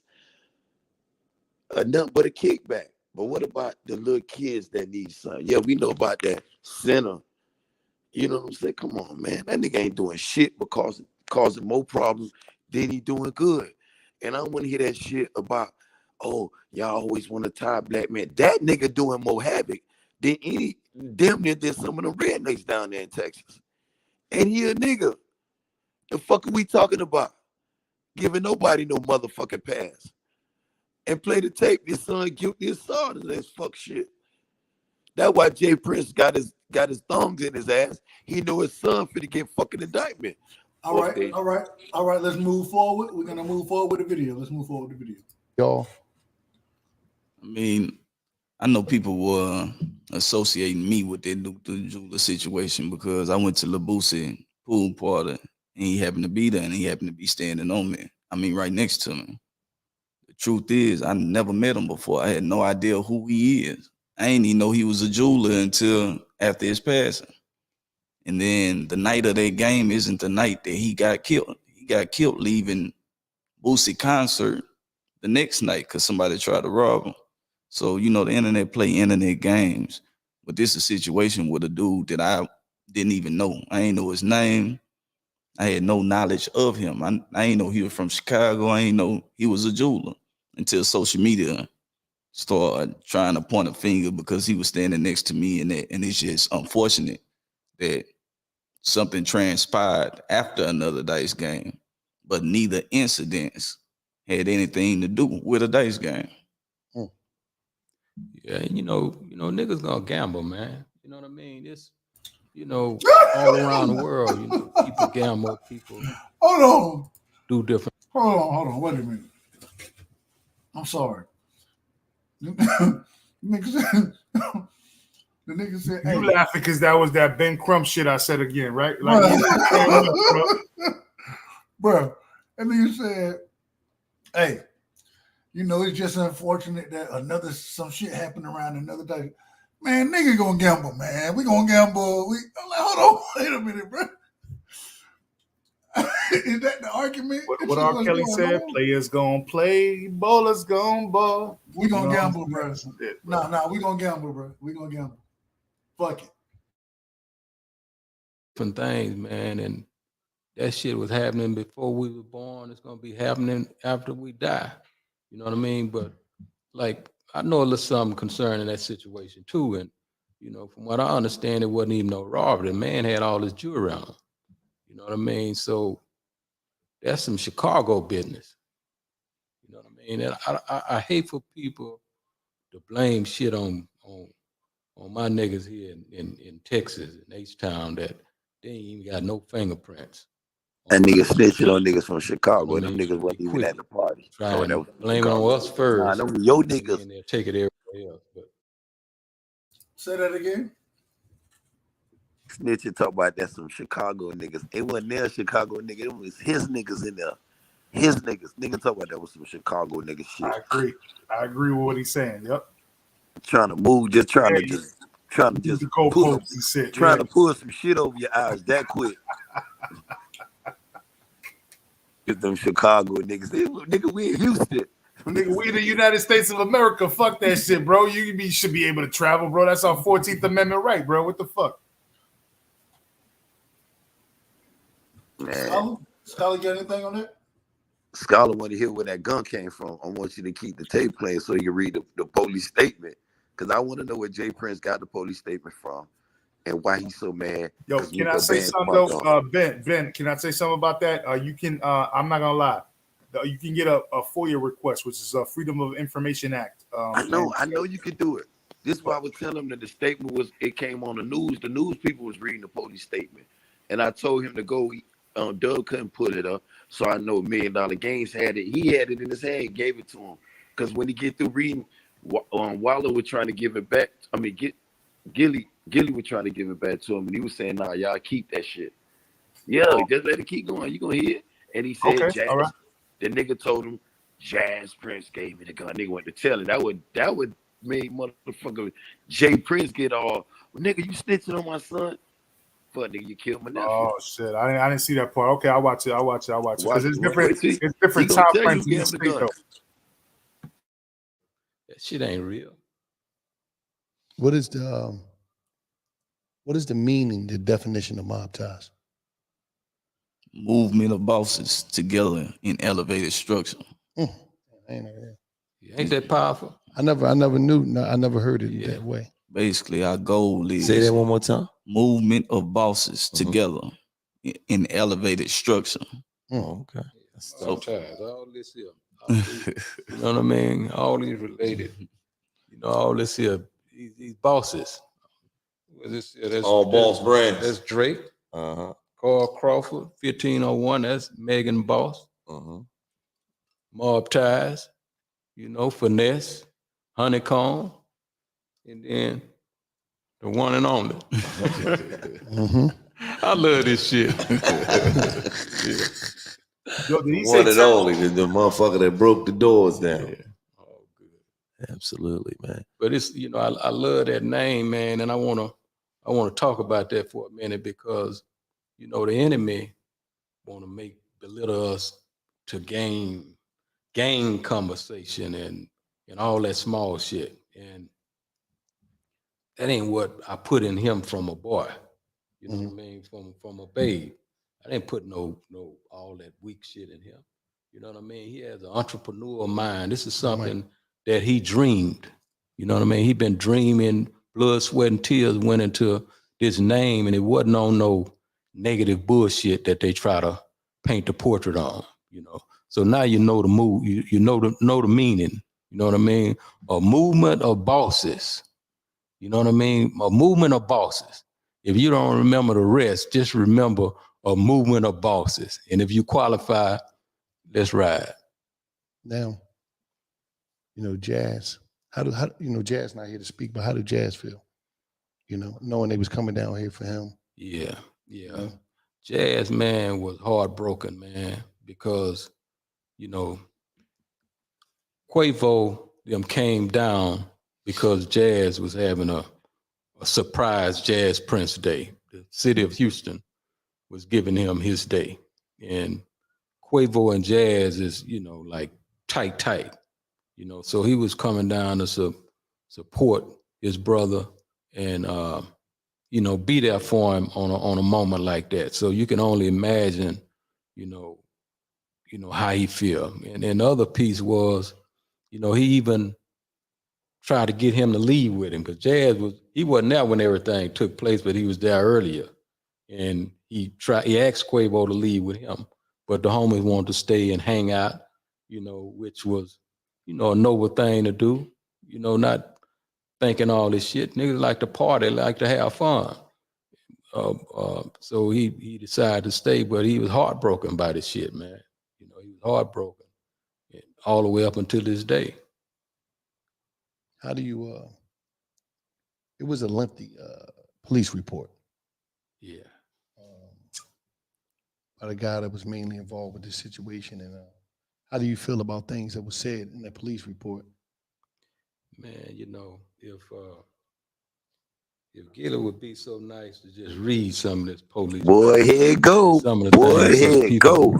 Won't think I'm making up words. You know, I think it'll be helpful. All right, let me see. So, Willie Bland, who admitted to firing a weapon at the scene, he stated that he seen the two males he had identified as Joshua and Watkins throughout the evening, that he had seen them with guns. He believed that Joshua said something and began pulling the gun, so he reached and punched him. He thought that males were about to try and rob Quavo. Now we can just stop right there. And let me just explain that little piece how I feel about that bullshit.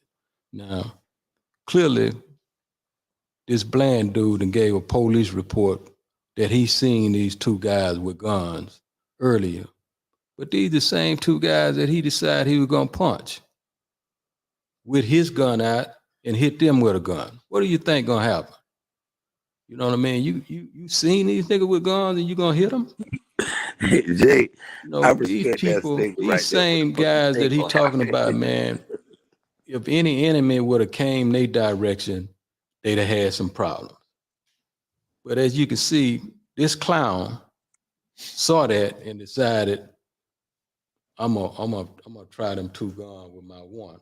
And then he tell a blatant lie about they getting ready to rob Quavo. And Lord knows if anybody, any of them people would have tried to rob or touch Quavo, it was gonna be some real problems. So that's just not true. You want me to finish? Did y'all, brother? So what I just heard, I I love it and I understand it. At the same time, it seems like I'm trying to get. I feel like the brother trying to get away from some shit, bro. I know. That's Wait what it till feel like. wait till the nigga start snitching on his son. You heard Man, shit. y'all reaching, man. The man Ain't just no told you. reason. This Hold the up, report. man. We ain't Hold up, saying man. shit. I'm only repeating what the nigga said to the police, nigga. I'm just listening. I don't. He basically said that he had no control over the other side of Gave what him the they gun? did. That's what we want to hear. That's what the Listen. bet was. Here's the crazy part about it, Who right gave side. the nigga Woody Bland? You done listen to AKA Ben Big Ol' Israel. Bass the Ben gun? Israel got you Who an he hour told and the something police? into this video, Who and the they ain't nigga said told nothing of gave what the he police said. the gun? That's what happened when you follow the rabbit hole of a person don't know what they Nah, talking about. nigga, Ben nah, Israel just speaking on the donate that situation he ain't $100 to got the no Love Right connection to, Side, man. nigga. He ain't got no cousins down in Jazz Prince Houston. gave him He the ain't got gun. nobody connected to the situation, but he know every single Let aspect him and read what detail the about what police said. happened. I don't got shit to do with it, nigga. I don't Hey, give a Major fuck. Key. Fuck Jay Listen, Prince. Major Key. He a Major bitch ass Key. nigga ain't did shit for Hold the on, Houston Ben Israel. Hold community. on, Ben. And he Calm been down. extorting every nigga on Ben, Ghetto Boys. calm down, That's what brother. I got to say. Calm down, brother. Calm down. Major Key, what you think going on right now? How you see this? I think Gillian Waller doing an excellent job, just like Nori does. You know what I'm saying, on Drink Champs, about bringing out some info. That's all I'm watching right now, because right now I know for a fact from my whole life that Jay Prince has been somebody of substance, and I see the chat, I hear what's going on, and I get it. But Jay Prince is, he's still here for a reason, right? He's been involved in boxing, he's been involved in music, he's involved with a lot of ventures. But right now, it seems like, it's like he's in a difficult situation because his son. If it wasn't his son that was involved with this shit, bro, you wouldn't even see Jay Prince right now, bro. You wouldn't even see that shit. But it's because it's his son. He's trying to show face, but he's still trying to disconnect himself. But he's still fucking up a little bit. He's fucking up a little bit. He is fucking up a little bit, but he's not fucking up to the point where I see like, this is like, all right, we got you. This and that, you know what I'm saying, is undeniable. But bro, like he needs to calm down and not do these things anymore. You know what I'm saying? He needs to calm down. Like Jay Prince, I respect him for who he is, for what he's done.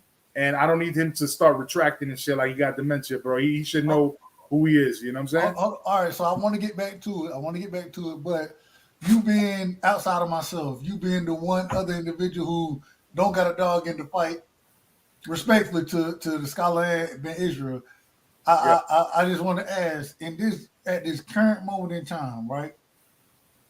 And like you just said, how you just broke everything down. Does Jay Prince have anything to do with this situation, in your opinion? No, I don't believe he does. All he's trying to do right now is he's trying to, and I'm not going to say that his son was involved or his son is guilty. I'm just trying to say that he's trying to make sure that he covers his son's ass. That's all he's pretty much trying to do right now. Okay, he being a father. Okay, he's being a father. He's using his influence. He's coming out here, using his name. He's being a Ben Crump right now because he being a Ben Crump, bro. Like, you know what I mean? He's doing a good job at it at certain points, but he fucking up at other points, though. You know what I'm saying? But yeah, I respect him for that. I respect him. I can't get mad at him. All right, moving forward. Here we go. Let's see what else is going on. Yeah, might as well. Let's let him know how. This dude, here's what he doing, Gilly. This dude right here is running back in Atlanta, getting on the real niggas. So we have to get him $1 million worth of game. Let him know. Now, this is what he's doing out here in Houston.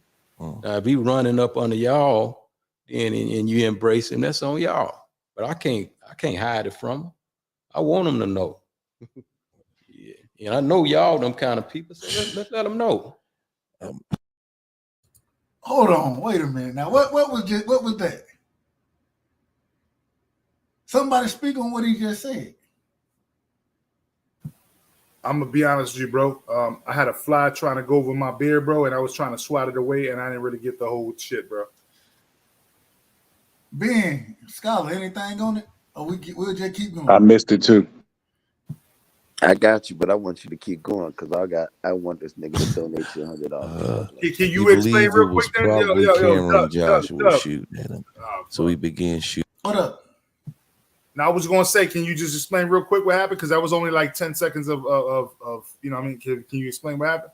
No, the brother it wasn't nothing major. It's just him saying that, hey, well, we're gonna put your name on blast, brother. You did this, we're gonna put your name on blast. All right, I got you. All right.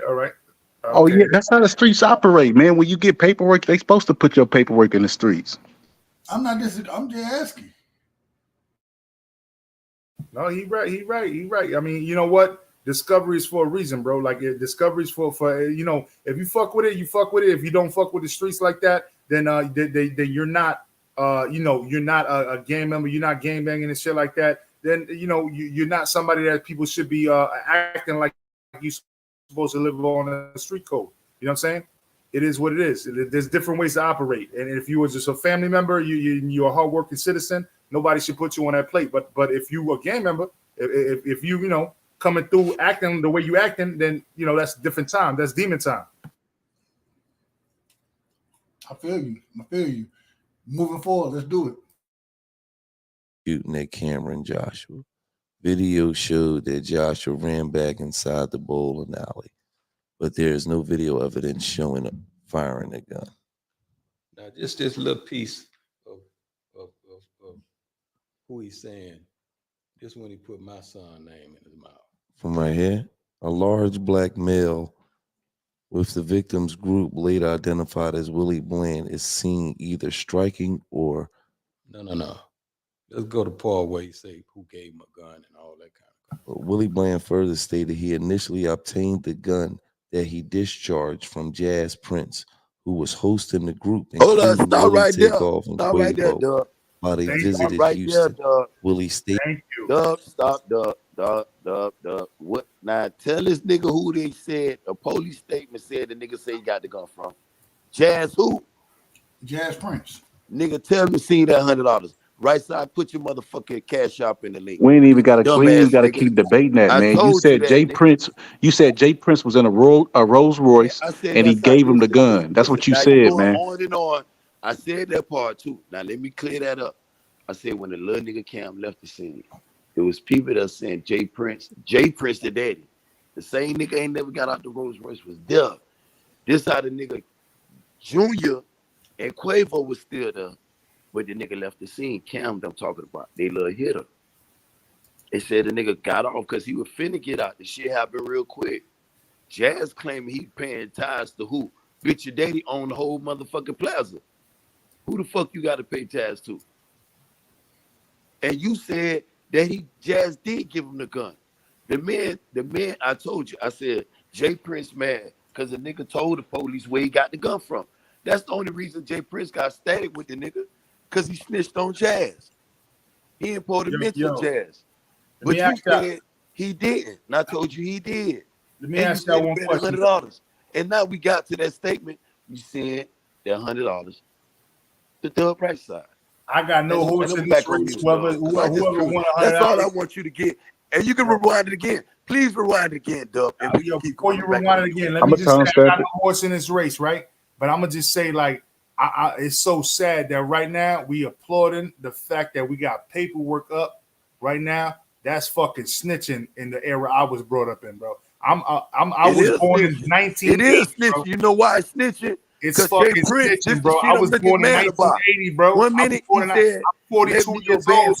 This shit is crazy as fuck. What are you talking about? It crazy where it came from. Shit, bro. You gotta call it crazy. The nigga say I'm getting mad because he mentioned my son. Your son gave him the fucking gun. I ain't got no problem with your own people between you and Ben Israel, bro. I'm just saying, like, damn, bro, that it's sad that we got to this point though. Y'all making points off of this, and we're forgetting that this motherfucker like straight dropping documents and snitching, bro.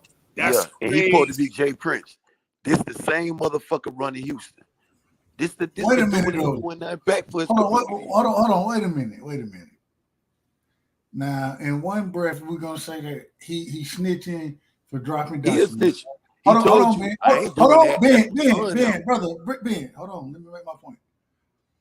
But just a second ago, y'all just told me, well, if you get the paperwork, you're supposed to put it on the street.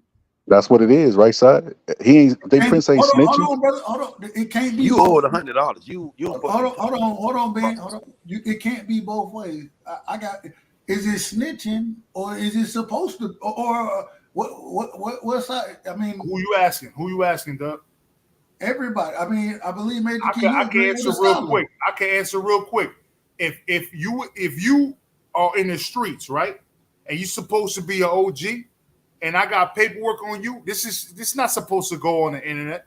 It's between me and whoever the fuck I got beef or problems with. It's not supposed to go on the internet. It's between me and you. So Jay Prince snitching. this is wrong. You're literally publicizing this on a major fucking YouTube channel. Who put this paperwork out? Who put this out? But no. Remember, we were arguing before about if you could get paperwork, right? And I was like, yeah, you could get it with a FOIA request. I got that, right? And I said, if this nigga said this shit and you said no, he didn't say this shit. Yeah. But he the one said it. I'm only telling you what he said. I didn't say shit. In this situation, it's tough though for me though. It's tough because it's facts. You're just protecting yourself, but you're snitching on somebody else to protect yourself. You capping. I told him. No. I'm not capping. It's tough because he's snitching on somebody else to protect yourself. Be a man to your word and send Dub Rightside that $100, man. Because you said, no. This is not. No, this I'm not don't got nothing to do with you, Major Key. Fall back a minute, my dude. I got you. Fall back. I thought you were still talking to me. Like I'm just trying to make my point. You know what I'm saying? But all right. In a way, because he bought a bet. He betted $100 that Jack. That's all it was about, really. All right, do y'all where the gun came from? And I said, and Dub Rightside said, shit, if it was my party, I'm patting everybody down. I said, you're right, Dub. I said it was his party, and he gave up the gun too. There's a bigger conspiracy behind that shit. When you done let your niggas in, what about your niggas with the guns? Oh, we know they got guns. So if he didn't came back, what would have transpired then? When the nigga Willie Bland saying, I seen him all day long watching sideways. That's his job to peep this type of play. He my motherfucking security. You think that's snitching to me? Hell, fuck no, I don't give a fuck what you say. He looking out for me. The nigga made it to the police, and he took the police to where he buried the gun at. This why Jay Prince mad, bro. You supposed to be hosting this, Major Key. You supposed to keep me safe. Actually, no. Let you me tell you supposed to keep me safe, Major Key. Hey, listen, brother. Let me tell you something real quick. I got a couple of brothers that really fuck with me on YouTube that from Houston, and they rowdy motherfuckers. They street smart like them, and I could tell that they are just the way that they operate, right? But the thing is that they don't like to go too much on lives because they too real for this shit. You know what I'm saying? I get it. Like I got a lot of homies all around the East Coast too. You know what I'm saying? But the thing is that I like to talk about shit like this, and I see the flaws in this whole shit. I see the flaws. I'm not gonna lie. I see the flaws. But at the end of the day, yeah, I get where you're coming from. You know what I'm saying? I get where you're coming from, but there are flaws in this shit. You can't even deny that there's flaws in this. If you deny that there's flaws in this, then you're lying too. So I think it's not a private situation. The shit is on video and it's on the internet. See, back in the day, if you was on the block and you accuse somebody of paperwork, they'll say, man, shut up. Don't tell me who's stitching unless you show me some paperwork. This is not a private situation. About y'all. So Ben, can I finish talking? Hold on, Ben. Hold on, brother. Let the brother finish his point. Everybody been cooking, let the brother cook. Come on now. So because this wasn't a private situation, it was public. I think that he went on there to blast them public because, I mean, let's keep it real. Dirt's being thrown on his name. They saying he lined them up. Ben Israel got all these conspiracies about the Rolls Royce. Jay Prince rolled down the window and gave this guy a gun. Got all these details.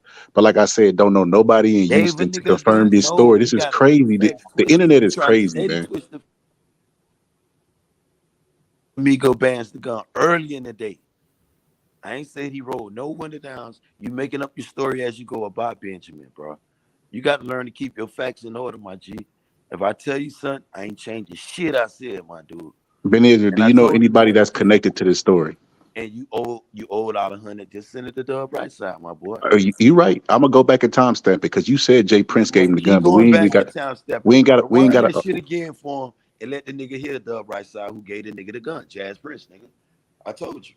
I told you Jazz Prince gave him the gun. You said Jay Prince. You need to listen to why this nigga so mad and your son fucking up. And you know it was a story in the Bible, right? I don't know if you're a Muslim, I don't know if you're a Christian, or I'm a Hebrew Israelite, but I'm gonna tell you, it's a story in the Bible about an evil man and his sons, right? And this evil man allowed his son to do evil shit without scorning them or he trying to, you know, every time they got something, they're always taking the fat out of it. They're always taking the bulk and giving the people the crumbs to live off. The Lord seen that and was displeased with, I think his name was Eli. I'm not sure. I got to go back on it. Then he punished him and his sons because he said, you ain't correcting your son. I'm going to punish your mind too. Jay Prince, and I'm not saying that society needed punishing, but he needed to take control of his sons, bro. Because it's some goofy ass shit he came out here and said about this man. Oh, I wish I would have took the bullet and gave it to him. After knowing he know that his son gave this man the same bullet to fire. So you might well take the bullet and give it to your son, nigga. The fuck is you talking about? Because how the man got to shoot the gun?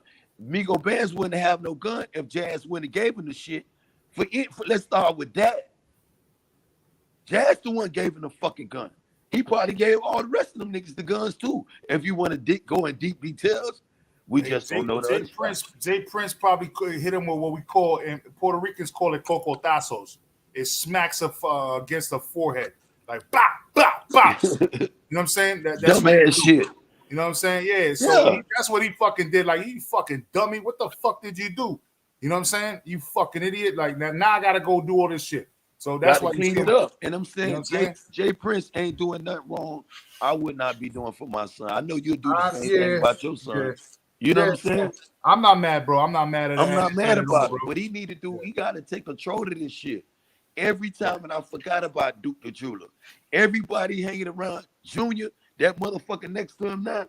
Strange shit happened though, Major Key. That's all I'm saying. I go next to the nigga, I'm strapped up. Fuck that. Because I don't know him. Other nigga, I feel like Offset. Bitch, I don't know you from wet paint now. Bitch, I don't know which alter ego might show up. And he talk about if you play it, they gonna tell you. The people say he was reaching for the chain. Snatch, you know, the man said it. He there. I'm not saying this shit. I'm only repeating what the nigga told the police on the statement. Only thing you need to do, the moral of the story is when you go to a different city, make sure you got some real fucking, like, if you don't have no real goons around you, make sure you have some real private security that know what the fuck they're doing. You know what I'm saying? That's straight up, because like, nobody needs to check in. I'm gonna be honest with you. I never fucking checked in anywhere I fucking went ever.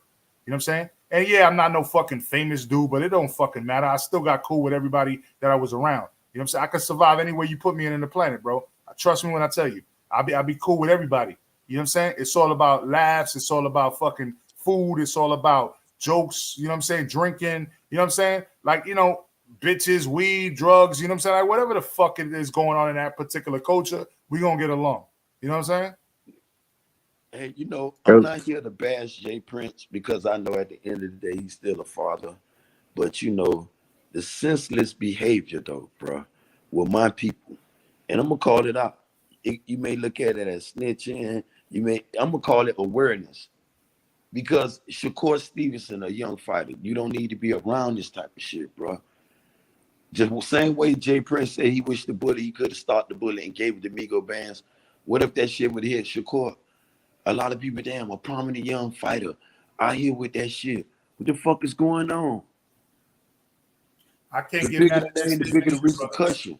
I cannot get mad at that statement either, brother. I got I gotta put a pause on that real quick. My bad, Major Keys. I gotta put a pause on Ben Israel. Ben Israel, what if I told you you don't need to be on the internet because the boxing community is really small, arguing and threatening people? That's what they do to me all day long. I'm the most hated motherfucker on YouTube. 1,000 bitches threatening. But I'm saying, how you gonna try to give somebody advice on their life and you not following it? I ain't gonna say I'm finna stop doing what Ben Israel doing. I'm gonna tell your motherfucking ass get in line. Beat 1,001 motherfucker want to threaten me. I don't give a fuck. My skin is not thin, nigga. Fuck you talking about? You missing what I'm saying, Ben. Listen, Jay Prince is supposed to be a mogul, bro. He don't supposed to be stupid down to this type of behavior. When he sees something wrong, doing something like this, he supposed to correct him. Damn, Jazz, what you getting this man the gun for? You know how old his sons are? But it's too late now. Do you know how old Jay Prince's sons are? You ain't talking about no 17-year-olds. Man, these niggas in their 30s and 40s, bro. So how you gonna tell his son any fucking thing, bro? They don't gotta listen. Still his damn son. So that's okay. So I'm gonna say this: if Ben Israel's son grow up to be a mass murderer, and we look at Ben Israel and blame Ben Israel for that, do you think that would be fair? Especially if I knew he a murderer and I ain't saying nothing. Yes, I'm to blame. If I know my son out here killing these motherfuckers, and I'm gonna do two things: I'm an Ed or a bed. You know what I'm saying? I'm gonna do either or.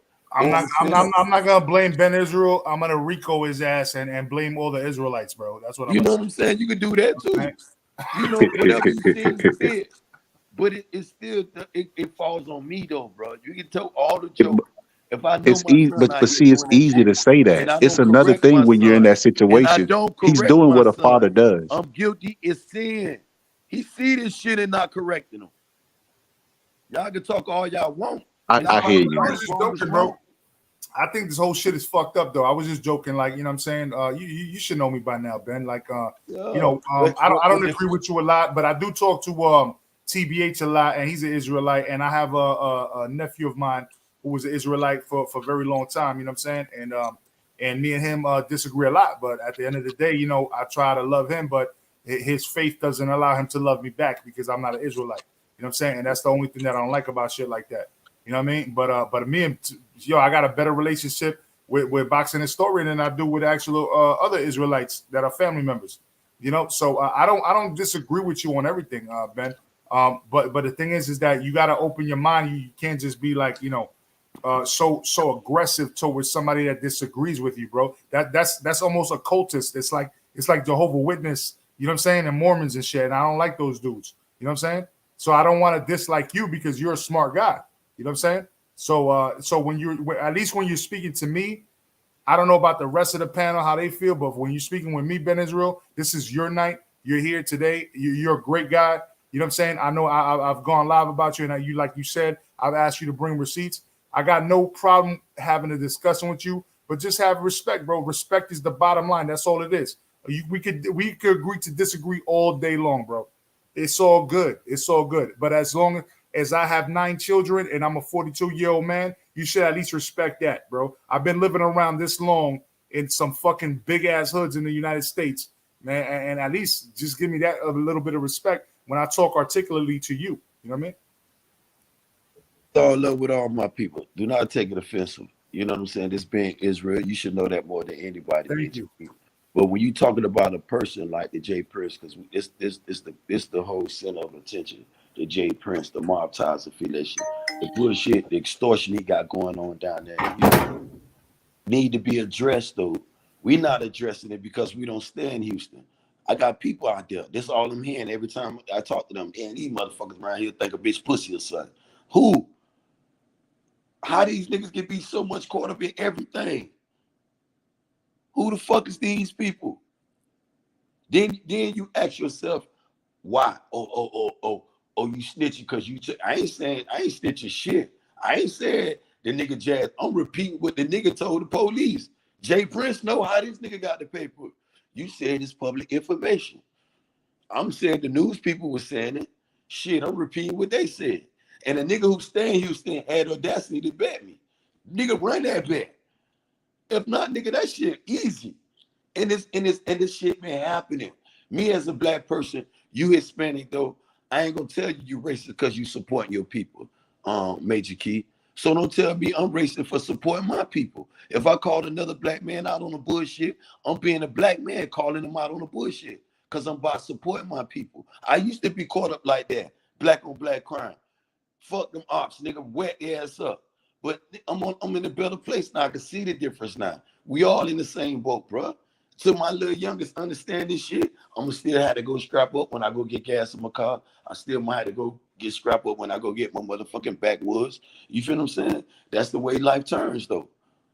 You feel what I'm saying? Until we get caught up, catch up, not caught up. Till we catch up, and right now this generation need that Martin Luther King to love one another, cause we got that Malcolm X mentality. We don't love each other. My people, and I don't want to sound like you always used to call me racist, and it's not being racist. It's just by being loving No, my people. it's just no. Look, you know, I should have. Is the thing. It projects itself like that when the particular words come off as ignorant, right? But I'm not saying that you're ignorant. I feel like at the point where we spoke. Remember, this is like 2 years ago, a year and a half, something like that. And I felt like I think that you become wiser since then. But here's the thing. I come from also an island that was the first island that the Spaniards invaded, right? And we were under, persecution and enslaved for almost 400 years as well, right? And then we continued the same thing, by the way, because we became a Commonwealth of the United States. So we're pretty much, and we're still getting thrown towels like paper towels and being bitched that like we shouldn't send no money to Puerto Rico when they have hurricanes. Fuck them. You know what I'm saying? And Trump is throwing fucking paper towels at people trying to do a publicity stunt. Yo, that shit is sad. We're a Commonwealth of the United States. And that's why it's being debated there in that island to this day. To this day. And yo, I don't know if you know about this, bro, but the Puerto Ricans on the East Coast, at least, you know what I'm saying? We were very involved with everything, music-wise, culture-wise, poetry-wise. As a matter of fact, there's a dude, I don't know if you know Mrs. Stromberg, right? Mrs. Stromberg was Langston Hughes' mentor, and he's known as the godfather of Black history. Okay, just so you know, like dead ass serious, bro. Like we have a very deep rooted relationship with Black people, period, and not because we believe it's a race, just because it's involved in cultural differences. We have that African diaspora within us. You know what I'm saying? And that's one of the things that a lot of American people don't understand about us. And that's the problem that we always encounter over here in the United States. And also, you know, a lot of times we kind of end up in the same situations, and we're gonna get back to the video real quickly, but we end up in the same situations because of the skin color, those type of things. And so, you know, hey, I can't disagree with you at all. I want to get back to the video real quick so we can catch, and I ain't gonna hold you, Ben. I'm about to have to shut it down in a minute, but I do want to get back to the last little part of this video. Oh, I'm done. I'm done for the night. You know, I'm here listening. I made my point. I feel as though I didn't improve my, you know, sticking to the point. A lot of people used to tell being Israel, I don't never answer questions. I feel as though I answer questions and ask and answer some more questions along with it. You know, I proved my point. You know, inside and out. You know, it's no Marine generalship was phenomenal. My punch placement was on point. My boxing IQ was. Yo, I'm gonna have to fall back. My homie's gonna call me, man, about some personal shit, man. Yo, I appreciate you guys. I appreciate you guys tonight, man. Shout out to y'all, man. Hey, Major Key, man. You know you got to unblock me, my dude. I told you. I blocked you. I got you, man. I'll unblock you, bro. If I block you, I apologize. I got you, bro. We done had our rocks thrown at each other, my dude. So you know it's all good though. But yeah, though, it's me and you, right side. Everybody on left. You know, Scholar came back. He dropped out. Oh, okay. Scarlet back. Scarlet, man, you got to keep it real now. We can keep playing the tapes now. I think Ben done made his point to you, bro. You don't got. I hear your point. I just don't understand why y'all down there allowing Jay Prince to get off like that. I don't understand your obsession with Jay Prince, man. It's not no obsession. I just made a point. If he was the last time Nick was on here, bro, you said he looked like his son. You was arguing with him about looking like his son. Then you say we both on the payroll. Yeah. Then we had to go through this long spiel about whose fault it was. Said, I ain't changing nothing. Absolutely nothing. If I had to say it again, I said 3 times. So you would get the point. When you got a man standing in front of your door, slanging and banging, and ain't getting you shit, ain't getting the people next to you shit, it's a problem. I'm gonna put it in ways that you wanna talk street talk. Let's talk it like that, then, my G. If you put it on that aspect, what is he giving? How many times this nigga paid your rent? That's why I don't care. You got to care, because it may not affect you, because that wasn't your son that got killed. That wasn't your loved one. We don't care to our loved ones, bro. Why wait till our loved ones get hit up, nigga? Care now, my brother. My loved ones is not going around Jay Prince. They're not going to be anywhere near Jay Prince. So it's not up for me to. Anywhere. This why I say. First you say he ain't did nothing for me. Inside and out. First you say he ain't did nothing for me. Going to the gas station, and you got these niggas looking at you crazy at the gas station. You ain't doing nothing but trying to get you soda, some roll-ups. Get the fuck out of there. But they You're not making sense, Ben. First you say at you like you sweet, like you a Ben. What Jay Prince eat don't make me shit, bro. I don't care. About Jay Prince, you own that fact, and I'm on the fact that our people, bro, even you with your ignorance, the way you thinking right now, is a problem, because you don't see the bigger problem, bro. Me and you, I'm pretty sure. You in your 40s, the way you talk of Scott, I'm pretty sure you about in your late 30s, early 40s. You seem around my age. But when you at that age now, bro, you can't be thinking ignorant, bro, because it's a future. I got to secure them young ones, because that's my future. If I say fuck them and deal with this shit right now, I'm going north of my age, bro. I ain't getting younger. I'm gonna need help by the time I get in 20 years from now, I'm 60. I might need these young niggas to go up against whatever evil that's in the world at that time. I don't know. But if these niggas had it on their shoulder, they might be the oppressor. We might be fighting against our own kind 20 years from now. And that's the way it look, bro. I ain't worrying about no crackers today. I'm worrying about my own people, boxing scholar. That's fucked up. We done came too far to be worrying about each other, killing each other the way we doing at an alarming rate. We doing this shit ignorance, bro. Taking over, bro. Who's schooling these kids? Where their parents at, boxing scholar? Fuck Jay Prince. He not schooling his kids. It's the reason why the other kids don't got no parents in their household. And the same shit. Not just Jay Prince. The reason why I'm addressing him, because he's a big magnet. If he changed, he could change a lot of other motherfuckers. If he keep that ignorance thinking, he gonna have y'all thinking ignorant and a lot of more other motherfuckers think ignorant. And then 20 years from now, we ain't gonna be fighting them crackers. We gonna be fighting each other, bro. For We what? already are. For what? For what, duh? Why? For what? This what I'm trying to say. This what I'm trying to say. You see me on these two talking about a nigga mama, they came at me first, bro. I'm standing on that shit. I ain't taking nothing back I ever said to nobody. They came at me. I know how to be respectful. Niggas don't like to move my energy come off because how I feel. I'm passionate about whatever I believe in. Stand on, my dude.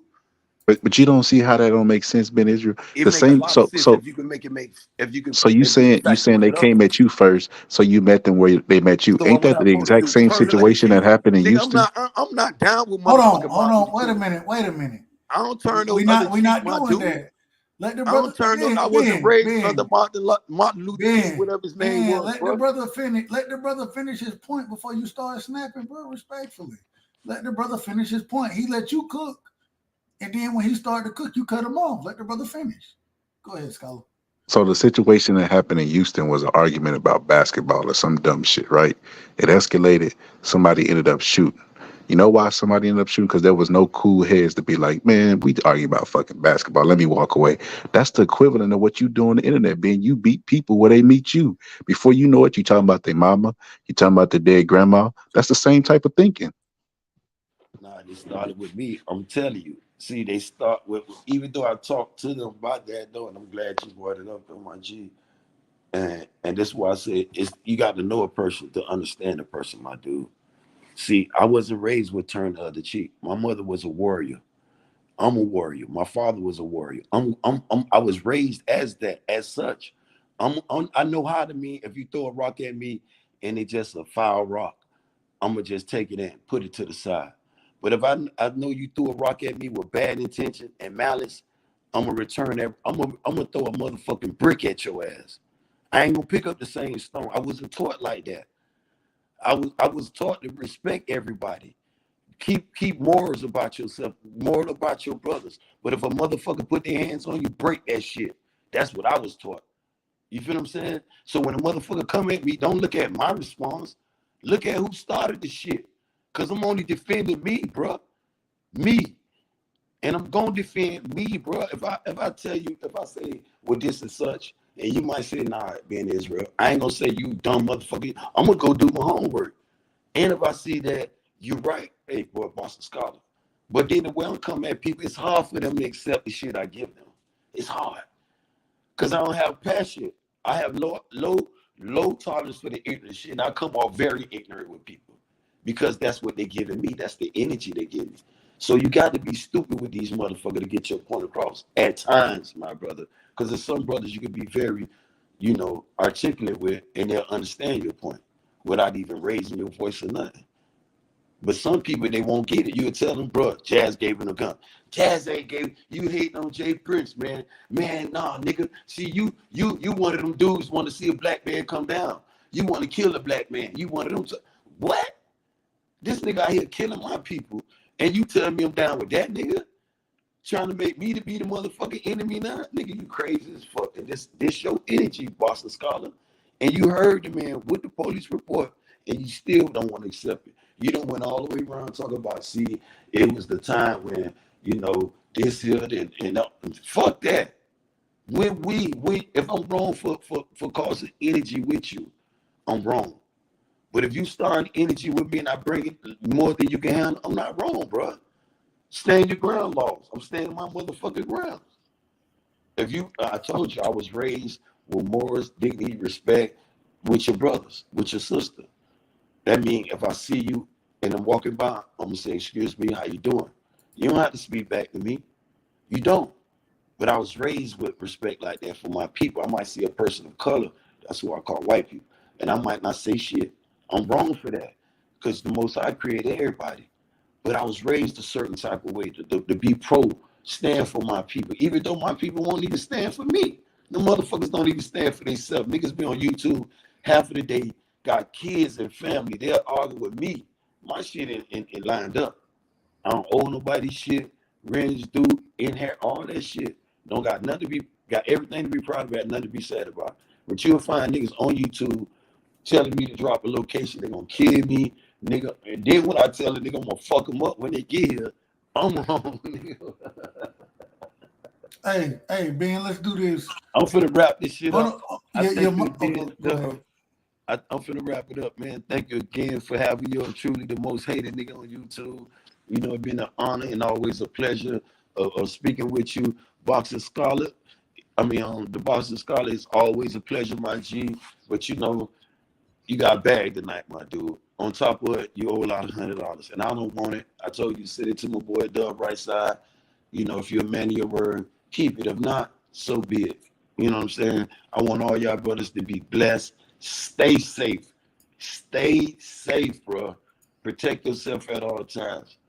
Do not be a man of simpleness. Be a man of merit and honor, though, bro. And y'all be safe. And I'm out, my G. Appreciate you, Ben. Great interview tonight. Scholar, man, give your last word. Anything you I want. noticed you put that cash up there. You're gonna be sad.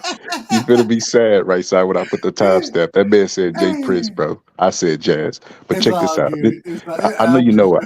I know you know what irony is, right side. Check this out. My boy Ben said, if somebody throw a rock at me with Brad at 10, I'm gonna throw a brick at them. Then he said, stand your ground. And it's like, okay, well, what did Cam do? Cam got punched in the face and a gun drawn on him and shot at him. What was he supposed to do? This is what I mean, right side, when I say, like, Jay Prince get unfair criticism, and I don't know where it comes from. Like, I don't know if it's because he black and got money. I don't know if it's just because he got money. I don't know what the deal is, but the way they talk about this man, Ben Israel compared him to a story in the Bible where the dude was evil. How you know this man evil? You said it was his son, so why is he being accused of being? It just is, no matter what he do, they gonna always criticize him. They've been doing this since I was a little kid, man. They blame him for every single thing that go wrong. He was at home in his bed. There's nothing he could do. This man ain't God. What was he supposed to do? Put on his pants, levitate, go in there, stop the bullet with his mind, like Professor Xavier. And then, like, bro, they just put all these unrealistic expectations on that man, and I have absolutely no idea why. I can't figure out if it's a combination of him being black and wealthy or both at the same time. But that man is a mogul. That man is rich. Nobody.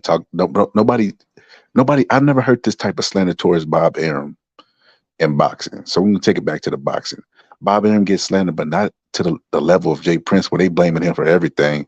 But on the other hand, you know who they do blame? Al Heyman. You know who ain't got one interview on YouTube? Al Heyman. I'm starting to see the connection there, man. If you rich, black, and powerful in this country, they start throwing stones at you because I guess they don't want you to make it. I don't know what it is. It might be your own people. That's what it seemed like to me. Most of the people that criticize Jay Prince are people that don't even know him, never did business with him. They just listen to Whack 100 on Clubhouse, tell stories every day about tell stories like the movies and how he's this gangster. He done gave voice to geeks who would never be in the streets to talk gangster on the internet. They get around the metaverse campfire and say, Uncle Wack, tell us the story. And he'd be like, oh, you should have seen it. Oh, I threw the phone at Future's feet and all this old crazy ass shit. People take it as face value. That's the weird thing about the internet. With all that being said, man, it's just like this. I don't know if y'all caught that during the interview that Right Side played, but it was some things that he said that you could only catch if you listening to the wisdom. But if you're already going to do with a biased mind, you're going to miss all that. One thing he said is, it didn't come from him as his side. He said, because if it came from his side, it would have been consequences and that person would have had a problem. That's why people check in with him, because he been doing this for 30 years. 30 years, he ain't never had no incident like this. And he even said it. He said, I'm not used to people attacking me. Like that was the first time that ever happened. That's why he said it was kind of like a freak accident. It's like I don't get what people expected him to do in that. There's nothing he could have did to where people would have been okay with, because they're mad that a young man's life was taken and they're blaming everybody. But how you gonna be madder than the person that's close to that person? That's Quavo. Quavo ain't came out and said one bad word about Jay Prince. As a matter of fact, him and Jay Prince is still in contact. So what does that tell you? The person that was there, that was close to him, because him and Offset wasn't close when he passed away. The person that was close, that was related to him, was Quavo. And Quavo ain't got one bad thing to say with Jay Prince, and he still's talking to Jay Prince. So that right there lets you know that there's some validity to what he's saying. The internet is just running crazy with all these narratives and stuff, because that's what the internet do. That's what they do. We see all the time, right side. Bud Crawford, breaking news. L. Spence, breaking news. That's what they do. They do shit for likes and clicks, whether it's factual or not. And I feel like that's what they're doing with Jay Prince. If you type in Jay Prince's name, you'll see 5 to 6 different stories every single day. Jay Prince murders a kid to protect witness. It just be wild and crazy shit from people who don't even know, don't even have a cousin or relative in Houston to verify all this shit. They just don't like him. They think he's an evil man, and they think he's evil because of his skin tone. And that's my closing statement. My brother Scholar, I appreciate you coming in, giving the insight from the somebody in the area. You know what I'm saying? I'll be honest, I had outside of a manager for the sport of boxing until tonight, I really didn't know too much about Jay Prince. And you know, you see clips here, there, those type of things. But overall, I didn't really know too much until hearing y'all break it down. So I appreciate it, my brother. Like I keep telling you, brother, we got to get you on Rockin With Rightside, man. We got to get you on the show. We got to get your story, brother. We'd love to have you coming on, man. We'll definitely make sure that we set it up. But, man, Scholar, thank you so very much for coming through. Shout out to my brother Ben Israel. He did a hell of a job tonight as far as his interview went. It was tough at times, but that's my brother Ben, and that's what he's going to do. He's going to do his thing, you know what I'm saying? Shout out to my brother Rick Timms. Alonzo Amazing, Jimmy, you know what I'm saying? Am I missing anybody? Major Key Boxing, Troy Graham, he came through tonight, man. Shout out, man. Much love to everybody. Always know, man, when you're over here, you're rocking on the right side. And, man, we'd love to have y'all on. And, man, not me. I'm taking my ass to sleep now. Yes, sir. Take it easy, family. Hey, hold on. Look for the timestamp. I'm going to put it as soon as you end it. Yeah, hold on. Hey, send it to my email, bro. Send the timestamp to my email. All right. Because I'll mess around and forget. Hold on. You got my email, Scholar? I think so. I don't remember which email I got it on, but I got it. I'm gonna put it in the private chat real quick. All right. Yeah, send that timestamp to the email, bro, and just send a number. I go find it and I'll clip it according to what was said. You know what I'm saying? And so, and I'm gonna look at it from both sides. So, hey, I appreciate it. But Scholar, man, hell of a job tonight, man. Same thing with Ben. All y'all, man. Thank y'all. I love y'all, man. Much love. Y'all take it easy. And hey, when you're over here, man, always know you're rocking on the right side.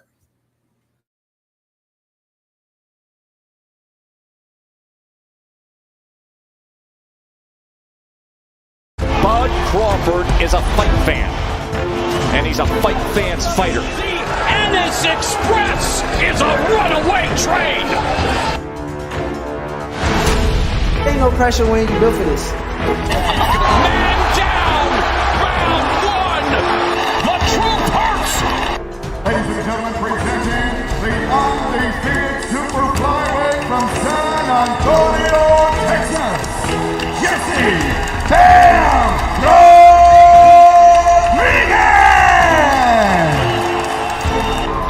The universally recognized undisputed lightweight champion of the world, Devin the